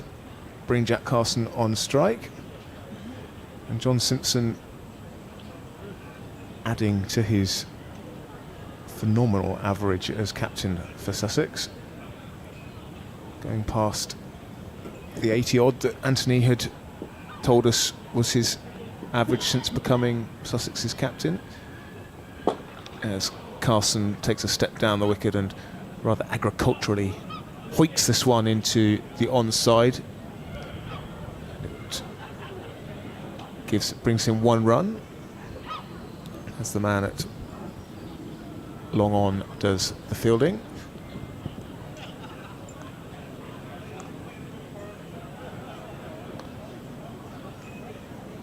Simpson just intelligently drops that into the offside where there is a huge gap and picks up a single.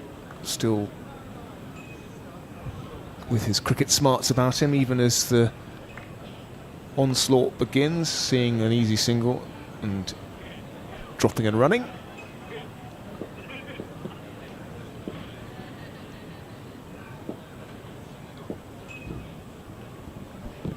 Leach into Carson, who hoiks this one over the pavilion, or almost over the pavilion, as close as you could get it, bashes into the scorer's window. Watch out, scorers. Which has obviously got reinforced glass because it just bounced off the scorer's window, although it's a pretty soft old ball, but a lovely slog sweep from Jack Carson, who is now on 21 from just 15 balls. And this time he's happy to just whip this into the onside and pick up a single. 10 off the over so far, with one delivery still to come.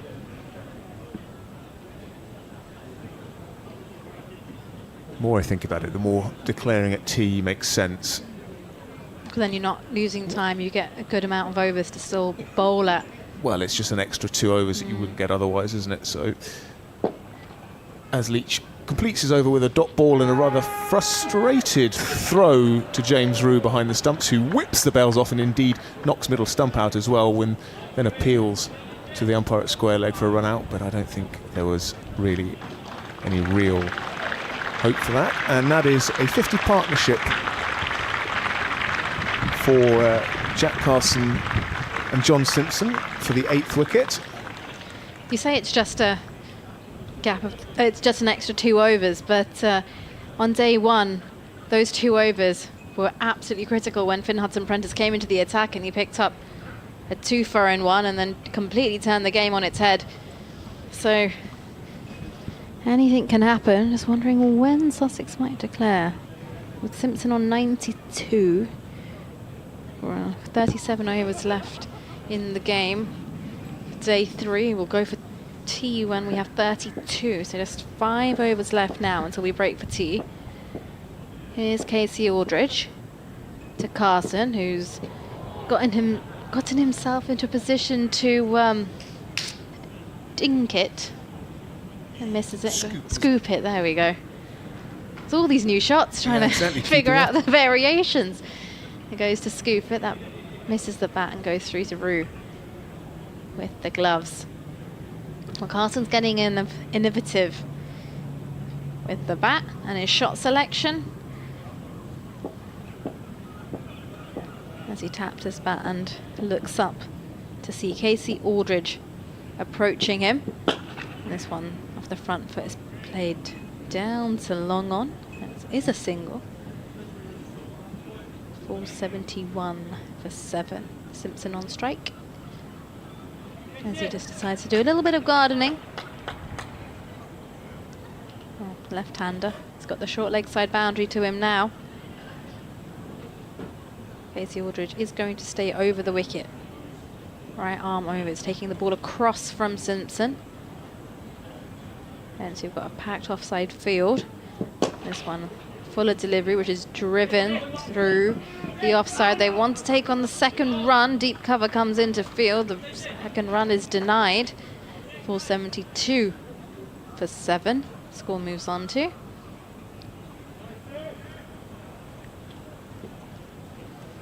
Carson on strike. Got 3 fielders out in the deep on the 4 fielders out in the deep on the offside, and on the leg side we've got 4 as well.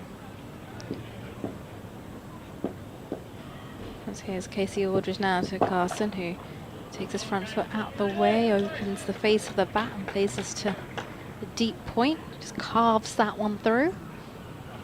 473 for 7.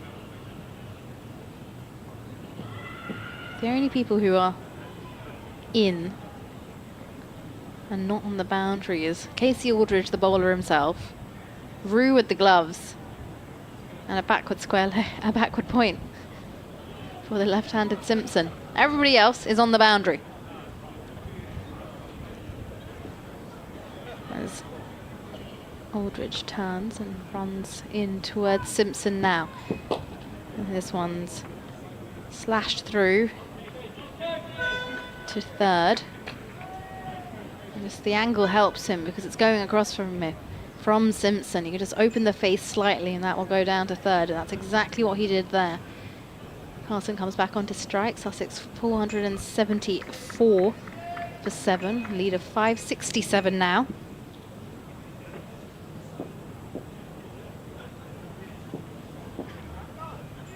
just a mid-wicket in place. Everybody else out on the ring, out on the ropes, as this one is just played off the hips, back of a length by Carson, and played down towards mid-wicket. They'll get a single. Carson will keep strike at the end of the over. Sussex 475 for 7. 4 overs to go till we break for tea.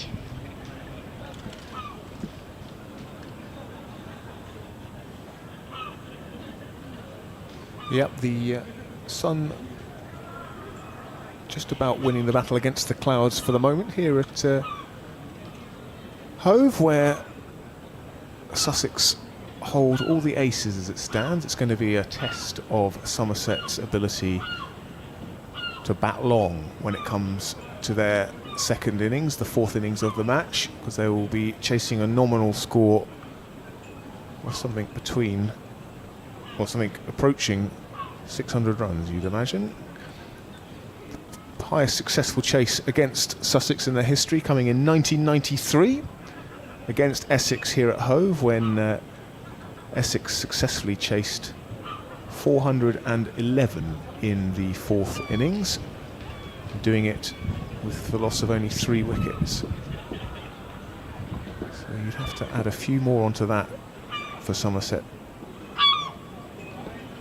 to break that, or to break that record of a successful chase here in the 4th innings. I think that has probably long gone as an option, and it'll be whether they can hang on for the remaining overs today and in the match as a whole, as Leach comes in for his 2nd ball of the over, and Carson plonks that out to long on. The first ball of the over was a dot ball.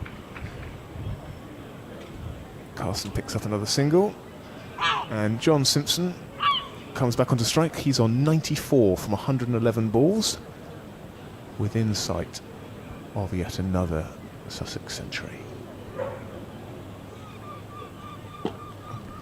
Dinks that just behind square to backward point for another single. He moves on to 95. And the decent sized crowd here on a Sunday,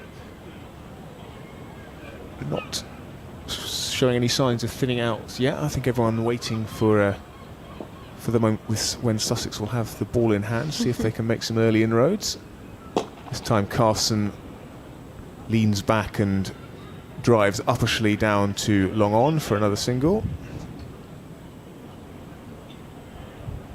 3 singles from the over so far, 4 balls gone. John Simpson back on strike on 95 as Leach is in. Simpson comes down the track, couple of steps, and then a drive out to long on where he'll pick up another run, and he leans on his bat at the non-striker's end as he looks on, looks round.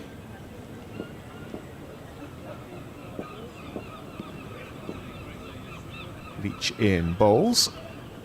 Carson comes down the track and as straight as a die hits this one back over Leach's head and indeed over the sight screen at Cromwell Road end for another 6, and that is met with generous applause from the home crowd here at the First Central County Ground. So that completes the 130th over of the innings. Sussex 485 for 7. It's a lead of 577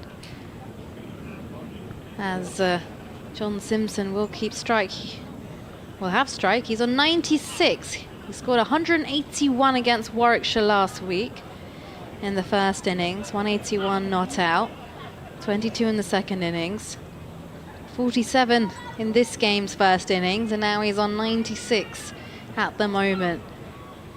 On track for his 17th first-class century as he marks his guard again. A little bit of dust blows over as Casey Aldridge heads to the top of his mark.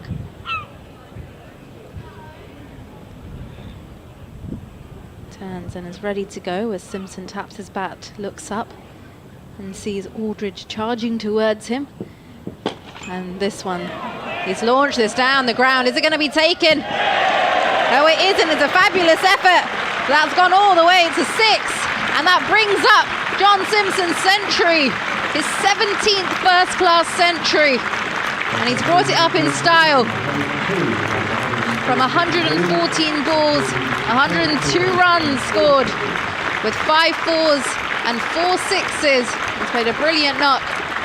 Yeah, another fantastic innings from the Sussex captain, reading the situation very well, scoring those runs quickly. And when you just compare his records between Middlesex and Sussex, 200 matches to score his 10 first-class hundreds for Middlesex. He's in his 16th match for Sussex, and he's already got 7.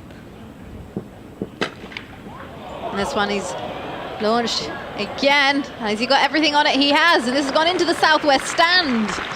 The umpire raises both hands towards the score box. The scorers acknowledge that with the light shining back. And the score moves on to 497 for 7. Simpson swiftly on to 108. And right now, there is not a single fielder who is not on the boundary line, apart from Casey Aldridge himself, who is at the top of his mark. Oh, and Rue, who's got the gloves, but as I say that, we're having a shuffle. Yeah, and these next 2.4 overs are... Well, you know what they're going to do now. It's almost academic. It's how many can John Simpson and Jack Carson add to their personal totals. The Somerset fielders all have their arms crossed. They know that they're just waiting now for that tee interval where we assume Sussex will declare. Here's Casey Aldridge through to Simpson now. This was a wide one that Simpson sits back and gets some bat to. This goes down towards deep third. It's going across from him again. Takes a single. 498 for 7. 591 lead now. That's pretty inevitable with what gear Sussex are going to be playing at right now until we break for tea. Just a couple of overs to go till then. And as for now, it's Jack Carson on strike. He's on 33. As in runs Casey Aldridge. Carson uses his feet, comes down the track and almost flat bats it back down the ground towards long on. It's fielded by Jack Leach. A single is taken.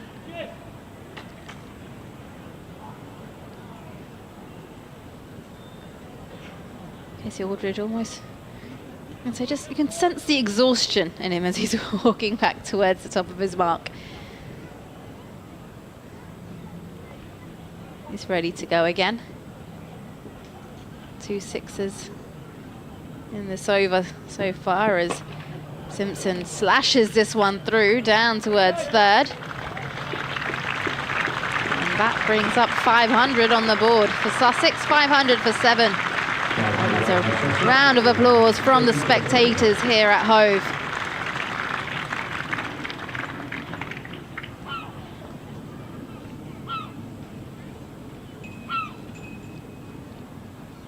Sussex fans are happy. As Casey Aldridge runs away from us. And Carson pulls and just goes along the ground down towards fine leg. There is a single taken, and that will be the end of the over from Casey Aldridge. He's bowled 12 overs, 0 for 85. And by the looks of it, that is also the declaration. Sussex 501 for 7, with Jack Carson on 35, John Simpson 110 not out, and Sussex have a lead of 594 as they declare on day 3 down here at Hove.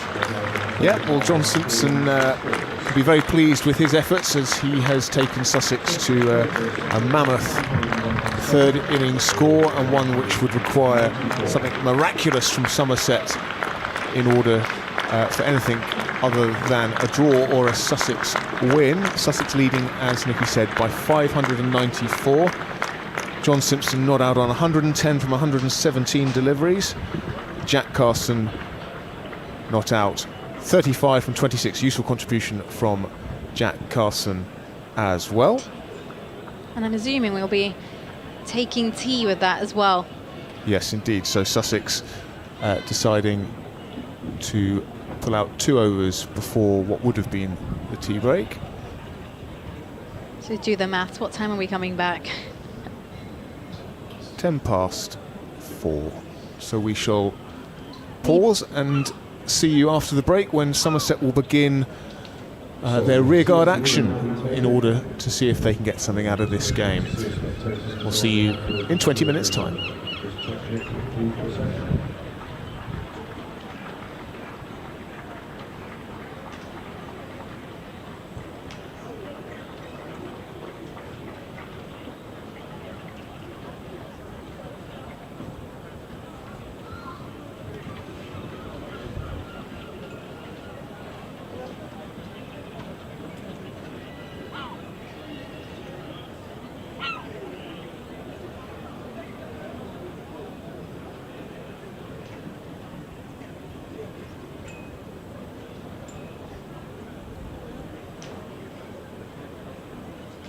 So spectators will be allowed onto the field during the tea break.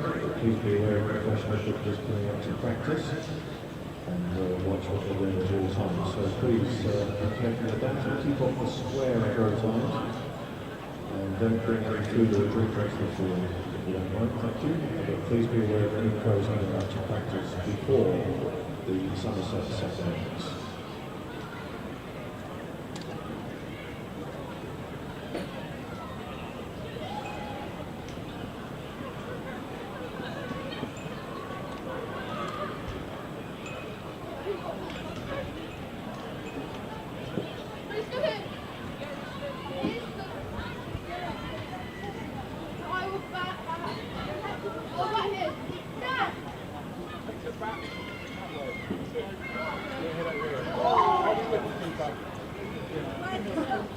Back here.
Please spectators, please keep away from a practice where people exchange clippers, setting up outside markers and followers.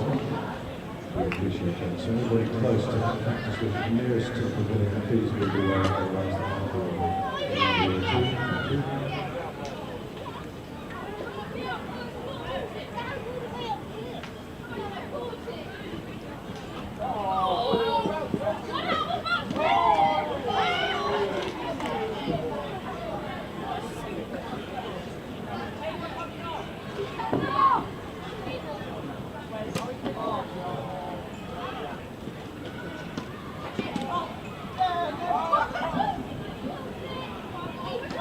Thank you.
Good afternoon. Just going to wind our operation like this with a nice clear field as soon as possible. So please, all spectators, off the outfield as soon as possible.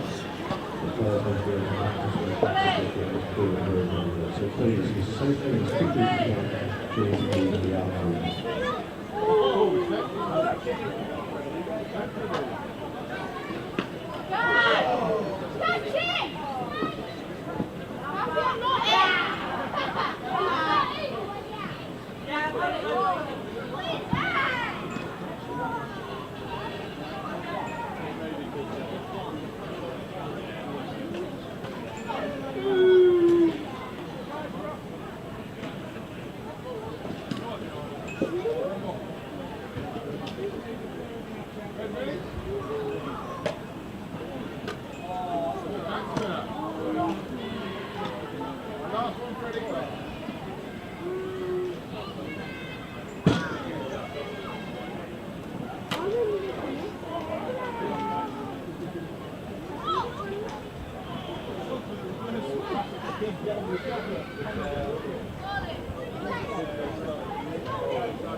Returning to the field are match umpires Rob White and James Woodbrook.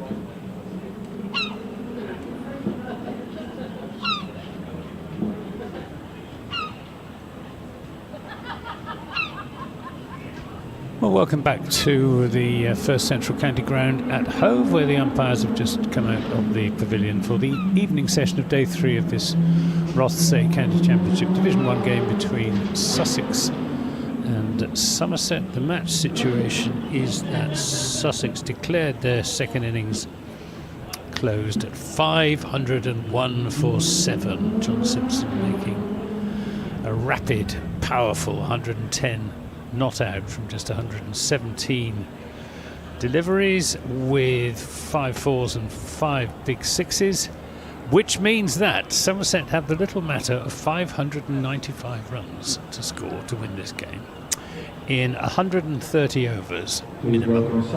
That's 34 this evening and 96 tomorrow, at a rate which I worked out at 4.57 runs per over. But I think the scoring rate would be the least of Somerset's concerns.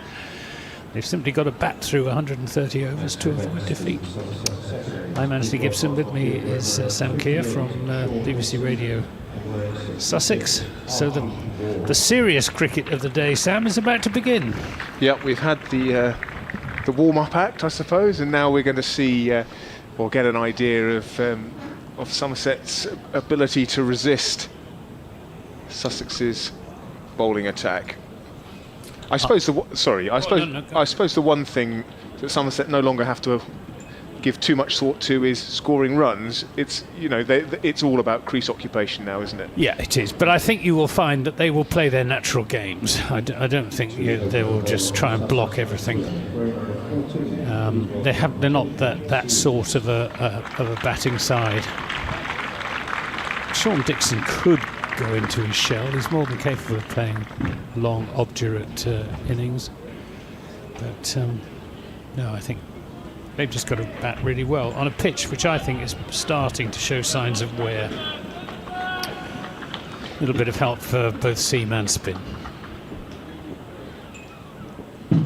As Jaden Seals opens the bowling from the sea end, he's in and bowls and beats the outside edge of Archie Vaughan. A encouraging start for the West Indian paceman. I think in the first innings, I think it was either his first 3 or first 4 deliveries to Archie Vaughan from Jaden Seals went past the outside edge. Yeah, well, there was certainly plenty of carry. I mean, it's a hard new ball, but wow, it's looking on the replay, it swung late. And actually Archie Vaughan did well not to get something on that, I'd say. Well, encouragement for Seals. We haven't seen much swing in this match, but there was definitely some there for Sussex's opening bowler. And this one is short and pulled round the corner. Oh, sorry, no, he's attempted to pull that round the corner. I thought he'd got something on it. Top edge. Yeah, not what he wanted to get on it, but it flew sort of over. I'm slightly guessing here, Anthony, because it flew over the slips. Right. Yeah, it did. Yeah, he went for the pull shot, got a top edge, and it comfortably cleared the slips. But slightly uncertain start. Yes, well, it was dragged down a little bit by Seals, and Vaughan played the right shot, but didn't execute it particularly well. So 3 slips, a gully are the close catches for Seals as he's in bowls, and this time Vaughan defends nicely to a back of the length delivery. It was a shot like that pull shot that he got out to in the first innings, because I think it actually hit the back of his bat, right, and was caught, very well caught, by James Coles, who was at third slip, sprawling away to his right. Yes, that was a good catch. And that last delivery there, which Vaughan played well, another delivery where there was a hint of movement through the air for Seals as he approaches the wicket, is in bowls and back of the length, and Vaughan is solidly behind that. I think these overs with the new ball could be absolutely crucial. If Somerset can get through the first 20 overs with, say, just 1 wicket down, then things will should get a little bit easier. But the ball is hard and it is swinging around a little bit and doing a little bit off the seam. If Sussex can pick up 2 or 3 wickets with the new ball, well, they'll be in an even stronger position. Absolutely. Hot favourites. They'll want to make these openers play as much as possible, as Vaughan is not forced to play that delivery, which passes harmlessly outside the off stump. Yes, especially when you've got so many runs to play with, you can be very attacking with your lengths and lines. You want to be bowling full and straight. Don't worry if you get driven down the ground, because runs are pretty academic in the rest of this match. Who have we got in the slip corner? Allsop, Coles at third and Clark at Clark second. Yeah. And Tom Haynes at gully, I think. So 4 runs off the over, that full shot from Vaughan. And I think Jaden Seals and Sussex will be pretty happy with that start.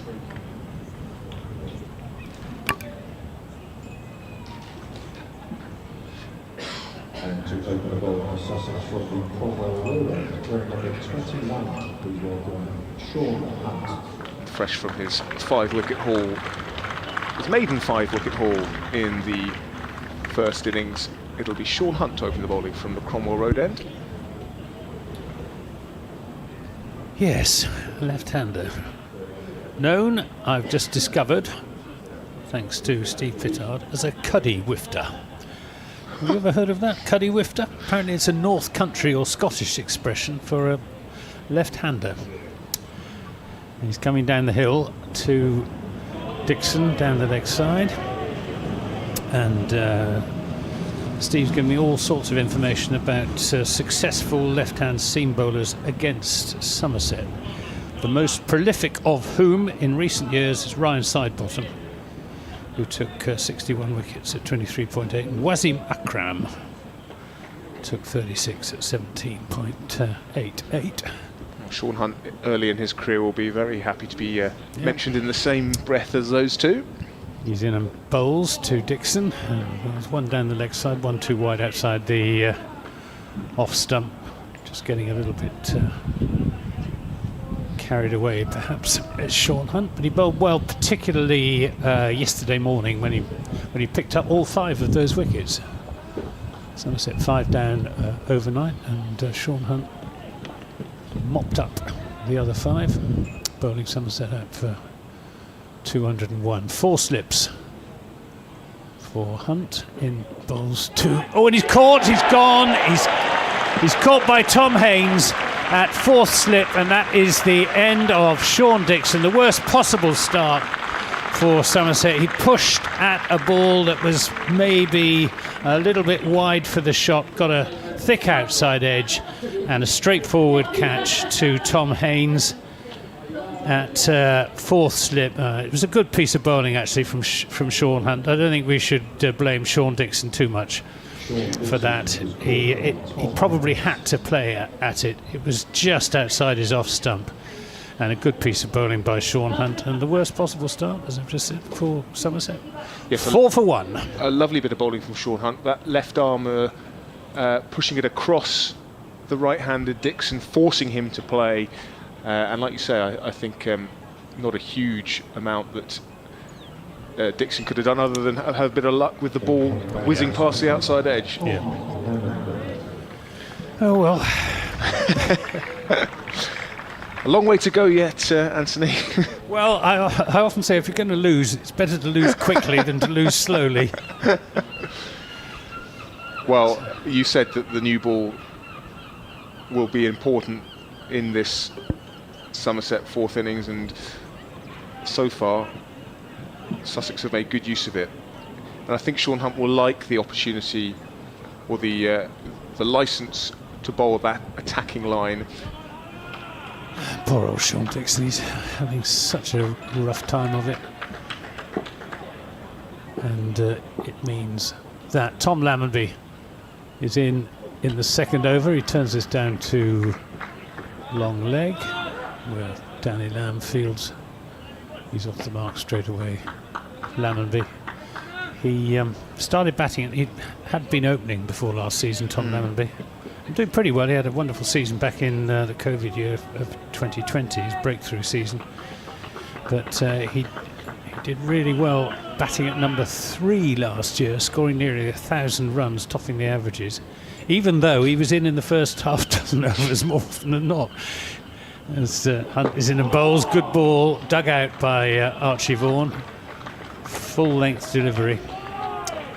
But Somerset don't seem to have found the answer to their opening batting problems just yet. And not sure who they're going to turn to. There's no Matt Renshaw to call on, the Australian left-hander who opened the innings in the first part of last season. Here's Hunt in bowls, and a swing and a miss from Archie Vaughan. That wasn't a very good shot. It was wide outside the off stump. He went for a flowing off drive. Fortunately for him, didn't get anything on it. If he nicked that through the wicketkeeper, he would have had a very shamefaced look on his face as he walked back to the dressing room. Fortunately for Archie Vaughan, he missed it. 5 for 1 after 2 overs. The man out is Sean Dixon, caught at 4th slip by Tom Haynes off the bowling of Sean Hunt. So when would you say that Somerset last had a sort of settled, productive opening pair in Championship cricket? Trescothick and Errol Sapire, about 15 years ago. Well, never an easy place to bat, and they're like gold dust. Reliable openers as Seals is in to Lammonby, who tucks this off his hip into the onside where Danny Lamb fields at mid-wicket. There's no run. All sorts of permutations in recent years. Back in 2020, Ben Green, who's presently on loan to Leicestershire, who is really a bowler who bats a bit. He opened the innings with Tom Lammonby. Well, I remember Sussex had similar issues with makeshift openers in recent years, as Seals is in, bowls, again a bit leg-sidey, and almost an identical shot from Lammonby. They've tried Tom Abel, and Tom Abel, when Somerset last played here in the Championship back in 2015, he did open the innings, and he came into the side as an opening batsman, but he's moved down the order to number 4 because last time he opened it against Durham in May last year, didn't get any runs at all, looked completely at sea. Seals in, bowls fuller this time, and it strikes Lammonby on the pad, but probably too high and going down the leg side. We've tried Andy Umeed, who was signed from Warwickshire as a sort of obdurate opening batsman, and then decided he'd turn himself into a bit of a dasher. and last season we had Tom Kohler-Cadmore opening the innings, which was interesting. Well, before the emergence of Tom Haynes, there was a time when Sussex tried Danny Briggs, Will Beer, Aaron Thomason, all opened the batting in Championship cricket. The Seals is in, bowls, and again is tucked off the hip by Lammonby, this time behind square for a single.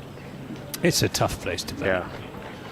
Well, we had that chat about England's openers. I saw that Zach Crawley has made his first contribution of the season for Kent, scoring 58 in their chase against Middlesex.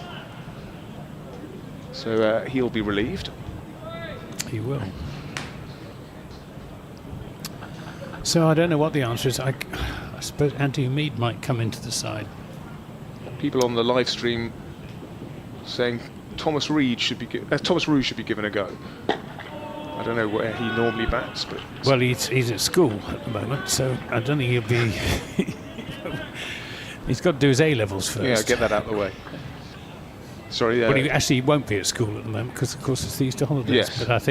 But I don't think he'll come into serious consideration until he's done his A-levels in June, presumably.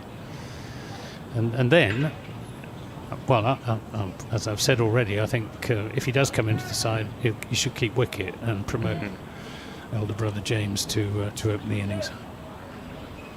So that last delivery was a dot from Jaden Seals, just one off the over so far. Final ball of this over from Seals is short and pulled round the corner, but Sean Hunt athletically fields. Yeah, good piece of fielding. Keeps it to just one run, and that's received with warm applause from this crowd that have stuck around waiting for this part of the day, you imagine. So 2 runs from Jaden Seals' second over. Somerset 7 for 1. Tom Lammonby 2 not out. Archie Vaughan 5 not out. Yeah, Archie Vaughan's chance to make a name for himself as an opening batsman, although he's already done that to an extent because of the runs he scored against Lancashire at Old Trafford when he was opening the innings. We've got Sean Hunt, though, coming down the hill to bowl to him. Appeal for LBW. I think there was a bit of inside edge there. Would you agree? It's yes. A little bit of a woodeny sound? Definitely 2 noises. But I think that's probably what saved him, given the reaction of Sean Hunt. Well, from Archie Vaughan's point of view, you know, this is a great opportunity because he can think purely about occupying the crease. Yeah, again, I don't think he will just block it out. I think he made 21 and 68 against Lancashire at Old Trafford in September last year. It's his best return as opening bat. Appeal for, well, stifled appeal for LBW. Again, inside edge onto the pad. And Sean Hunt is making life very tricky at the moment for his Somerset batsman. Yeah, he's bowling with decent pace and getting the ball to leap up a bit and move a bit, and he's certainly taken his unexpected opportunity in this Sussex side so early in the season. He's in again to Vaughan, and this time lets that run off the face of the bat down towards third man. 3 slips go in pursuit, all in vain. As Tom Clark is the one who eventually picks it up. Nothing to criticise in the way of keenness, though, on the part of Messrs. Coles, Clark and Haynes. 4 runs to Vaughan, 11 for 1. He moves on to 9. Michael Tucker agrees with you. Gibson has the right suggestion to try out. James Rew to give up the gloves and open. Thomas Rew to keep. Well, it's worth a try, I would have thought. It's Hunt in and bowls outside the off stump, and doubtless relieved Archie Vaughan can let that fly through to John Simpson, who is burnishing his average. He must be up to high 80s now after that not-out century. He was averaging 82.4 for Sussex prior to this game. This is pulled away by Vaughan. There could be a catch, and it goes down, and it almost goes over the boundary rope. That was Carson. Just out of reach. Gallant effort. Whether he got a hand to it, I'm not sure. Not sure he did. It was sort of tantalising, wasn't it? It's a top edge from Archie Vaughan, and that's, well, he's played that shot 3 times in the match so far. First occasion in the first innings it got him out. Second occasion in the first over it nearly got him out. And the third occasion it was almost a chance, and this time he's solidly forward to keep that one out. End of the over, and Archie Vaughan survives. It's 13 for 1. He has 11. Lammonby has 2, but another very testing over from Sean Hunt, who's having a very good game. Bearing in mind his role in that last wicket partnership as well, yeah, for 52, which was dispiriting for Somerset. Yeah, I guess his only regrets from that innings will be how close they were to a second batting bonus point, but given how far away they were from that when the last wicket came together, I don't think you can get too greedy, can you? Well, he did go for a big shot, didn't he? And, Yes. And was knocked over by Lewis Gregory. Seals starts his third over. Lammerby on strike. This one's down the leg side and beats everything. Well taken, as you'd expect, by John Simpson, who, despite the fabulous form he's in with the bat, certainly hasn't let his standards as a keeper drop. It is remarkable, Anthony. I was talking to Nicky about this earlier. How 10 centuries in 200 first-class matches for Middlesex, and he's now got 7 in 17 for Sussex. Yeah, I mean, most of the Middlesex centuries were in the first division, and the Sussex ones are in the second, mostly. Seals in full this time, hits him on the pad, big shout, but nothing from the umpire. He got a bit of a stride in, so whether he got outside the off stump. It was a full delivery, but the umpire, excuse me for the ignorant question here, the umpire this end, Rob White. Rob White was having none of it.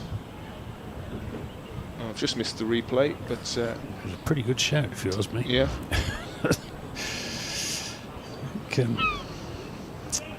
Tom Lammonby can be thanking his lucky stars he's still out there. A few heart-in-mouth moments for Somerset in these early stages. This time Seals brings his length back and Lammonby defends. Probably just going down. I think it would have been. I think it might have clipped leg stump. Would have been umpire's call if we'd had DRS. And the umpire's call was not out. Yeah, and I think in a world without DRS, which is one we're occupying, you think you very much want the umpires to be giving batters the benefit of the doubt.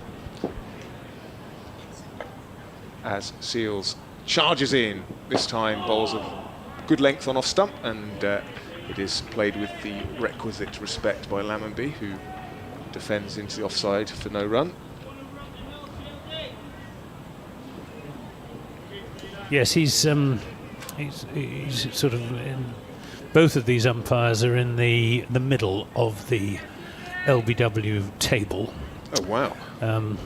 According, this is compiled by Steve Pittard, a number of LBW decisions per match.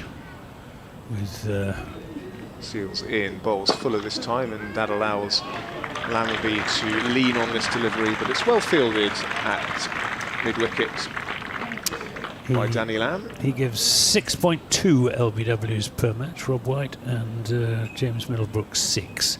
And the range is from 8 from James Treadwell down to 4.3 Jack Chantry. Interesting. Tends to be the former batsmen who are How interesting. less willing to give LBW decisions than the former bowlers who are keener. Seals bowls full, and a squirted drive from Lammonby is fielded at backward point, and that is a maiden over for Jaden Seals. Although Jack Chantry, who was the least likely to raise his finger, of course, was a bowler predominantly, batters as well. But What a great little resource to have there. what, Steve Pittard? He's Yeah. quite big actually. He's about 6'2". Well, kudos to Steve Pittard. That's a little bit of info you don't usually get, isn't it? No, he's provides a wonderful service. Somebody suggested yesterday on social media that he ought to have his own website, and I suggested that to him last night when we were having a drink in the Sussex cricketer next door. Here's Hunt in and bowls, and Vaughan is beaten by that one outside the off stump. Still plenty of carry in this wicket with the new ball. You enjoyed your trip to the new look Sussex cricketer? Yeah, it's noisy. The acoustics are dreadful. It was very, very busy, but Steve and I went and sat outside, and it was very pleasant. Full of people who'd been at the cricket, or do you think? There were quite a few people at the cricket. There were one or two hen parties outside the off stump and through to John Simpson. It was very lively. You weren't invited to join any of the hen parties? No, thank goodness. But I would say that they were perfectly well behaved hen parties. Good. No giant inflatable you-know-whats. That's what we like to hear. No, I think that's a good bit of or let you finish after this. His Hunt in bowls to Vaughan, who drives. Oh dear. Oh, Archie, don't do that. He rehearses the shot. Yeah, a good bit of renovation for Sussex cricket. Sussex get a share of the proceeds, the income, do they? Well, they're certainly the landlord. So a successful business makes the rent attractive to the person who's occupying it. I think that's how it works. Yep. Miss Hunt 4 slips down, and Vaughan this time finds the ball on the middle of the bat as he plays that defensively. Sun has got away for the time being.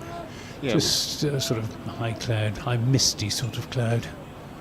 Yeah, today has really been the first day we've seen any cloud cover, and there was a little bit of movement in that first over from Jaden Seals. Probably the first movement through the air we've really seen all match, right? Absolutely. Hunt in bowls. Oh, and brings this one back into Archie Vaughan. Takes him either on the thigh pad or the top of his left pad. Just goes and gives the pitch a prod. That one just bounced a little bit more. Josh Davey got a couple to bounce unexpectedly steeply this morning. He bowled a bit better, did Josh Davey today. Yes. Actually, I was saying to Nicky, I thought Somerset, given the circumstances, bowled pretty well. Hunt in bowls outside the off stump, no shot. Yeah, I thought they stuck to their task pretty well. The two spinners wheeling away. Vaughan from the sea end and Jack Leach from the top end. It was a shame from the point of view of Jack Leach that he had that catch dropped by Sean Dixon. Otherwise he'd have had a fifer. Yeah. Which he probably deserved, if only for the sheer number of overs that he had to bowl. Yeah, well, that's 2 forfers in 2 weeks, isn't it? Yeah, yeah. Which I guess for a finger spinner in April, you wouldn't be too disappointed about. Although, if you then look at the circumstances, maybe you would be, I don't know. Well, he has had an awful lot of overs to bowl. Yeah. 65 last second innings last weekend, and how many did he end up bowling today? Close to 50, wasn't it? Must have been. It was 45. Yeah. So he's bowled, what's that, 110 overs in his last 2 innings. As Seals is in bowls, just straying down the leg side, as he's done a couple of times so far today. Not quite found his line. Yeah, Lam would be missing out again. Whether he was really playing a shot at that, I'm not sure. Whether he was, but the last thing you want is to be strangled down the leg side in these circumstances. Yeah, I think he probably was. So 3 slips, a backward point, mid off, mid on, mid wicket, square leg, and long leg as Seals is played defensively by Lammonby to Tom Haynes, to John Simpson at mid on. Yes, it'll be interesting to see at what point John Simpson decides to first introduce spin into this innings. I think he'll give Finn Hudson-Prentice a bowl before too long, given what he did in the Somerset first innings. Yes, Seals in, bowls fuller this time and driven nicely by Lammonby. He lets pace of the ball do most of the work and just pushes that through extra cover for 4 runs, his first boundary of the innings. Very elegant shot from a very elegant player. But Sussex won't mind that because they've left a big gap here on the offside for exactly that reason, to attract the batters into driving and then hoping that the ball moves off the straight and finds an edge. Yep, it's a very good tactic to use against Tom Lammonby. He does like the off drive, and he is often caught at wicketkeeper at slips having a drive. But he leaves this one well alone as the ball flies past into John Simpson's gloves.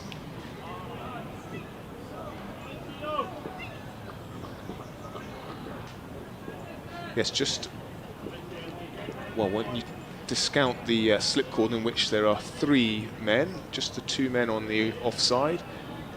I think it's Hudson Prentice at backward point and then Jack Carson at extra cover.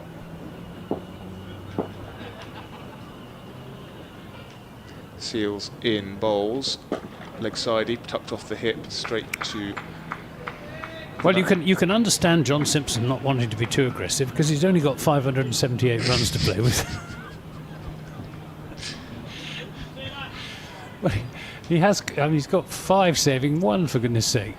Well, yeah, that's actually a reasonable point, and he's set a field for a bowler who is pushing a few down the leg side, which is exactly what Seals has been doing. But I think a lot of it is thinking, well, let's try and tempt them into the drive outside the stump. This one is on-off stump, but back of a length and played safely into the ground by Lammerby. And that concludes the over. Somerset 17 for 1.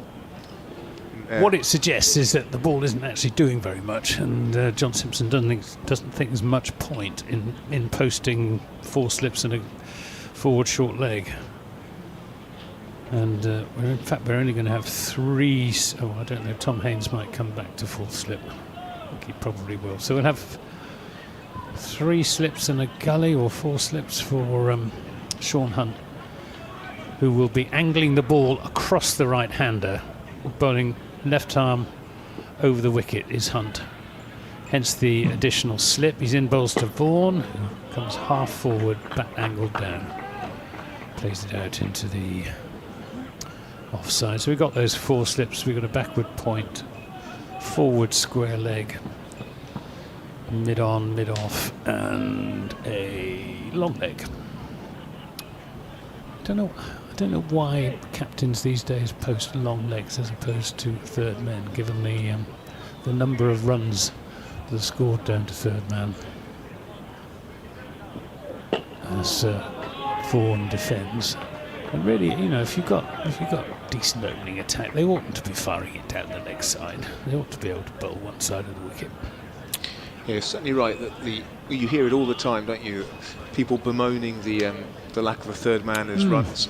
I mean, back, you know, I shouldn't go on. Back in the old days, but back in the old days, you always had a third man, because nicks do sometimes go through the slips. This is played quite calmly and conventionally by Archie Vaughan. He's got a good temperament, as young Archie. He wants to open the batting. That's his place in the side. He wants to make it his own. Hasn't quite done enough yet, but I have to say that he hasn't got any close rivals at the moment. Yeah, well, hopefully he's been told by the management that... Oh, I think he has, yeah. As Hunt is in bowls outside the off stump, he lets that go through to Simpson.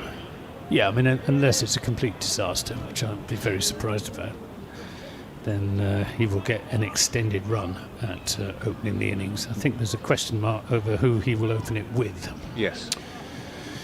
Especially after Sean Dixon's 8-0 in this game. He didn't get any runs against in the one innings against Worcester either. Hunt bowls, and this is pulled in the air and is going to be caught. It is caught by Jack Carson, is that? Yes, that's Carson. Carson taking the catch. Vaughan going for the pull shot. Got it in the air, just didn't get enough on it, and a well-judged catch by Jack Carson just inside the boundary down at long leg. He steadied himself, made sure both feet were firmly planted, took the catch, didn't step over the rope, and Somerset are 2 down. 17 for 2, Archie Vaughan gone. Caught Carson, bowled Hunt, second wicket for Sean Hunt for 11. Despite your desperate pleas for Archie Vaughan to put that shot away, he couldn't resist, and I think you said He'd played it 3 times prior to that, one of which was his dismissal in the first innings. Well, he's now got a 50% dismissal rate for that shot in this match. He has. He has. He'll be, I imagine, avoiding eye contact with his colleagues in the dressing room as he trudges back up the stairs. Yep, here comes, I guess it's Tom Abel. Yeah, it is Tom Abel. Yeah, a bit of a gift for Sussex there. Sean Dixon got a very good ball, but in the circumstances that Somerset find themselves in, I think that was probably not the shot to play. No.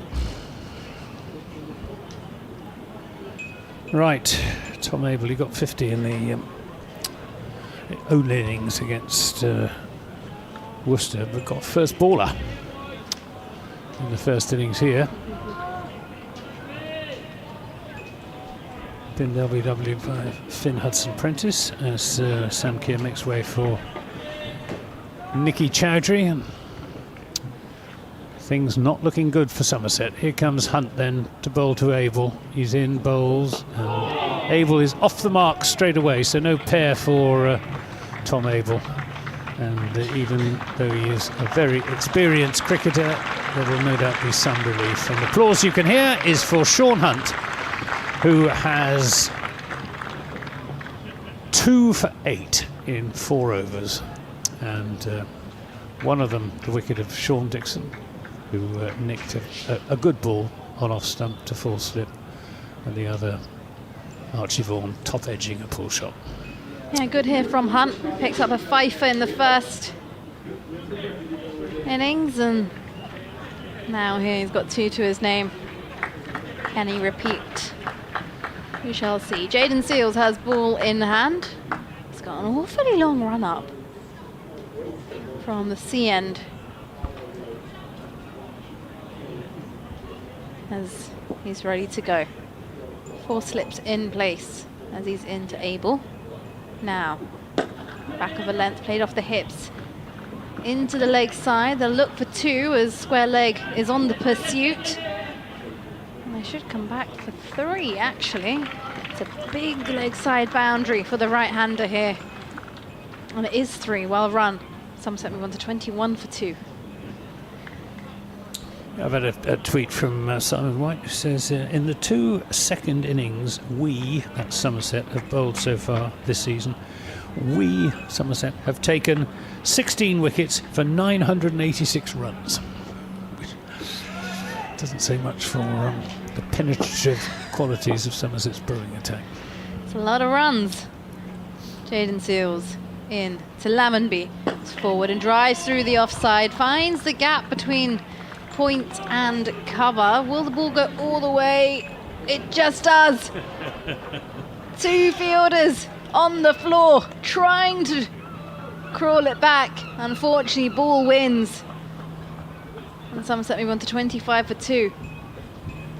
Almost happened in slow motion, that. The ball was always favourite, and I think the outfield has actually quickened up a bit. So it's a nice shot from Lammonby. And Stanley Lamb on the pursuit.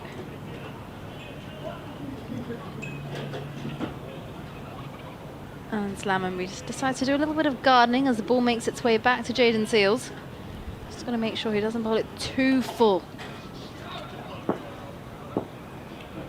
As here he goes now, right arm round the wicket to Lammonby, and off the back foot gets a thick outer edge, and this runs down towards the 3rd man region, and there is no one there to protect it from going for 4th, so a boundary it shall be. Back-to-back boundaries, Somerset 29 for 2. Yes, slightly streaky there from Tom Lammonby. These 2 Toms really need to see it through to the close. They've got another 25 and a half overs to get through, but Somerset can ill afford to lose another wicket this evening.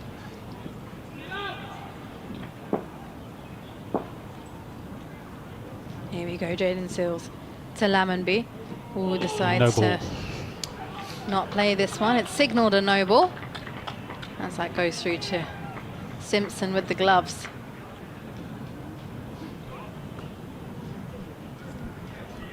It's become slightly overcast here now, down at the county ground here in Hove. There's a little bit of a chill in the air. All the players seem to have some jumper on of some sorts, whether it's short sleeve or long sleeve. Jaden Seals takes the ball, turns at the top of his mark next to the advertising that's drilled into the floor, and he's in now again. This is a short ball, and Lammonby back and across defends.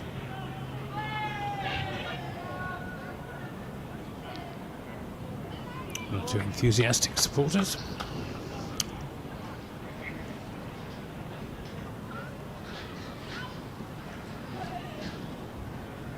Just getting the ball back as he observes it. Right arm round the wicket to the left-hander, running uphill from the sea end is Jaden Seals. And this one's hit uppishly by Lammonby. It's not going to reach a fielder, but it will be a single. A little bit early on it.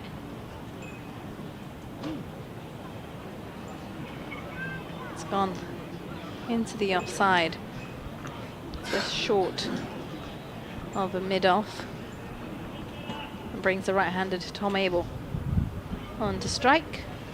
4 slips in place for him. The slip cordon all have their hands in their pockets, because this seems a bit more like pre-season weather.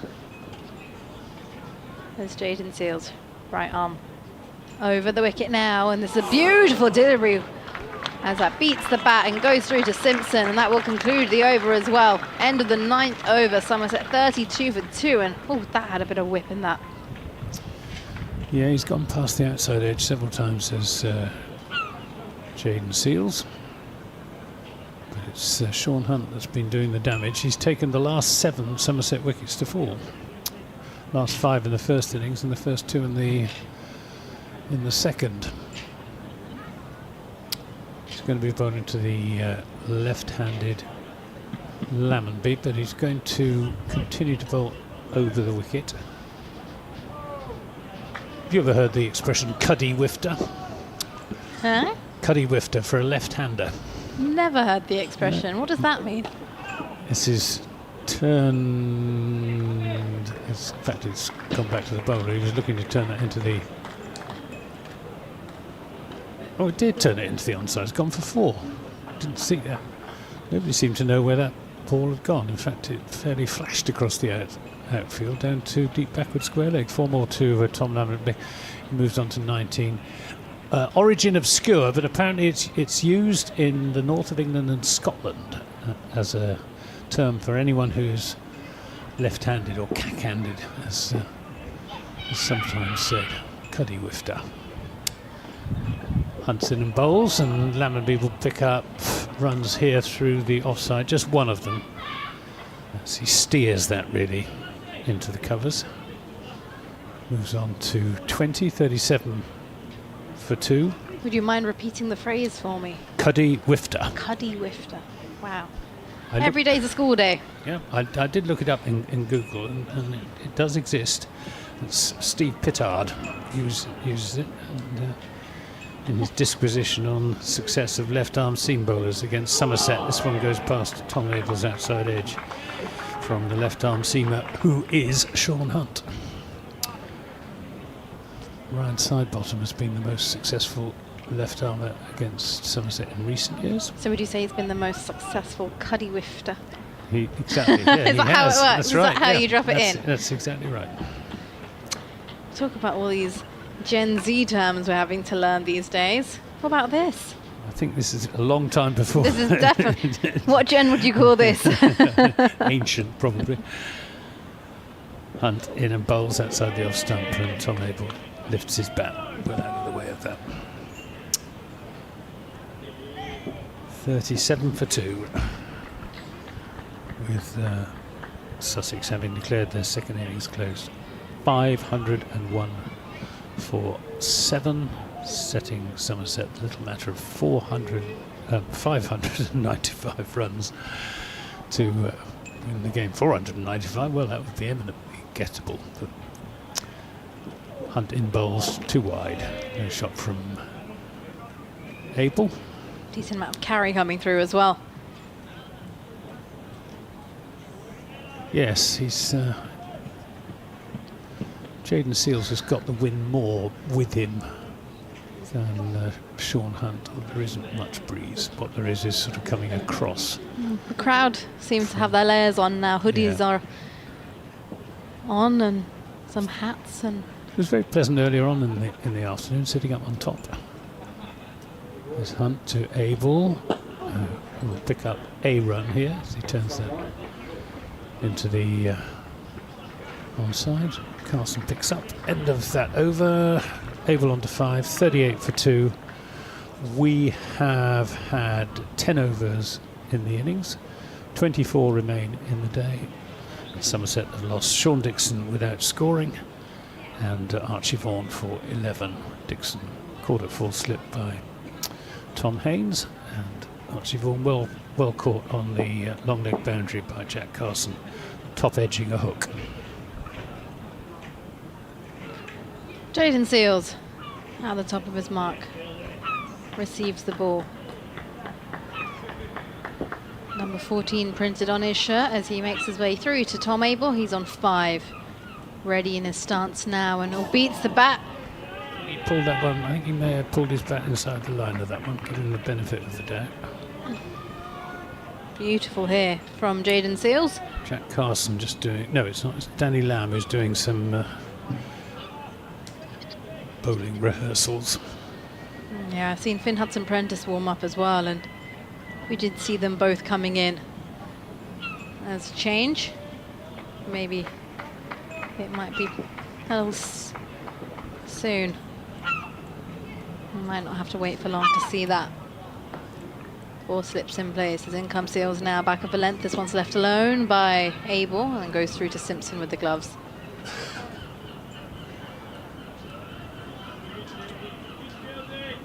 Yeah, the crowd seems to have dispersed from the Spen Karma Pavilion.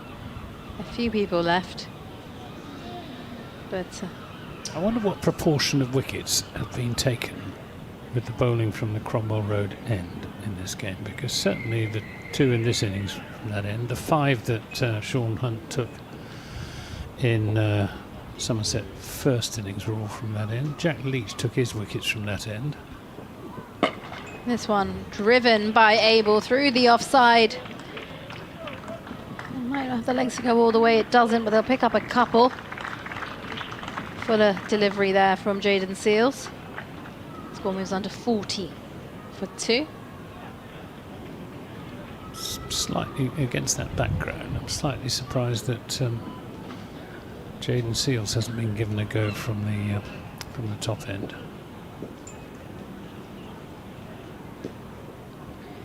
Seals at the top of his mark turns and makes his way through to Abel, who's pulling this away. Great balance. This goes all the way down towards the boundary. Doesn't have to force it too much, just uses the pace and controls that. And the score moves on to 44 for 2. Yeah, it wasn't a very good ball from Jaden Seals. It was short and didn't get up, and Tom Abel timed it sweetly.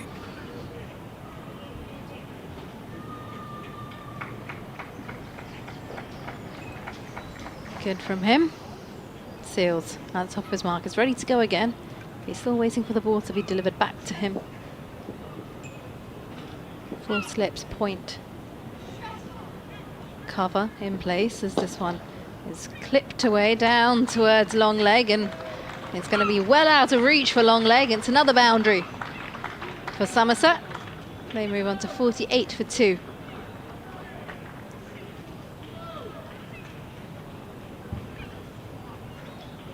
Seals looks a little frustrated. Yeah, it wasn't a very good ball again. Still straying on outside leg stump.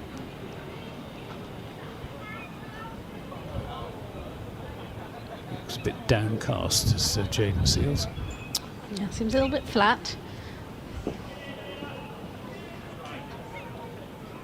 Having a chat with Daniel Hughes.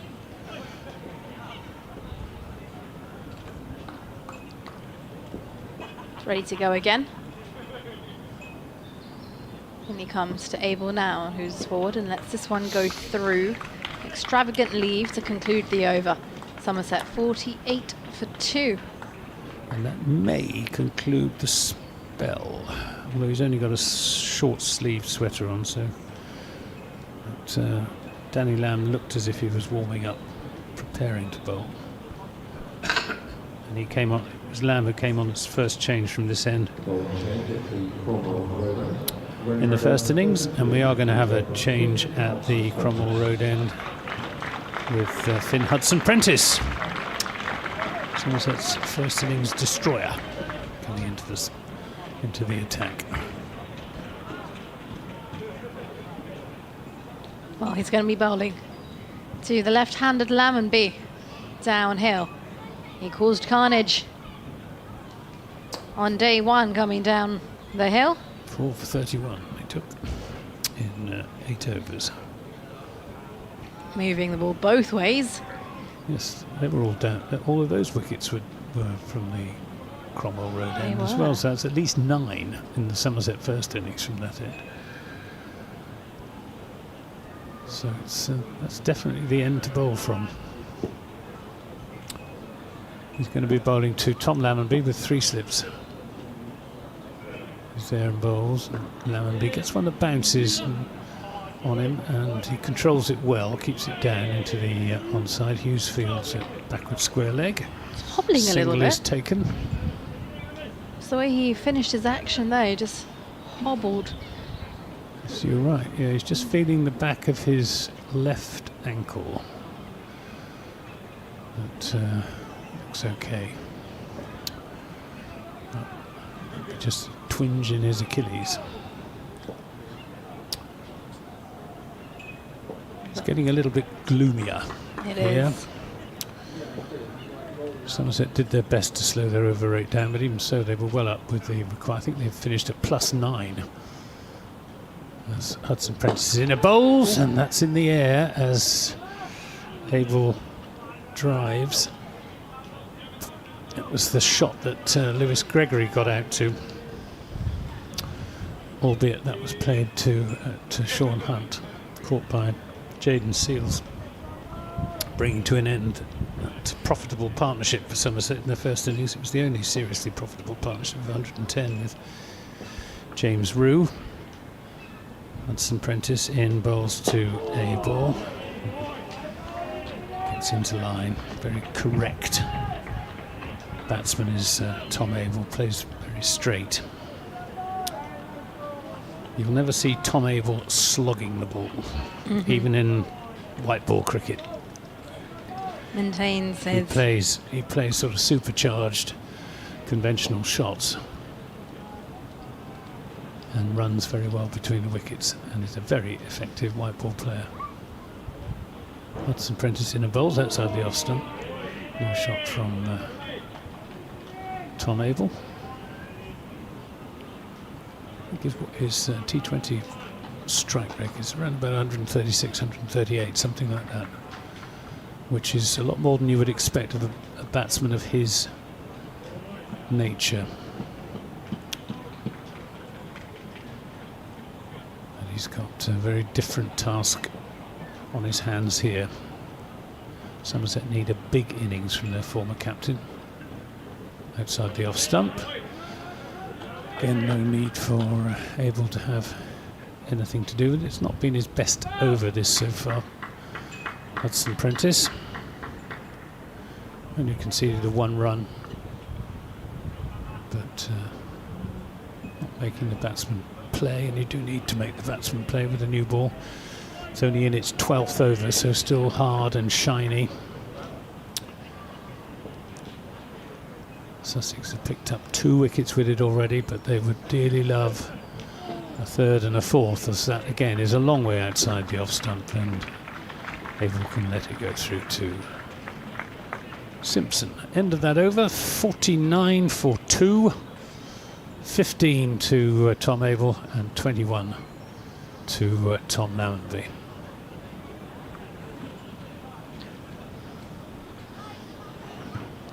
It's getting a little bit gloomy. Bowling change And there's a change of bowling as predicted by Anthony Gibson from the C end. Danny Lamb. Crowd beginning to drift away if you look away to our left. They are. They all suddenly seem to be scurrying away. Well, it is a Sunday, so there's work tomorrow.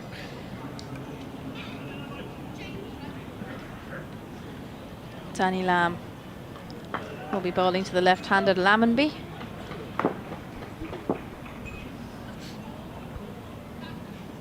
In runs Lamb. Right arm round the wicket to Lammonby. Plays it off his hips into the leg side. It goes down to deep mid-wicket. He'll take the single. 50 on the board now for Somerset.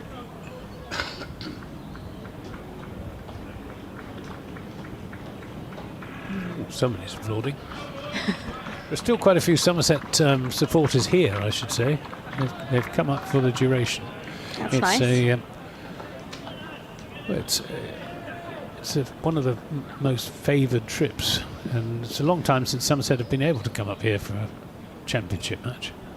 Here's Lamb over the wicket. This one's left alone by Tom Abel outside the off stump into the gloves of Simpson.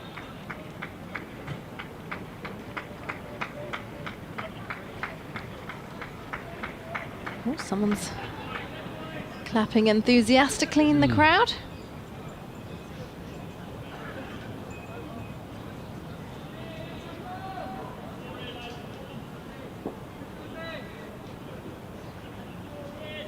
Johnny Lamb at the top of his mark.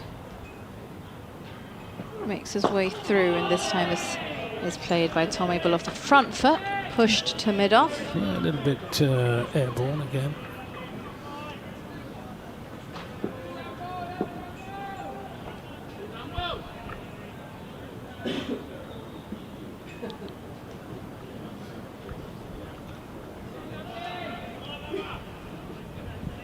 Lamb makes his way back to the top of his mark.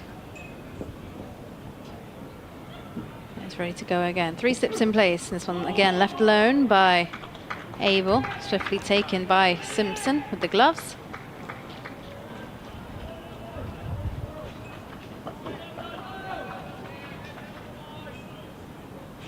$50 for 2. There's the hospitality stands to our right. Look rather deserted. Just a handful of people that I can see.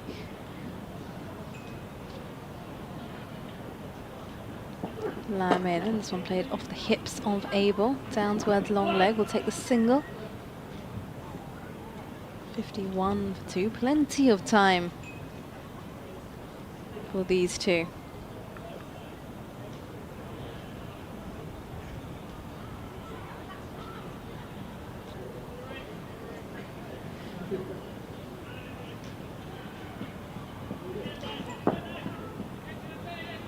Three slips, point, cover, mid-off on the offside for Lammonby, who's on strike and is forward, and off the front foot pushes this to Jaden Seals at mid-off, and that will conclude the over as well. 13 overs gone, Somerset 51 for 2.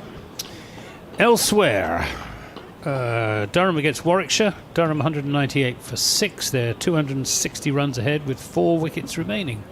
Could be a close finish. That one, with Warwickshire looking as if they'll have to chase down something over 300 to win that, but they'll have all day tomorrow in which to do it. Notts 172 for 3. They're 152 runs ahead of Essex now with 7 wickets remaining. That looks like a draw. Surrey against Hampshire. Surrey 308 for 5. 342 runs ahead, so a declaration coming up at the Oval. Here we've got Hudson Prentice in to bowl outside the off stump to Abel, and Yorkshire on their way to victory over Worcestershire. Worcestershire 91 for 6 in their second innings, still 519 or 518 runs short of equaling Yorkshire total in the second division. You're not missing any cricket. Glamorgan 4 without loss, having been bowled out for 385 and being made to follow on by Gloucestershire.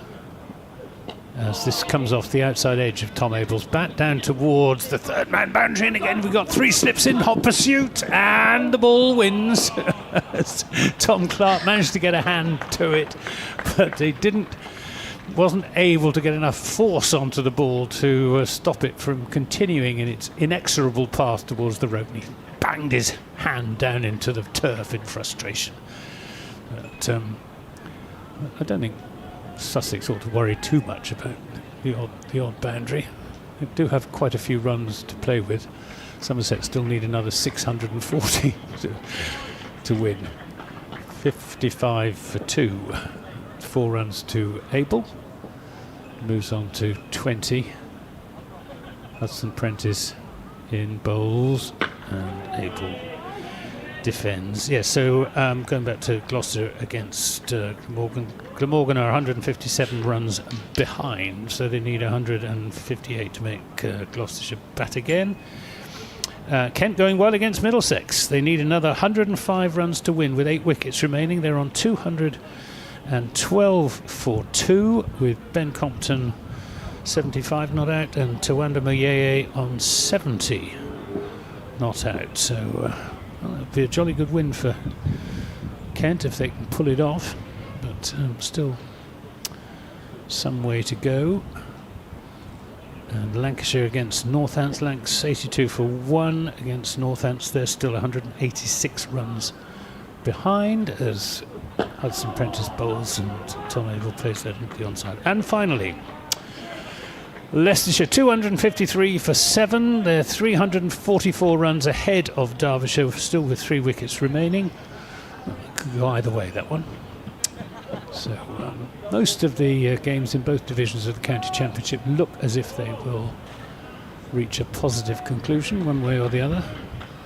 And I think that goes for this game as well, with Sussex having already picked up 2 of the 10 Somerset wickets that they need. Hudson Prentice in and bowls outside the off stump, and Abel lifts his bat out of the way. Not sure we're going to get the full allocation of overs in. It is getting quite gloomy now. Floodlights haven't come on yet. But I don't know. I mean, it's high cloud and it could easily blow away. We've got another 20 overs after this one to be bowled. So what's that? Hour and 20 minutes. So that would take us up to about 6:30. Hudson Prentice in and bowls, takes Abel on the pad. I think that was going down, or it might have been a bit of inside edge, but the appeal rather died in the mouths of Slipson wicketkeeper. End of that over, 55 for 2, 22 to Lammonby, 22 Abel. We'll just watch the replay on that. Abel taking guard on off stump. Pretty good shout actually. But I think there must have been an inside edge because Hudson Prentice had his hands on his head, which indicate, and that was before the umpire gave his decision, which indicates that something had gone just ever so slightly wrong to deny him the LBW that he was seeking. And it was him who pinned Tom Abel. LBW first ball in the first innings was a bit high as well. Here's Danny Lamb in for a second over to Lammonby, the left-hander. 3 sips in place and a straighter delivery, which is clipped off Lammonby's hips down towards deep square leg. A single is taken. 56 for 2, the score moves on to.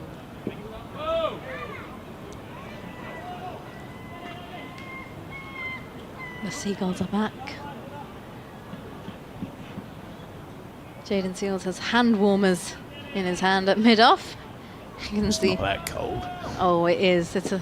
I think when you're used to warm weather in the Caribbean, this might be a little bit chilly. This one's left alone outside the off stump by Tom Abel. He's a Tobagonian, is Jaden Seals. He's from Tobago. shaking those hand warmers. There is a bit of a breeze. Not sure I know any other Tobagonians who've played Test cricket for the West Indies. Seals, he played 16 tests for them. Danny Lamb, short width, and this is cut away and goes all the way towards the boundary. Well timed there from Tom Abel. Somerset move on to 60 for 2. That was a pie, to use a technical expression.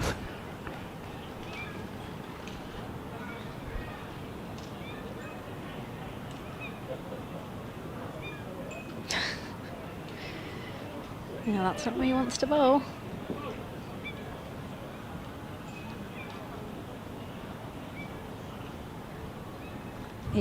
Lamb in now and Abel forward. Lets this one go through to Simpson with the gloves.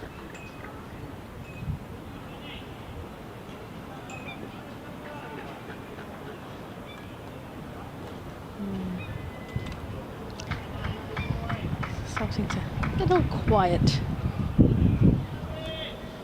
Somerset not far behind the required rate. It started off 4.57. It's gone up to 4.64.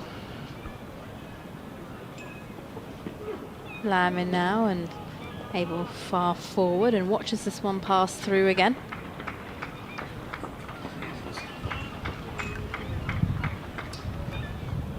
I'll be handing over to Sam Kerr at the end of the over. Fingers firmly crossed that he doesn't take any more Somerset wickets.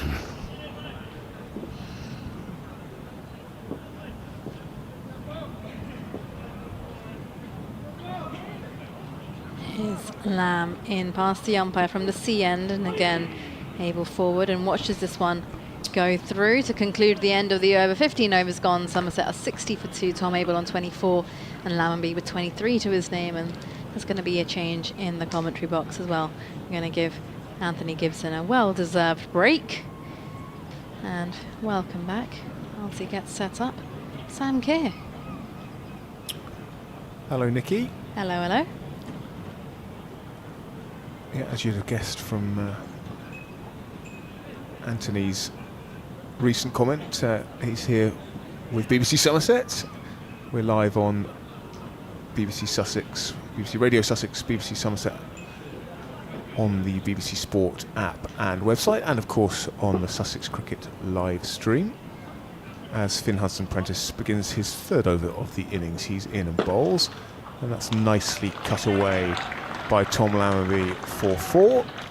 Not a great delivery from Hudson-Prentice, just sat up and asked to be caressed through the cover point region. And Lammonby did that nicely. He's scoring at a good lick, 27 from 29 deliveries, as Somerset move on to 64 for 2.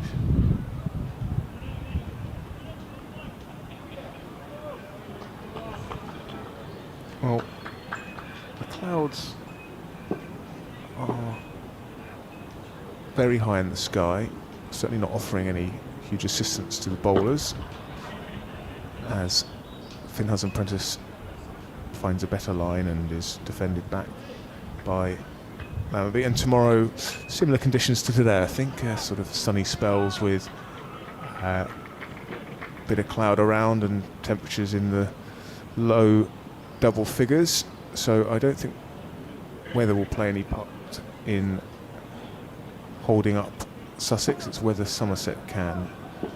And at the moment, a useful partnership developing between Tom Abel and Tom Lammonby as Hudson-Prentice is in, bowls full on off stump, and is defended very correctly by Tom Lammonby. The two Toms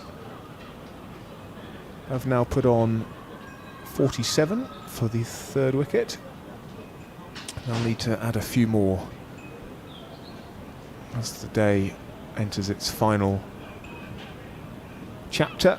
18 and a half overs left in the day, minimum thereof, but I don't think we'll be getting any more than that, given it's nearly 5:15 already.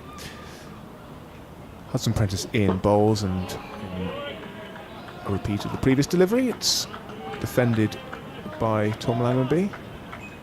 Still 3 slips for Sussex, who of course have plenty of runs to play with, but batting conditions still pretty favourable, certainly against the seamers, and now the ball has undergone 15.4 overs of use.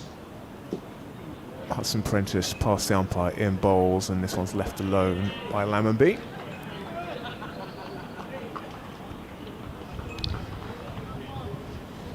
Now it'd be nice if Sussex could get one more breakthrough before the close of play.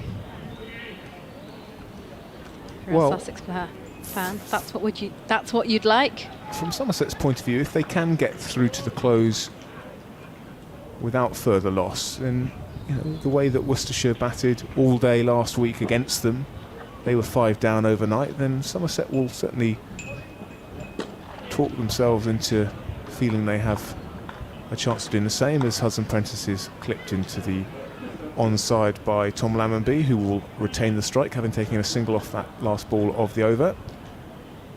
Danny Lamb takes his new style sweater off and hands it to umpire Rob White. Yeah, we've got a new style sweaters for Sussex and the old style sweaters for Somerset. I wonder how long it'll be before we see our first overs of spin in the innings. I've seen Jack Carson keeping warm. Imagine he'll get a little outing tonight just to see if there's anything for him. Here's Danny Lamb in for his third over. Lamb beats forward and watches this one pass through to Simpson with the gloves once again.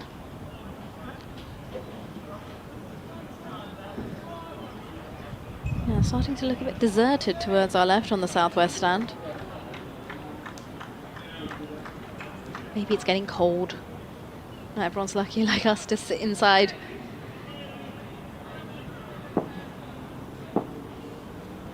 Danny Lamb, number 10, printed on his shirt, runs away from us, right arm round the wicket. And this is played round the corner towards square leg by Lammonby. The ball is racing away, but it won't go all the way towards the rope because it's stopped in well time. That's going to be a couple of runs. Somerset 67 for 2.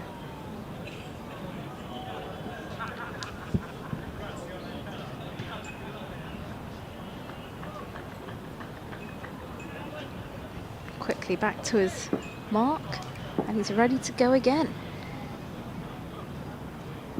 To Lammonby, and this is full, and this is driven, and it's very well stopped at cover. I think that's Daniel Hughes, if I'm not mistaken. I actually think it's the sub fielder who I think might be Bertie Foreman.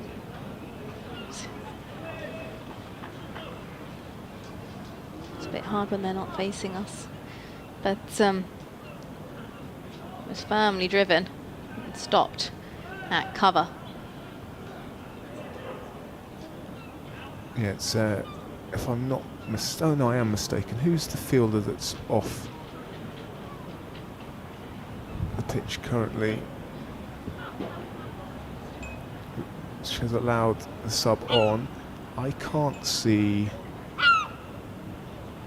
Jack Carson, which is potentially of concern, although there are myriad reasons why he might be off the pitch. Am I right there, Nikki? Is it Jack Carson who's missing? Trying to make it out myself. Here's Lamb into Lammonby, who's forward and defends to mid-on. It's picked up by Hughes. Hughes is at mid-on.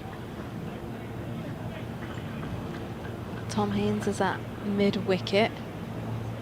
Jaden Seals in front of us at mid-off.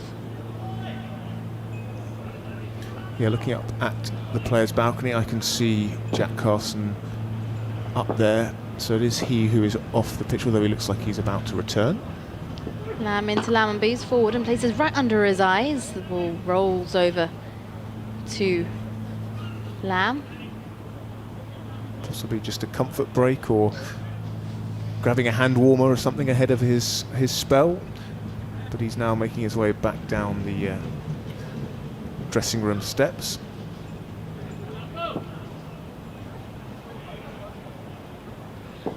He looks like he's ready to get on the pitch, but after this delivery, as Danny Lamb runs in round the wicket, and Lammonby looks to turn it into the leg side, it goes to Tom Haynes at mid-wicket, and that will conclude the end of the over. 17 overs gone, Somerset 67 for 2.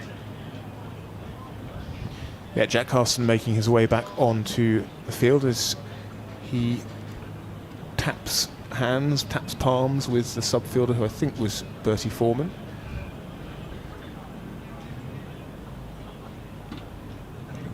But for now, it will be Finn Hudson's Prentice to continue. He'll be bowling his 4th over. Currently has 3 overs, no maidens, none for 10.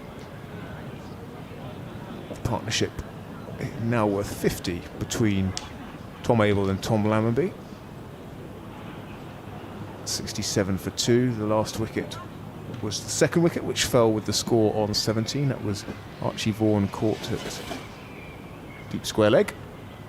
Now with 3 slips and a gully, Hudson Prentice is in bowls, and that's left alone by Tom Abel.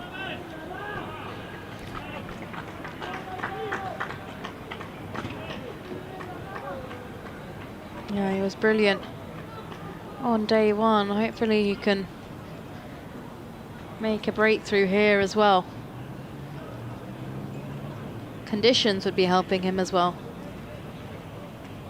Yes, a little bit of swing in that last delivery, but it's sort of swing that was straight out of the hand rather than anything late as he's in bowls. This is Fuller on leg stump, and it's clipped nicely off the pads by Tom Abel for 4 runs. Bit of a leg stump half volley as Finn Hudson Prentice searches for that attacking line and length, which he's well within his rights to do, given the mountain of runs that Sussex have on the board. Tom Clark doing a few stretches. He's been known to turn his arm over, of course, with his medium pace. Hudson Prentice in bowls. This one is a good length ball on off stump and is played with respect by Tom Abel. No run. Yeah, just given the way that Finn bowls, just careful he doesn't go too full. Wants to just go slightly back of a length, I assume, just with the movement he gets. Get the batter to stick their bat out and hopefully get the slip cord into play. He's in bowls. This one again is a good length delivery on off stump with this defended. Jack Carson's warm-ups increasing in intensity with every ball, so I don't think we're long away from seeing our first look at the... Talking about warm-ups, yesterday Jack Leach was out here long on for I think a good 20 overs, rolling his arm through until he finally got tossed the ball. He's going through his action for a while, and I think I'd gone on and off for 3 stints in the meantime. Hudson Prentice bowls. That one's full and driven nicely into the expansive vacant outfield on the onside, but chased by Sean Hunt and fielded, and they'll come back for 2. You're listening to live cricket on the BBC with me, Sam Kearse, sitting in for Adrian Harms, who can't be with us today, but he will be back tomorrow. Next to me is Nikki Chowdhury, and the third commentator representing BBC Somerset is Anthony Gibson.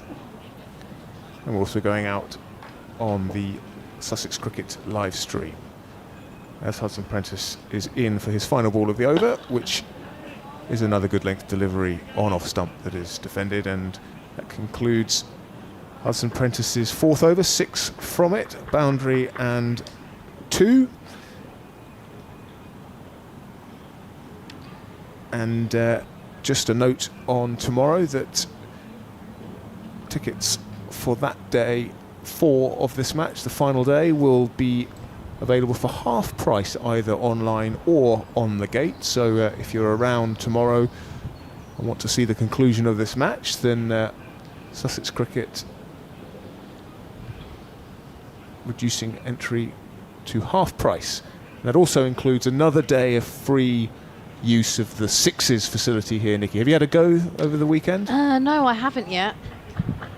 I have had a go at a Sixes branch before though, but it's quite fun. I do need to make sure I get myself down. Taking a slip out of the cordon. Just having a quick scroll through the results and the scorecards, and while we do have a result in Div 1, Yorkshire versus Worcestershire, Yorkshire have won by 504 runs. So who took all the wickets in Worcestershire's short-lived 4th innings? Tell you after this delivery, which is pushed into the offside by the left-handed Lammonby. Jaden Seals dives to his right, gets some sort of hand on it, but the ball ricochets off. They'll come back for, I believe that is 3 runs. 76 for 2. So Worcestershire bowled out for 105. Wickets were taken. Got a 4 for Hill. 2 apiece for White and Thompson. Over there, and well, it was a mammoth score they were having to really bat out for, weren't we?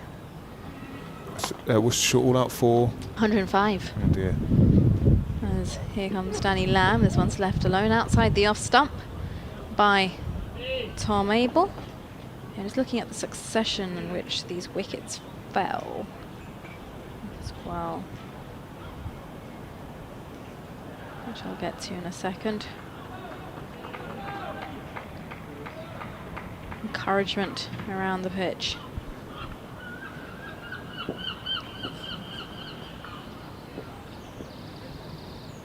As Danny Lamb makes his way.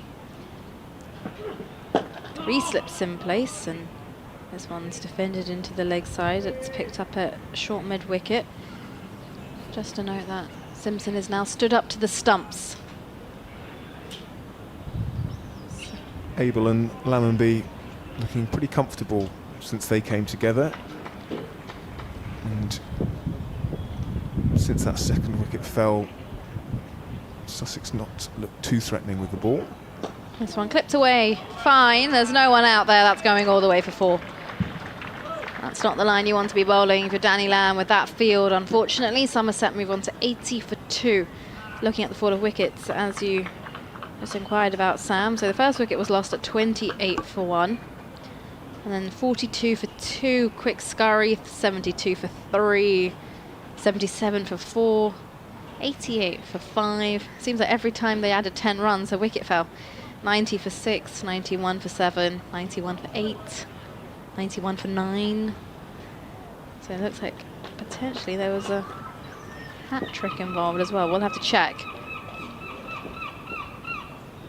As here is Danny Lamb into Abel, who's let this one go through to Simpson with the gloves, and then bowled out on 105. Somerset would have wished that Worcestershire had shown that fragility last week. Yeah. Well, good win for Yorkshire after losing to Hampshire last week. Here's Danny Lamb. This one's left alone outside the off stump by Abel, and that will conclude the 19th over. Somerset 80 for 2. Well, we're getting a change of bowling at the Cromwell Road end, and it won't be spin quite yet. Sean Hunt's going to come back for another spell, having impressed in his first spell where he picked up the 2 wickets that have fallen so far. Jack Carson continues to warm up vigorously. I think he tends to favour the C end, and with that short boundary towards the pavilion and a longish boundary towards the old scoreboard, the off spin of Jack Carson suited to the centre. Maybe it won't be long before we see him enter the attack, as some evening sunshine reveals some long shadows here at the First Central County Ground as Sean Hunt comes over the wicket. Oh, and he's caught him! A brilliant catch by Sean Hunt, and Tom Lammonby looks at the ground in absolute desperation because he has just pushed one back towards Sean Hunt, although there is going to be a chat between the umpires, and I think it's a thumbs up from the umpire, and yes, Tom Lammonby is on his way. A fabulous athletic catch from the hulking Sean Hunt, who got down and caught that one-handed, and my word, what a game he's having. A 3rd wicket, the first ball of his second spell, brings success for Sussex and for Sean Hunt, who now has 8 wickets in the match, and well, a crucial breakthrough, because Abel and Lammonby were looking totally unfussed, but Sean Hunt has got a bit of a golden arm at the moment, Nikki. He has indeed, and what a grab that was. From where we're sat, that looked like it was just dying on him, and for him to be able to get down as low as he had to, being how tall he is, it was a fabulous grab. Just watching it back on the replay, that is a brilliant take. He almost seemed to have surprised himself by that just sticking. He comes into the attack and he always seems to be creating some magic. 80 for 3 now, and all 3 of those wickets belong to Sean Hunt. Yeah, great athleticism from, as you say, a very tall man, a broad-shouldered man. But he got down, he threw himself to his right, scooped the ball up as we get a replay here now on the live stream. And it's fabulous from Hunt, who celebrated with all the vigour that you'd expect after such a fine grab, and it was Lammonby who was just a little early on that shot. And Tom Banton is the new man, who had his season's average significantly dented in the first innings.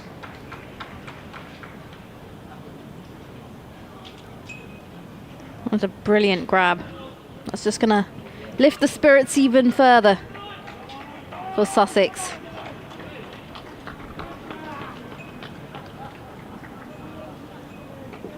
So Tom Banton. 4 slips as Hunt beats the outside edge. Now, Nikki, can I just confirm, is this my over? It is, isn't it?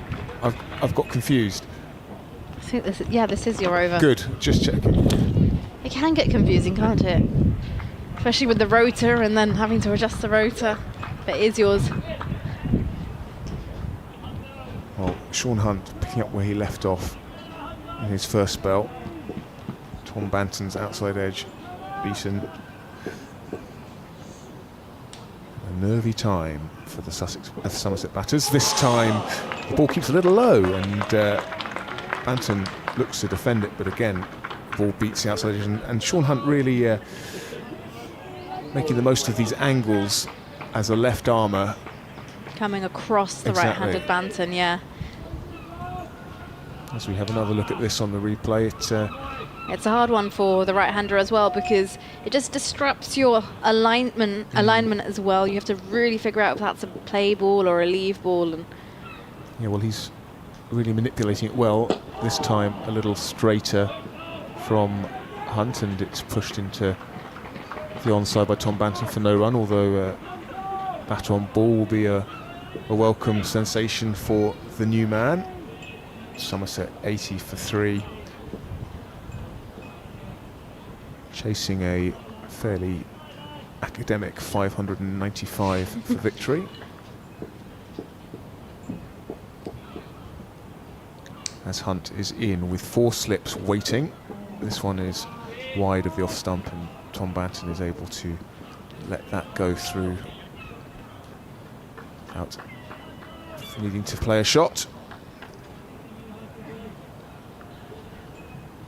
A bit of a bonus for Sussex there, and Tom Lammonby. The ball almost seemed to get a little stuck in the pitch, and he was just a bit early on the shot, but it did require a fabulous catch from Sean Hunt, who's in, bowls. He's bowled him! Off stump, out of the ground. It's a fabulous delivery. Sean Hunt is well and truly on fire here at the First Central County Ground. He is ripping through this middle order. Tom Banton gone for a duck. What a ball, Nikki. that was absolutely brilliant there from Sean Hunt. I'm just watching it back again. Unplayable. Unplayable. Banton just tries to go round it a little bit, and he's just found the gap between bat and front leg. Well, the angle from the left arm is pushing it across the right-handed Banton there, but I think the last thing he wants to really do is try and play it across himself anyway. He probably wants to try and go with a straighter bat, but I think the ball then nips back as well. It's a fantastic delivery. Absolutely brilliant. Sussex are going to be awfully chuffed with themselves here. 4 wickets down Somerset, and all 4 of those belong to Sean Hunt. 6 overs, 2 maidens, 4 for 14. He got a 5 for in the first innings. Well, he looks like he's not far from achieving that, or even more in this. Somerset 80 for 4. A double wicket maiden for Sean Hunt. And just watching that replay once again, Banton really struggling with the angle. Sean Hunt was providing rock bowling left arm over the wicket to the right armour. And it does look like we're going to get our first look at spin, Nikki.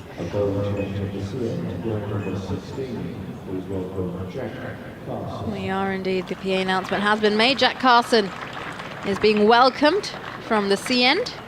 Someone on the YouTube comments came up with a good nickname for Jack Carson, obviously from the north of Ireland, and from County Armagh, they're calling him the Armagh Ashwin. Oh.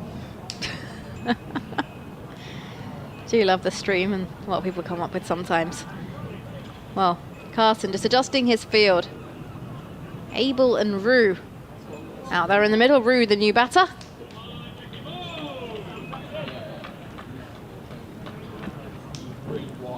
And I'm going to do this over from the sea end, and I believe it will be time for a change in the commentary box as well. So my last over for this game. Down here in Ove.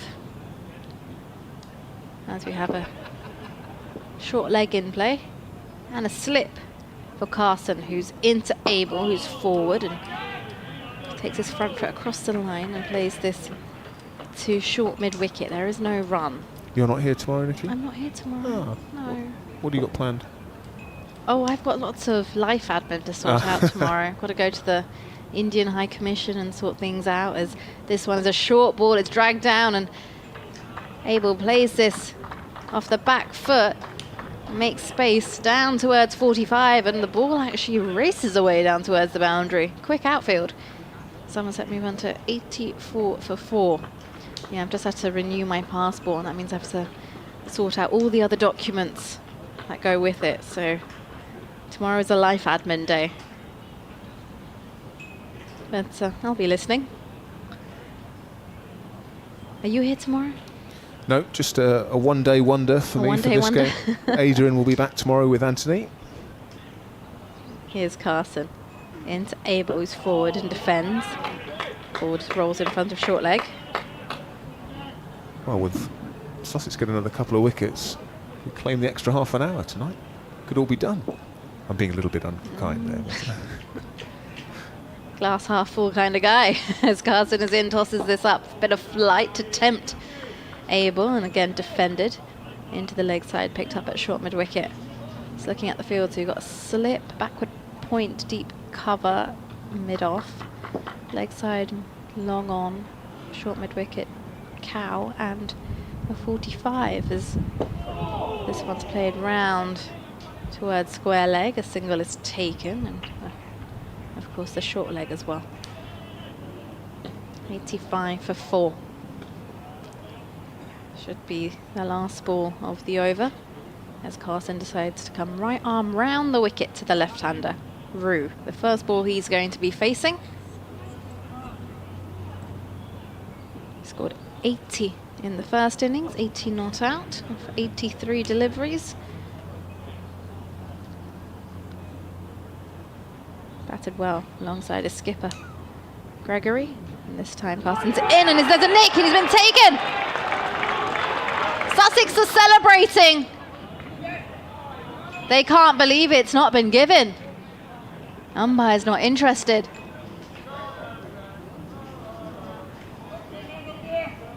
What are your thoughts on that, Sam? Well, obviously it's very difficult for us to tell from here, but Jack Carson certainly thought he had his man. The replay, well, it was a beauty of a delivery. It was. Spinning off from around middle and off, and in the view of the umpire, which of course is the view that matters, not taking the outside edge of James Rue, who is going to be a very important man for Somerset if they are to survive the minimum of 109 overs of this match. So he survives another day, and Sussex were convinced, but that's irrelevant because umpire Rob White said not out. He wasn't convinced. And on that note, I think I'm going to take my leave from this position, as it's time for Anthony Gibson to come back into the commentary box. Hunt is in, bowls, and that's left outside of. Lovely to work with you again, Nikki. Likewise. Thank you very much for your company today, and indeed, I think I can say on behalf of Adrian and Nancy over the first 2 days as well, I'm sure we'll see you again before too long. I hope so. I can't wait to be back. Thanks very much.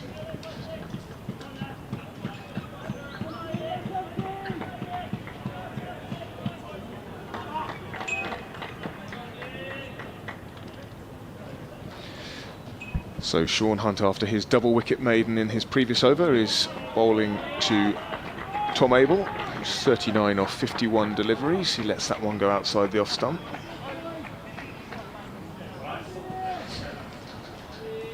I thought Somerset might be 5 down by the close, so they nearly were. But I was watching that delivery from Jack Carson from the top, and it definitely didn't take the edge. It was just spin. There we go. Yeah, well, it was a lovely ball, wasn't it? Encouragement for the off spinner as Hunt is in, and one that sort of jags back at Abel and hits him on the thigh pad, and Sean Hunt continues to look threatening. He does, and the wickets continue to fall from the Cromwell Road end.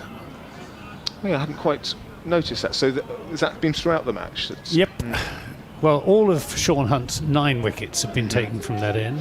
Jack Leach's wickets were taken from that end. Finn Hudson Prentice's 4 wickets on the first day were taken from that end. There we go, as this one is left well alone by Tom Abel. And Lewis Gregory bowled Sean Hunt with the last ball of the Sussex first innings from this end. yes, that's right. And I think there was one other wicket from this end that maybe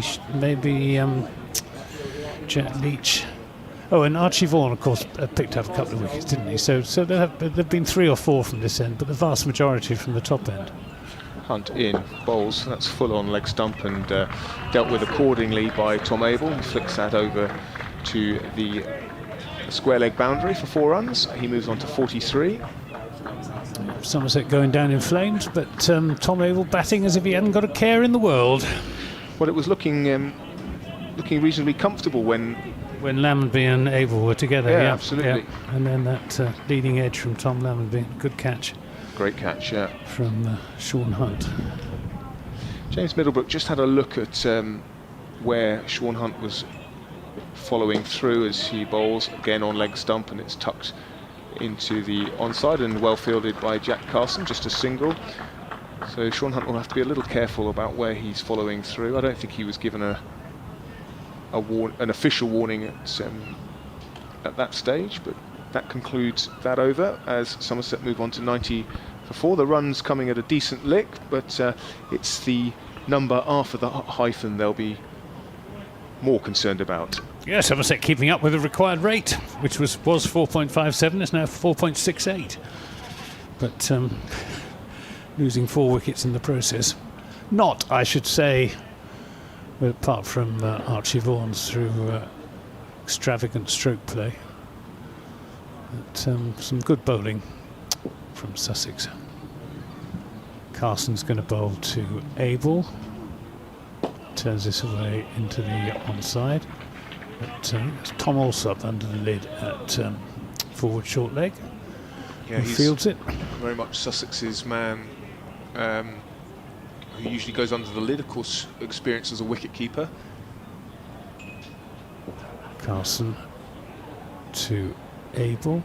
Back on his stumps again, turning this past Alsop for a single. Moves on to 45, 91 for 4. Means that the left-hander James Rue will have the ball turning away from him. Tom Haynes at slip, is it? Yes. Carson in and bowls, and Rue is back on his stumps, just working that away through the offside. Hudson Prentice comes in to do the fielding. Abel was in the runs at Taunton last week, was he? He got 50, yeah. And then he played a rather absent-minded shot. He looks as if he was nailed on for 100. and was caught at mid-wicket and went off looking baffled as to how he'd done it. As Abel stretches forward. Got a first baller in the first innings here, of course, but that can happen to anyone. Yeah, well, I was just thinking the contrast in Tom Banton's fortunes from one match to another. Absolutely. Yeah. It's Carson in bowls and Abel back on his stumps, turning that into the onside. It was a terrific delivery from Sean Hunt that cleaned him up there, wasn't it? Oh, beauty. Yeah, his lines to right-handers have been impeccable. Yeah. Carson in the bowls, and Abel again turns this to Tom Alsop on the bounce at forward short leg. Ended that over 92 for 4, 45 to Abel, 1 to James Rue. I've been sitting up on the top, and the light's still pretty good actually at the moment. The floodlights aren't on, so it's I don't think Somerset are going to be spared further torture by the weather, not just yet anyway. 11 overs remain in the day, and I think we'll get most, if not all of them. It's always difficult in this particular commentary box because the glass has got a sort of a mirrored effect on the outside. It creates a bit of a tint for us inside, so it looks gloomy from in here, but I'm glad that your wanderings upstairs suggest that actually it's all right out there as Hunt is in bowls and just tucks Rue up slightly, but he's able to push that into the onside where Carson does the fielding, throws it into John Simpson, no run. Still a few people in the ground, and those that have stayed, presuming they're of a Sussex persuasion, have been rewarded for their longevity. Or they could be Somerset supporters who haven't got anywhere else to go. Hunt in bowls, and that's, well, put down. A put down. I thought it was a bump ball, but actually the response of the crowd and indeed Sean Hunt. It was another leading edge there. Yeah, it's Hunt went for it one-handed. Possibly feel like he could have gone with two hands, which is why I thought it was a bump ball, because he was so sort of casual in his attempt to take the catch. But it's always difficult when you're in your follow-through. As we have a look on the stream now. Yep, leading edge, and Hunt went for it right-handed, and it didn't stick. So that could have been his 10 wickets in the match, but not quite yet, as the next ball is full again and push back to Hunt. No run. Well, if Somerset managed to survive to the end of tomorrow, then that could be the turning point. Well, one would like to think so. One would like to think so. So Rue dropped on 1.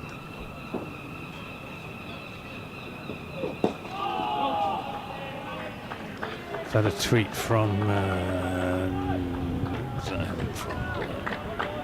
Steve, who says, Anthony, 6 Toms in this game. Has there ever been a first-class game with more players with the same Christian name? There has. I think there's one with at least as many Toms, and John is the record holder. I can't remember when it was, but I think it was in 1897. There was something like 8 Johns played in that game of first-class cricket.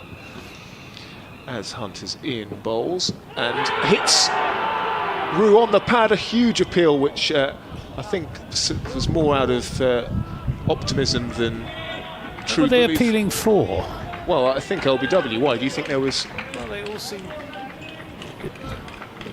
It was more the sort of appeal where they go up for a catch behind. No, they were definitely appealing for LBW, and Sean Hunt was adamant. But looking at the replay, I think probably again one of those ones where umpire's call on leg stump might be the outcome. In which case, well, he's angling it across the left-hander, so he's got to make it straight. Now it's going down. Lovely shot from James Rue. Another full delivery from Hunt as he probes away to the pads of James Rue, but this one over-pitched and dispatched to the extra cover boundary for 4. takes James Roux on to 5. Tom Abel on 45 not out. Somerset 96 for 4, needing 499 more runs to win. James Roux meeting fire with fire, which is very much his current approach. Also on Twitter, obviously a Somerset supporter, Andrew Kidney, saying not a hope in hell, referring to the 595. I don't think anyone would disagree with that. And Steve said, and as usual, look like being bowled out by tomorrow afternoon. Well, I think if they get to tomorrow afternoon, Steve, they'll be doing remarkably well. It's not beyond the bounds of possibility they could be bowled out tonight. Well, the other way to look at it is Worcestershire were 5 down overnight. They were, but this is a different pit. There's more in this. There's more in this for both the spin bowlers and the seamers. Carson is going to bowl another over to Abel. Gets right back on his stumps, plays it off the pitch. Did you hear that loud shout after the boundary off the last ball of Hunt's over? I assume it was Hunt himself who was probably ruining his drop chance. I thought it was a shout to catch it. Oh, okay. But turned into the onside. It was aerial for a bit, wasn't it? I thought it was straight along the ground, but who knows? What you think it was a shout of agony from the bowler that he missed his chance to, and then had been punished through the offside. Yeah, could very well have been. Carson bowls, and again, Abel is a good player of spin. Back on his stumps. Has Sussex got any other spin options? Yeah, James Coles bowls left arm spin. Carson with his off breaks. Abel turns this away through the onside. Hughes is going to cut it off just inside the deep mid-wicket boundary, cow corner boundary, and they come back for 2 runs. Abel on to 47, 98 rather, for 4.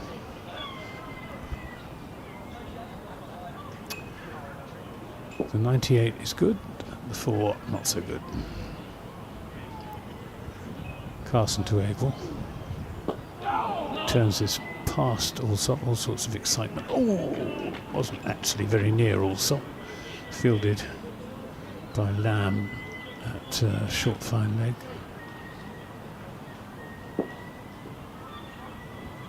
Gulls circling over the ground, more gulls than we've seen at any stage in the game so far. This is turned into Allsop at forward short leg, but not in the air. End of that over, 98 for 4, 5 to Roux, 47 to Abel, and 9 more overs remain in the day's play for Somerset to survive. Yeah, this is the time of day where the Seagulls, I think, get their richest pickings, where most of, or a lot of the crowd have gone, and the detritus of a day at the cricket is on offer for the local seagull population, which subsist, I think, mostly on a diet of chips, don't they? Chips and ice cream cones, probably. As fried chicken. Yeah, Hunt is in bowls, and that one keeps a little low on James Roux, who is not having the easiest of times against Sean Hunt, who is searching his maiden 10-wicket match haul. I might just turn the effects mic down a little jot as the seagull population grows. It's like being in a Hitchcock film. It is.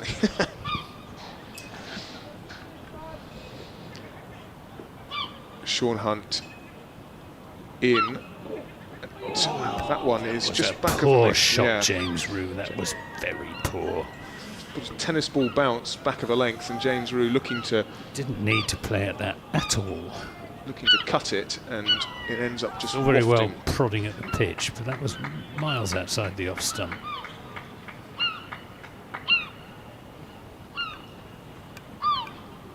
He'd have looked after if he'd got a nick on that. And James Roux certainly not looking at home against Sean Hunt, who is in bowls, and This one is left on length, and James Roux will be happy to see the ball behave in the manner he expected and pass just over or outside off stump. So They seem to be particularly keen on that stand in the southwest corner of the ground. The stand with no name. well, I was discussing this with Nicky earlier. It's got many names. It's just It's just which one to use.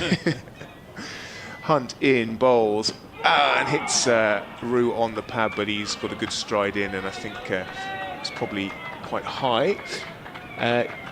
Yes, so I think the conclusion we came to was that for white ball cricket, it's the shark stand. And in red ball cricket, it's the southwest stand, and then always prefixed with whoever is sponsoring it at the time, which changes reasonably frequently as well.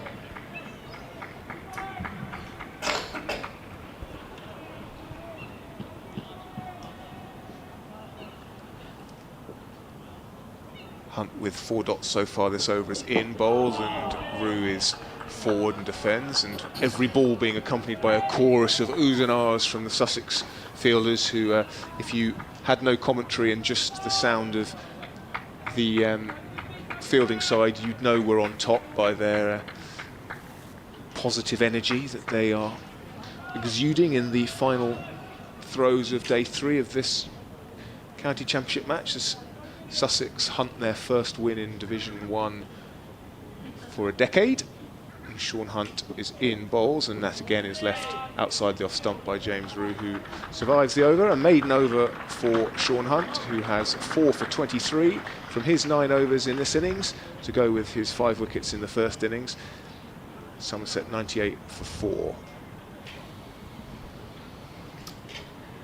Yes, it's a bit disconcerting looking through our slightly tinted glass window, because it does look quite dark, but actually the light is okay. The cloud is at its thinnest away over the sea to the west. It's sort of building up over the downs to the north. I think I heard Adrian say on day 1 that the lights can be used this year in the championship. Yeah, that's certainly what he said. But they're not on. They're so haven't been turned on yet. Carson is going to bowl another over to Tom Abel, who won't get a run as he plays that to. Having said that, on cue. They heard us. On they come.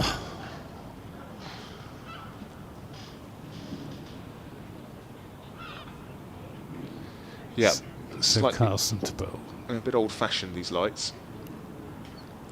Carson to Abel, who won't get a run. So they take a little while to warm up. Taunton has relatively modern LED lights, don't We they? do. Yeah, very good they are too. Bit of halogen technology still here at the First Central County Ground. Carson in bowls, and this comes off the pad of Tom Abel as he looks to turn it into the onside. Carson's running a very tight line, bowling on the stumps. So almost every shot that Abel is playing is just looking to play it with the spin into the onside. There's no silly point, which is slightly surprising. Carson bowls to Abel, who this time plays it straight back down the pitch to the bowler. You mean for the leading edge? For the leading edge, yeah. Because Abel is, he's turning the bat, and Sussex do have just a few runs to play with. As Carson is in and bowls, and Abel won't get a run, as that's fielded by Lamb, by the square leg umpire, who is James Middlebrook.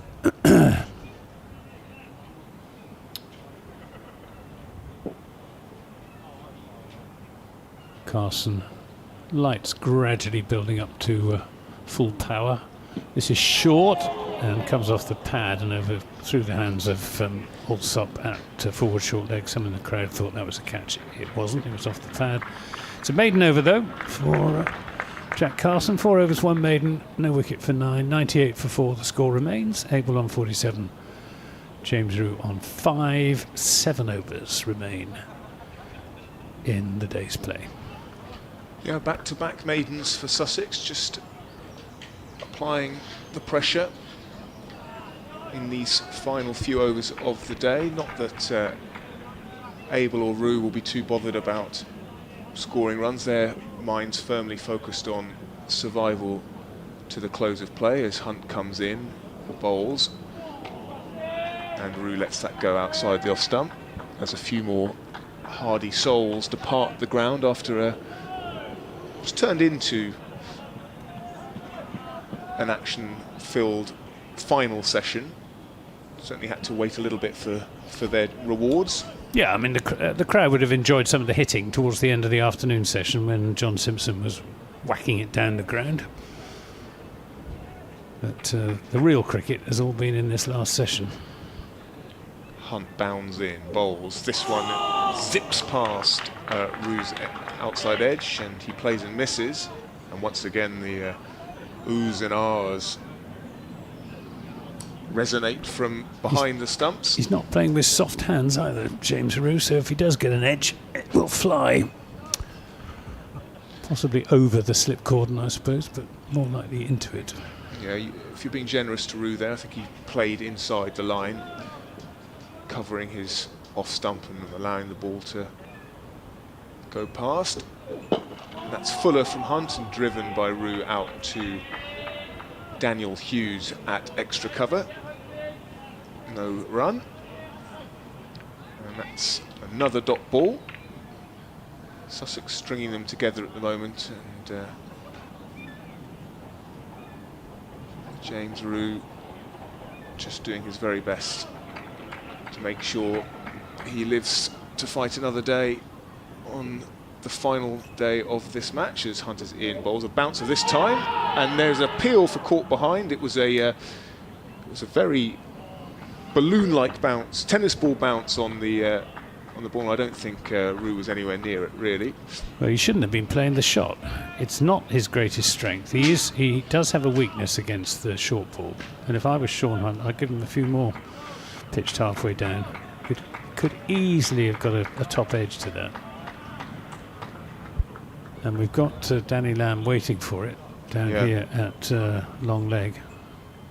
It's a bit of a surprise bouncer from Hunt, who dealt largely in full deliveries, and that is another foolish delivery that ricochets off Roux's pad. No, I'm being unfair, it was runs.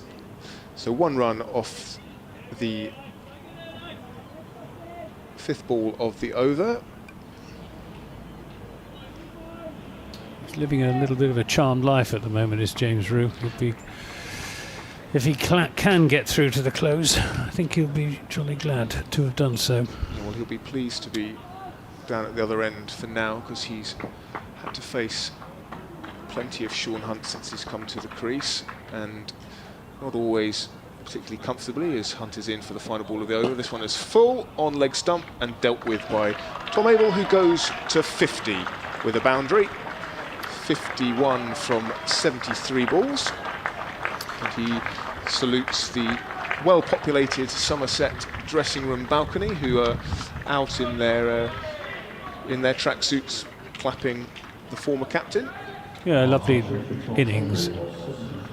73 balls. Missed the number of 4s. Here we go. 9 4s. All of them very pleasantly struck. I think there was one thick edge through the slips, but all the rest were genuine drives or pull shots, or, as with that last shot, tucked away off his pads. Somerset will be hoping against hope that Tom Abel is still there at the close, but it's James Roux now at the business end. Carson is bowling to him. He's forward rather. Bat angled down to kill the spin. Carson spinning one very sharply past Roux's outside edge early on in his innings. First 2 or 3 balls that he faced, a huge appeal, which was turned down by... Oh, and he goes for a big cut, does James Roux. Gets a bottom edge, which could easily have gone down into his stumps. It doesn't. They go through for a very, very streaky single. Well, he was playing with the spin, but it probably wasn't short enough for the shot that he played. I think it did keep low as well. It was an under edge, wasn't it? It was, we had bottom edge, yeah. I noticed Sean Hunt has left the field, so perhaps that's the end of his spell. Well, in fact, it would need to be, wouldn't it? So James Roux will be pleased about that. It's Carson to Abel, turns this past Allsop for a single, moves on to 52, 105 for 4. We're halfway through the 29th over.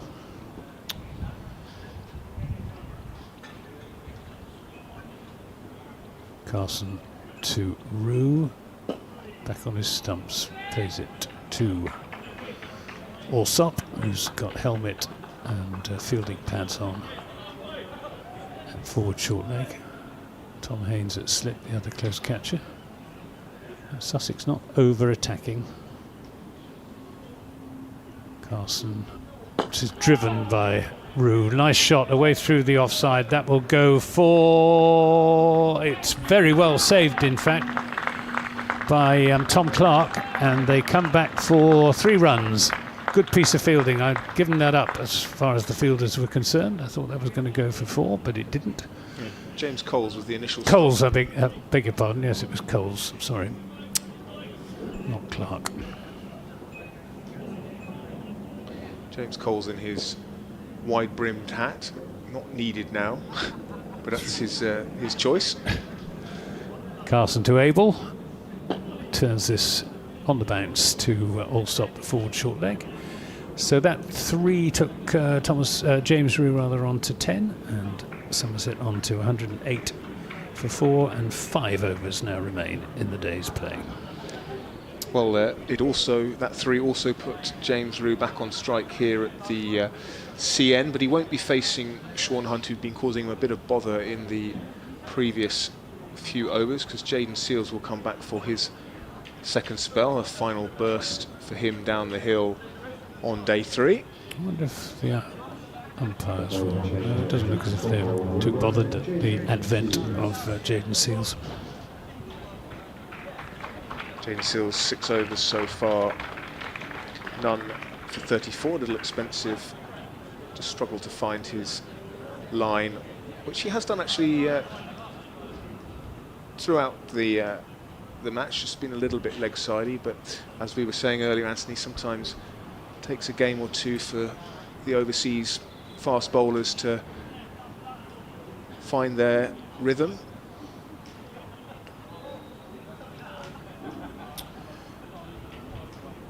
Well, he's got 3 slips as the close catches.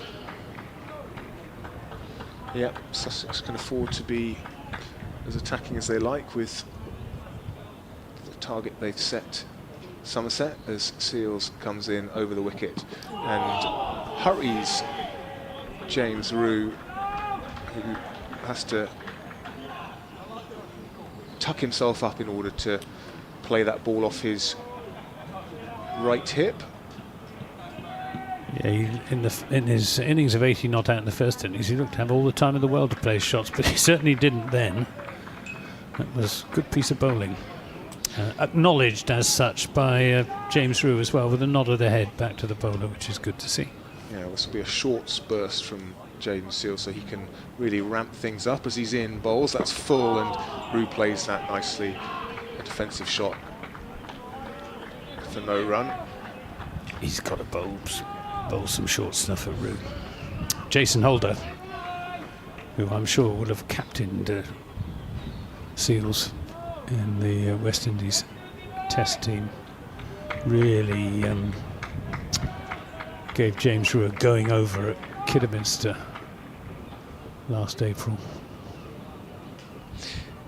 Seals from the top of his mark, bounds in with his smooth run up, and this one is squirted by a thick outside edge down towards the third man boundary. The 3 slip fielders give chase, but to no avail, and James Roux adds 4 to his total.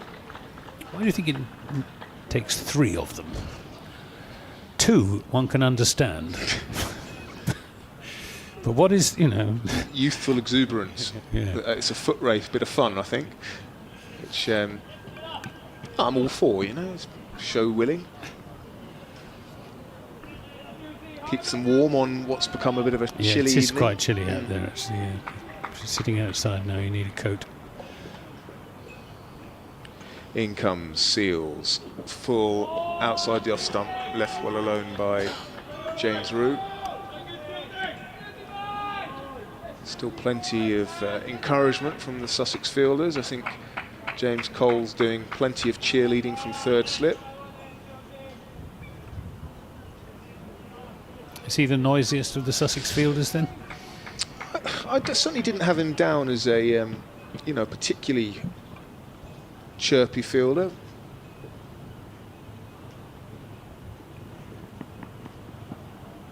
Seals in, full on off stump and a check drive out. Somerset aren't as noisy in the field under Lewis Gregory as they used to be under Tom Abel.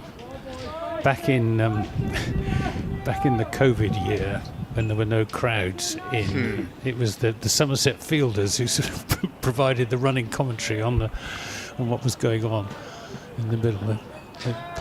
I find whichever team is playing, if things are going well, then most teams are noisy. If things aren't, then which is probably the wrong way around. I think they must have had a policy though of making a lot of noise. Seals in, bowls, and that is uppish off the hip, and but there is plenty of space down at fine leg where Danny Lamb does the fielding, allowing James Roux to add 2 more to his total. He goes to 16, and he over ends with Somerset on 114 for 4. Historically, I remember, certainly in my lifetime, the noisiest fielder, or he was a wicketkeeper. Do you remember Gary Wilson at Surrey? Oh yeah. He was non-stop. He was Irish, wasn't he? That's right. Yeah. And he Well, was he still is, I suppose. But he was. I remember thinking, wow, that guy is barely stopped. Yeah. Right, 4 overs to go. Carson's going to bowl the first of them to Tom Abel. Floodlights on, grey clouds overhead, small shivering crowd. Abel drives nicely, but straight to Seals at a deepish mid-off. Lots of shouts of encouragement, both from off the field and on it. Sussex would dearly love to get half of the Somerset side out tonight. Carson bowls, Abel back on his stumps. Plays that with a dead bat.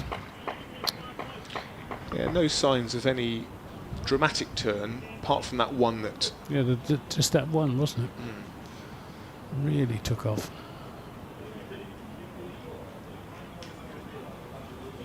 Carson is there and bowls to Abel, who again stretches right forward, textbook style. And he's very much a textbook player, is Tom Abel. You couldn't get a better model for a young batsman than Tom Abel.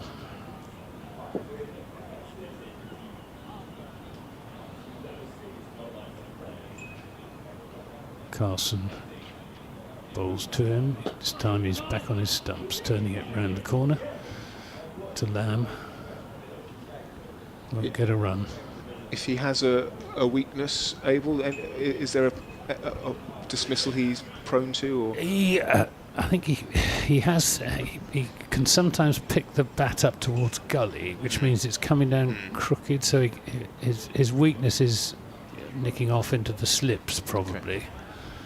But it's something that he's very conscious of and works very hard on.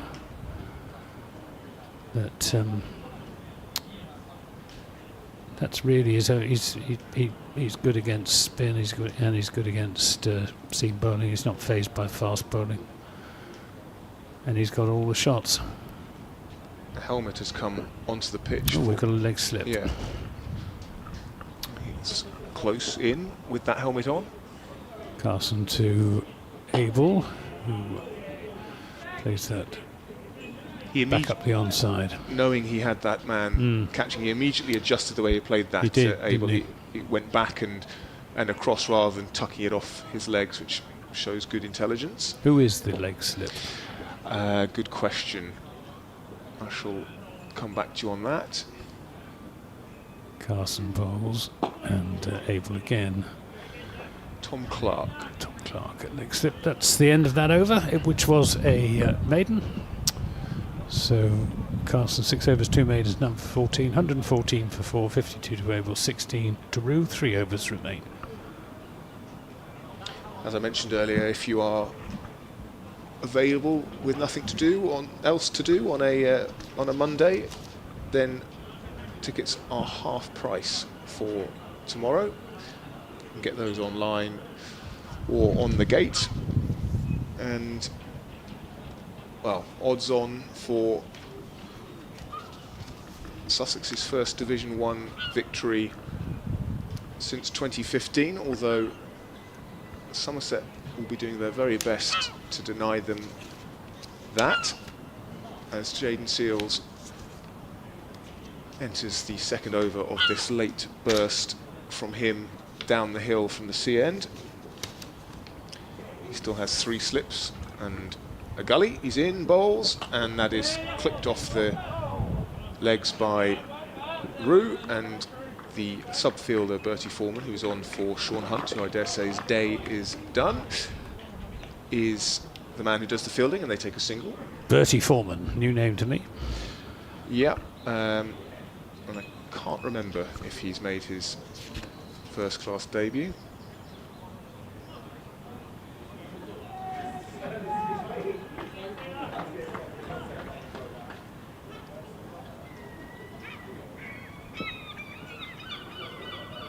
Still 3 slips to the right-handed Tom Abel, as Seals hammers away at a length which Abel plays into the ground with the splice of his bat, as you might have gathered from the noise coming off Abel's piece of willow.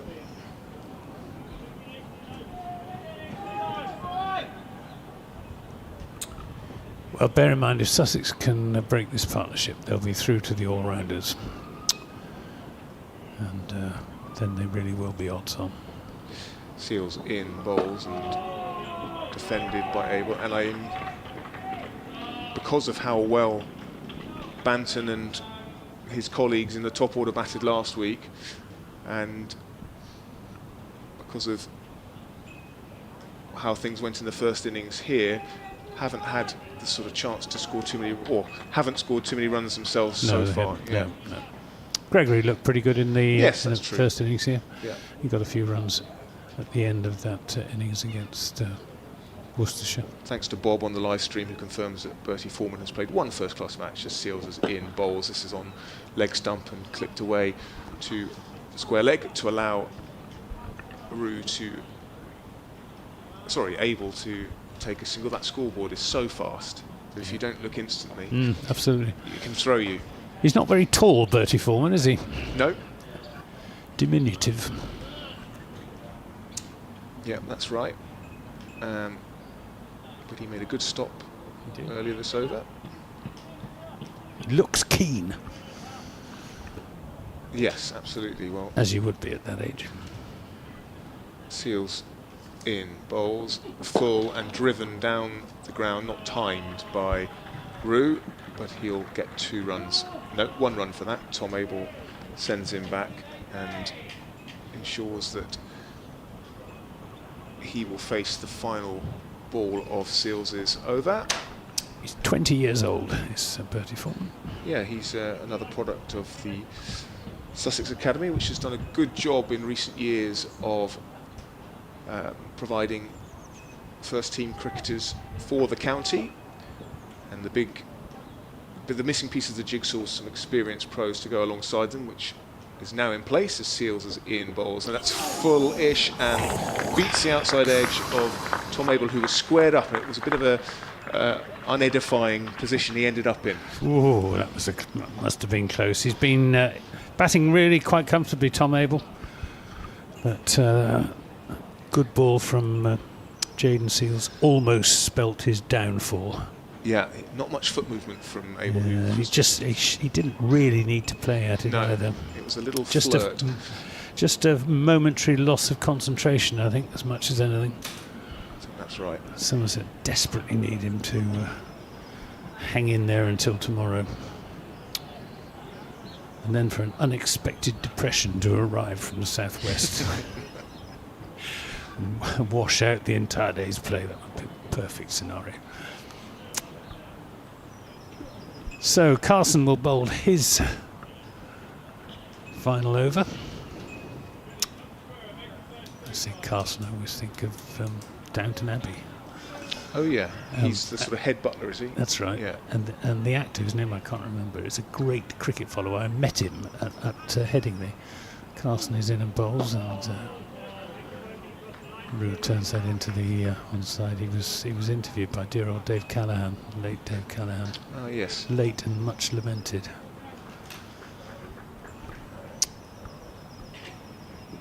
A great Yorkshire cricket follower. 117 for 4. It's Carson to Rue. Plays this into the onside, picked up by Allsop. Light is just improving now as the clouds are blown across the ground from the southwest. Thanks to Cato Harris, who points out that Carson in Downton Abbey is Jim Carter. That's, of course it is, Jim. That's played down to deep backward point for a single by James Rue. Thanks again for that. 118 for 4. Other famous Carson, Frank Carson, of course. Yep, yep. Edward Carson. I've met Frank Carson as well. He used to come down to play golf at Saunton in North Devon. I'm a member. I think he had a holiday home down there. It's Carson Jack to Abel Tom. Stretches forward and defends that.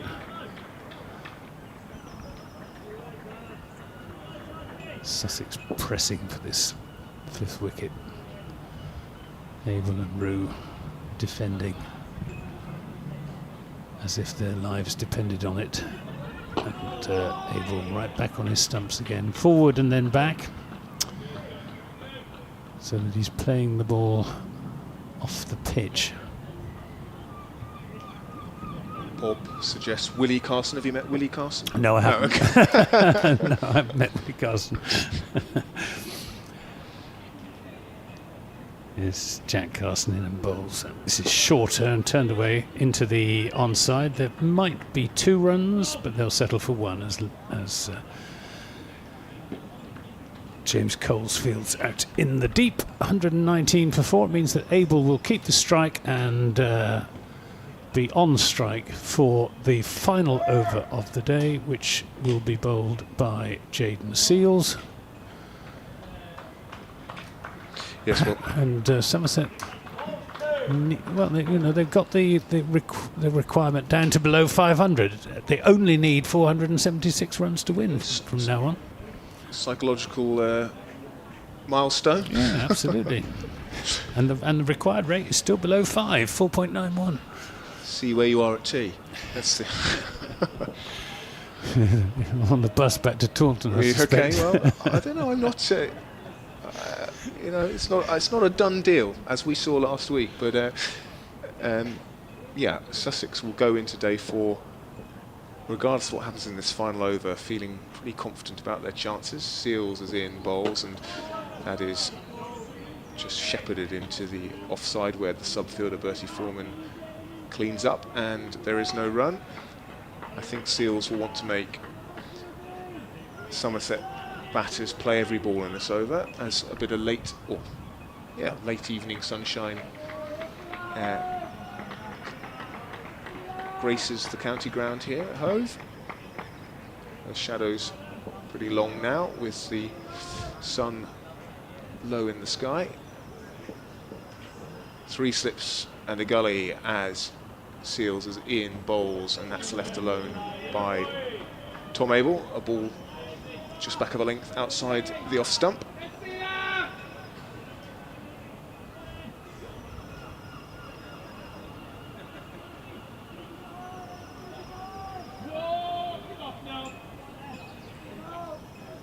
Four balls remaining on day 3.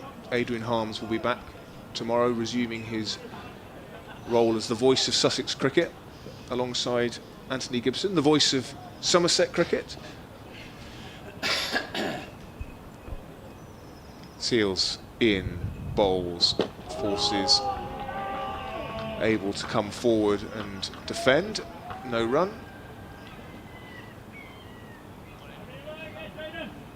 The cries of the seagulls mingling with the cries of spectators, one or two of whom, I think, by the sound of it, have had a good day. Yeah, well, they saved a few quid on entry, so they've spent it in other ways, perhaps. Absolutely. No, a decent crowd until recently here on day 3. Seals in bowls and Abel defends. Yeah, thanks to the generosity of Sussex Cricket, who made entry today free for this first home game of the season, the first Division 1 cricket here at Hove since September 2015, and I think it was Somerset who were the visitors that It was. time. Yeah. It was. Marcus Trescothick got a double century. In the end, rain prevailed, I think. Is that Yeah, right? that's right. Seals in bowls and driven handsomely by Abel, who leans on that and pushes it past the men at extra cover and cover, who give chase, and Jack Carson is the man who slides to gather the ball and keep it to 2. So Abel will face the One final ball. ball of the day, which he hopes will be short and wide outside the off stump, so he can leave it well alone. And Jaden Seals will be doing his very best to make sure that Tom Abel is forced to play this final ball of the day, a day that has belonged to Sussex, setting Somerset that mammoth target of 595 to win. Seals in bowls, and Abel will have to play it, but play it well he does. Clipped off the hip, not a great ball from Seals, and a 4 to take Tom Abel up to 60 not out, where he will remain overnight. James Rue 19 not out, and Somerset 125 for 4 as the players make their way off at the close of day 3, requiring a further 470 runs to win. Perhaps more likely is Sussex's requirement of a further 6 wickets. Well, I think as long as Tom Abel and James Rue are there, there remains the faintest glimmer of hope for Somerset that they can survive the 96 overs minimum they'll have to face tomorrow and see it out for a draw. But one more wicket for Sussex and they'll be through to the all-rounders, and Sussex must be very, very heavily odds-on favourites to win their first match in Division 1 of the County Championship since 2015. And Sean Hunt, the man with all 4 wickets in Somerset's second innings, he's got 4 for 28 from his 10 overs, and well, on a pitch that still is not containing any real demons, has bowled beautifully throughout the match. He has 9 wickets now and should have had 10 really, but he can only blame himself for the fact he's... Well, if he hadn't put that Corton bowl down, he would have taken the last 10 Somerset wickets to have fallen. He's taken the last 9 as things stand. Took the last 5 in the first innings and the first 4 in the second. Well, there you go, and he's on for all 10 in the second innings as it stands. But anyway, on that note, we will, well, Adrian Harms and Anthony will be back tomorrow morning just before 11 AM on BBC Radio Sussex and BBC Somerset, across the BBC Sport app and website, and on the Sussex Cricket live stream. But from me, Sam Keir, and from Anthony Gibson, and earlier on Nikki Chowdhury, thank you very much indeed for listening today, and we hope that you'll be tuning in tomorrow. Have a lovely evening.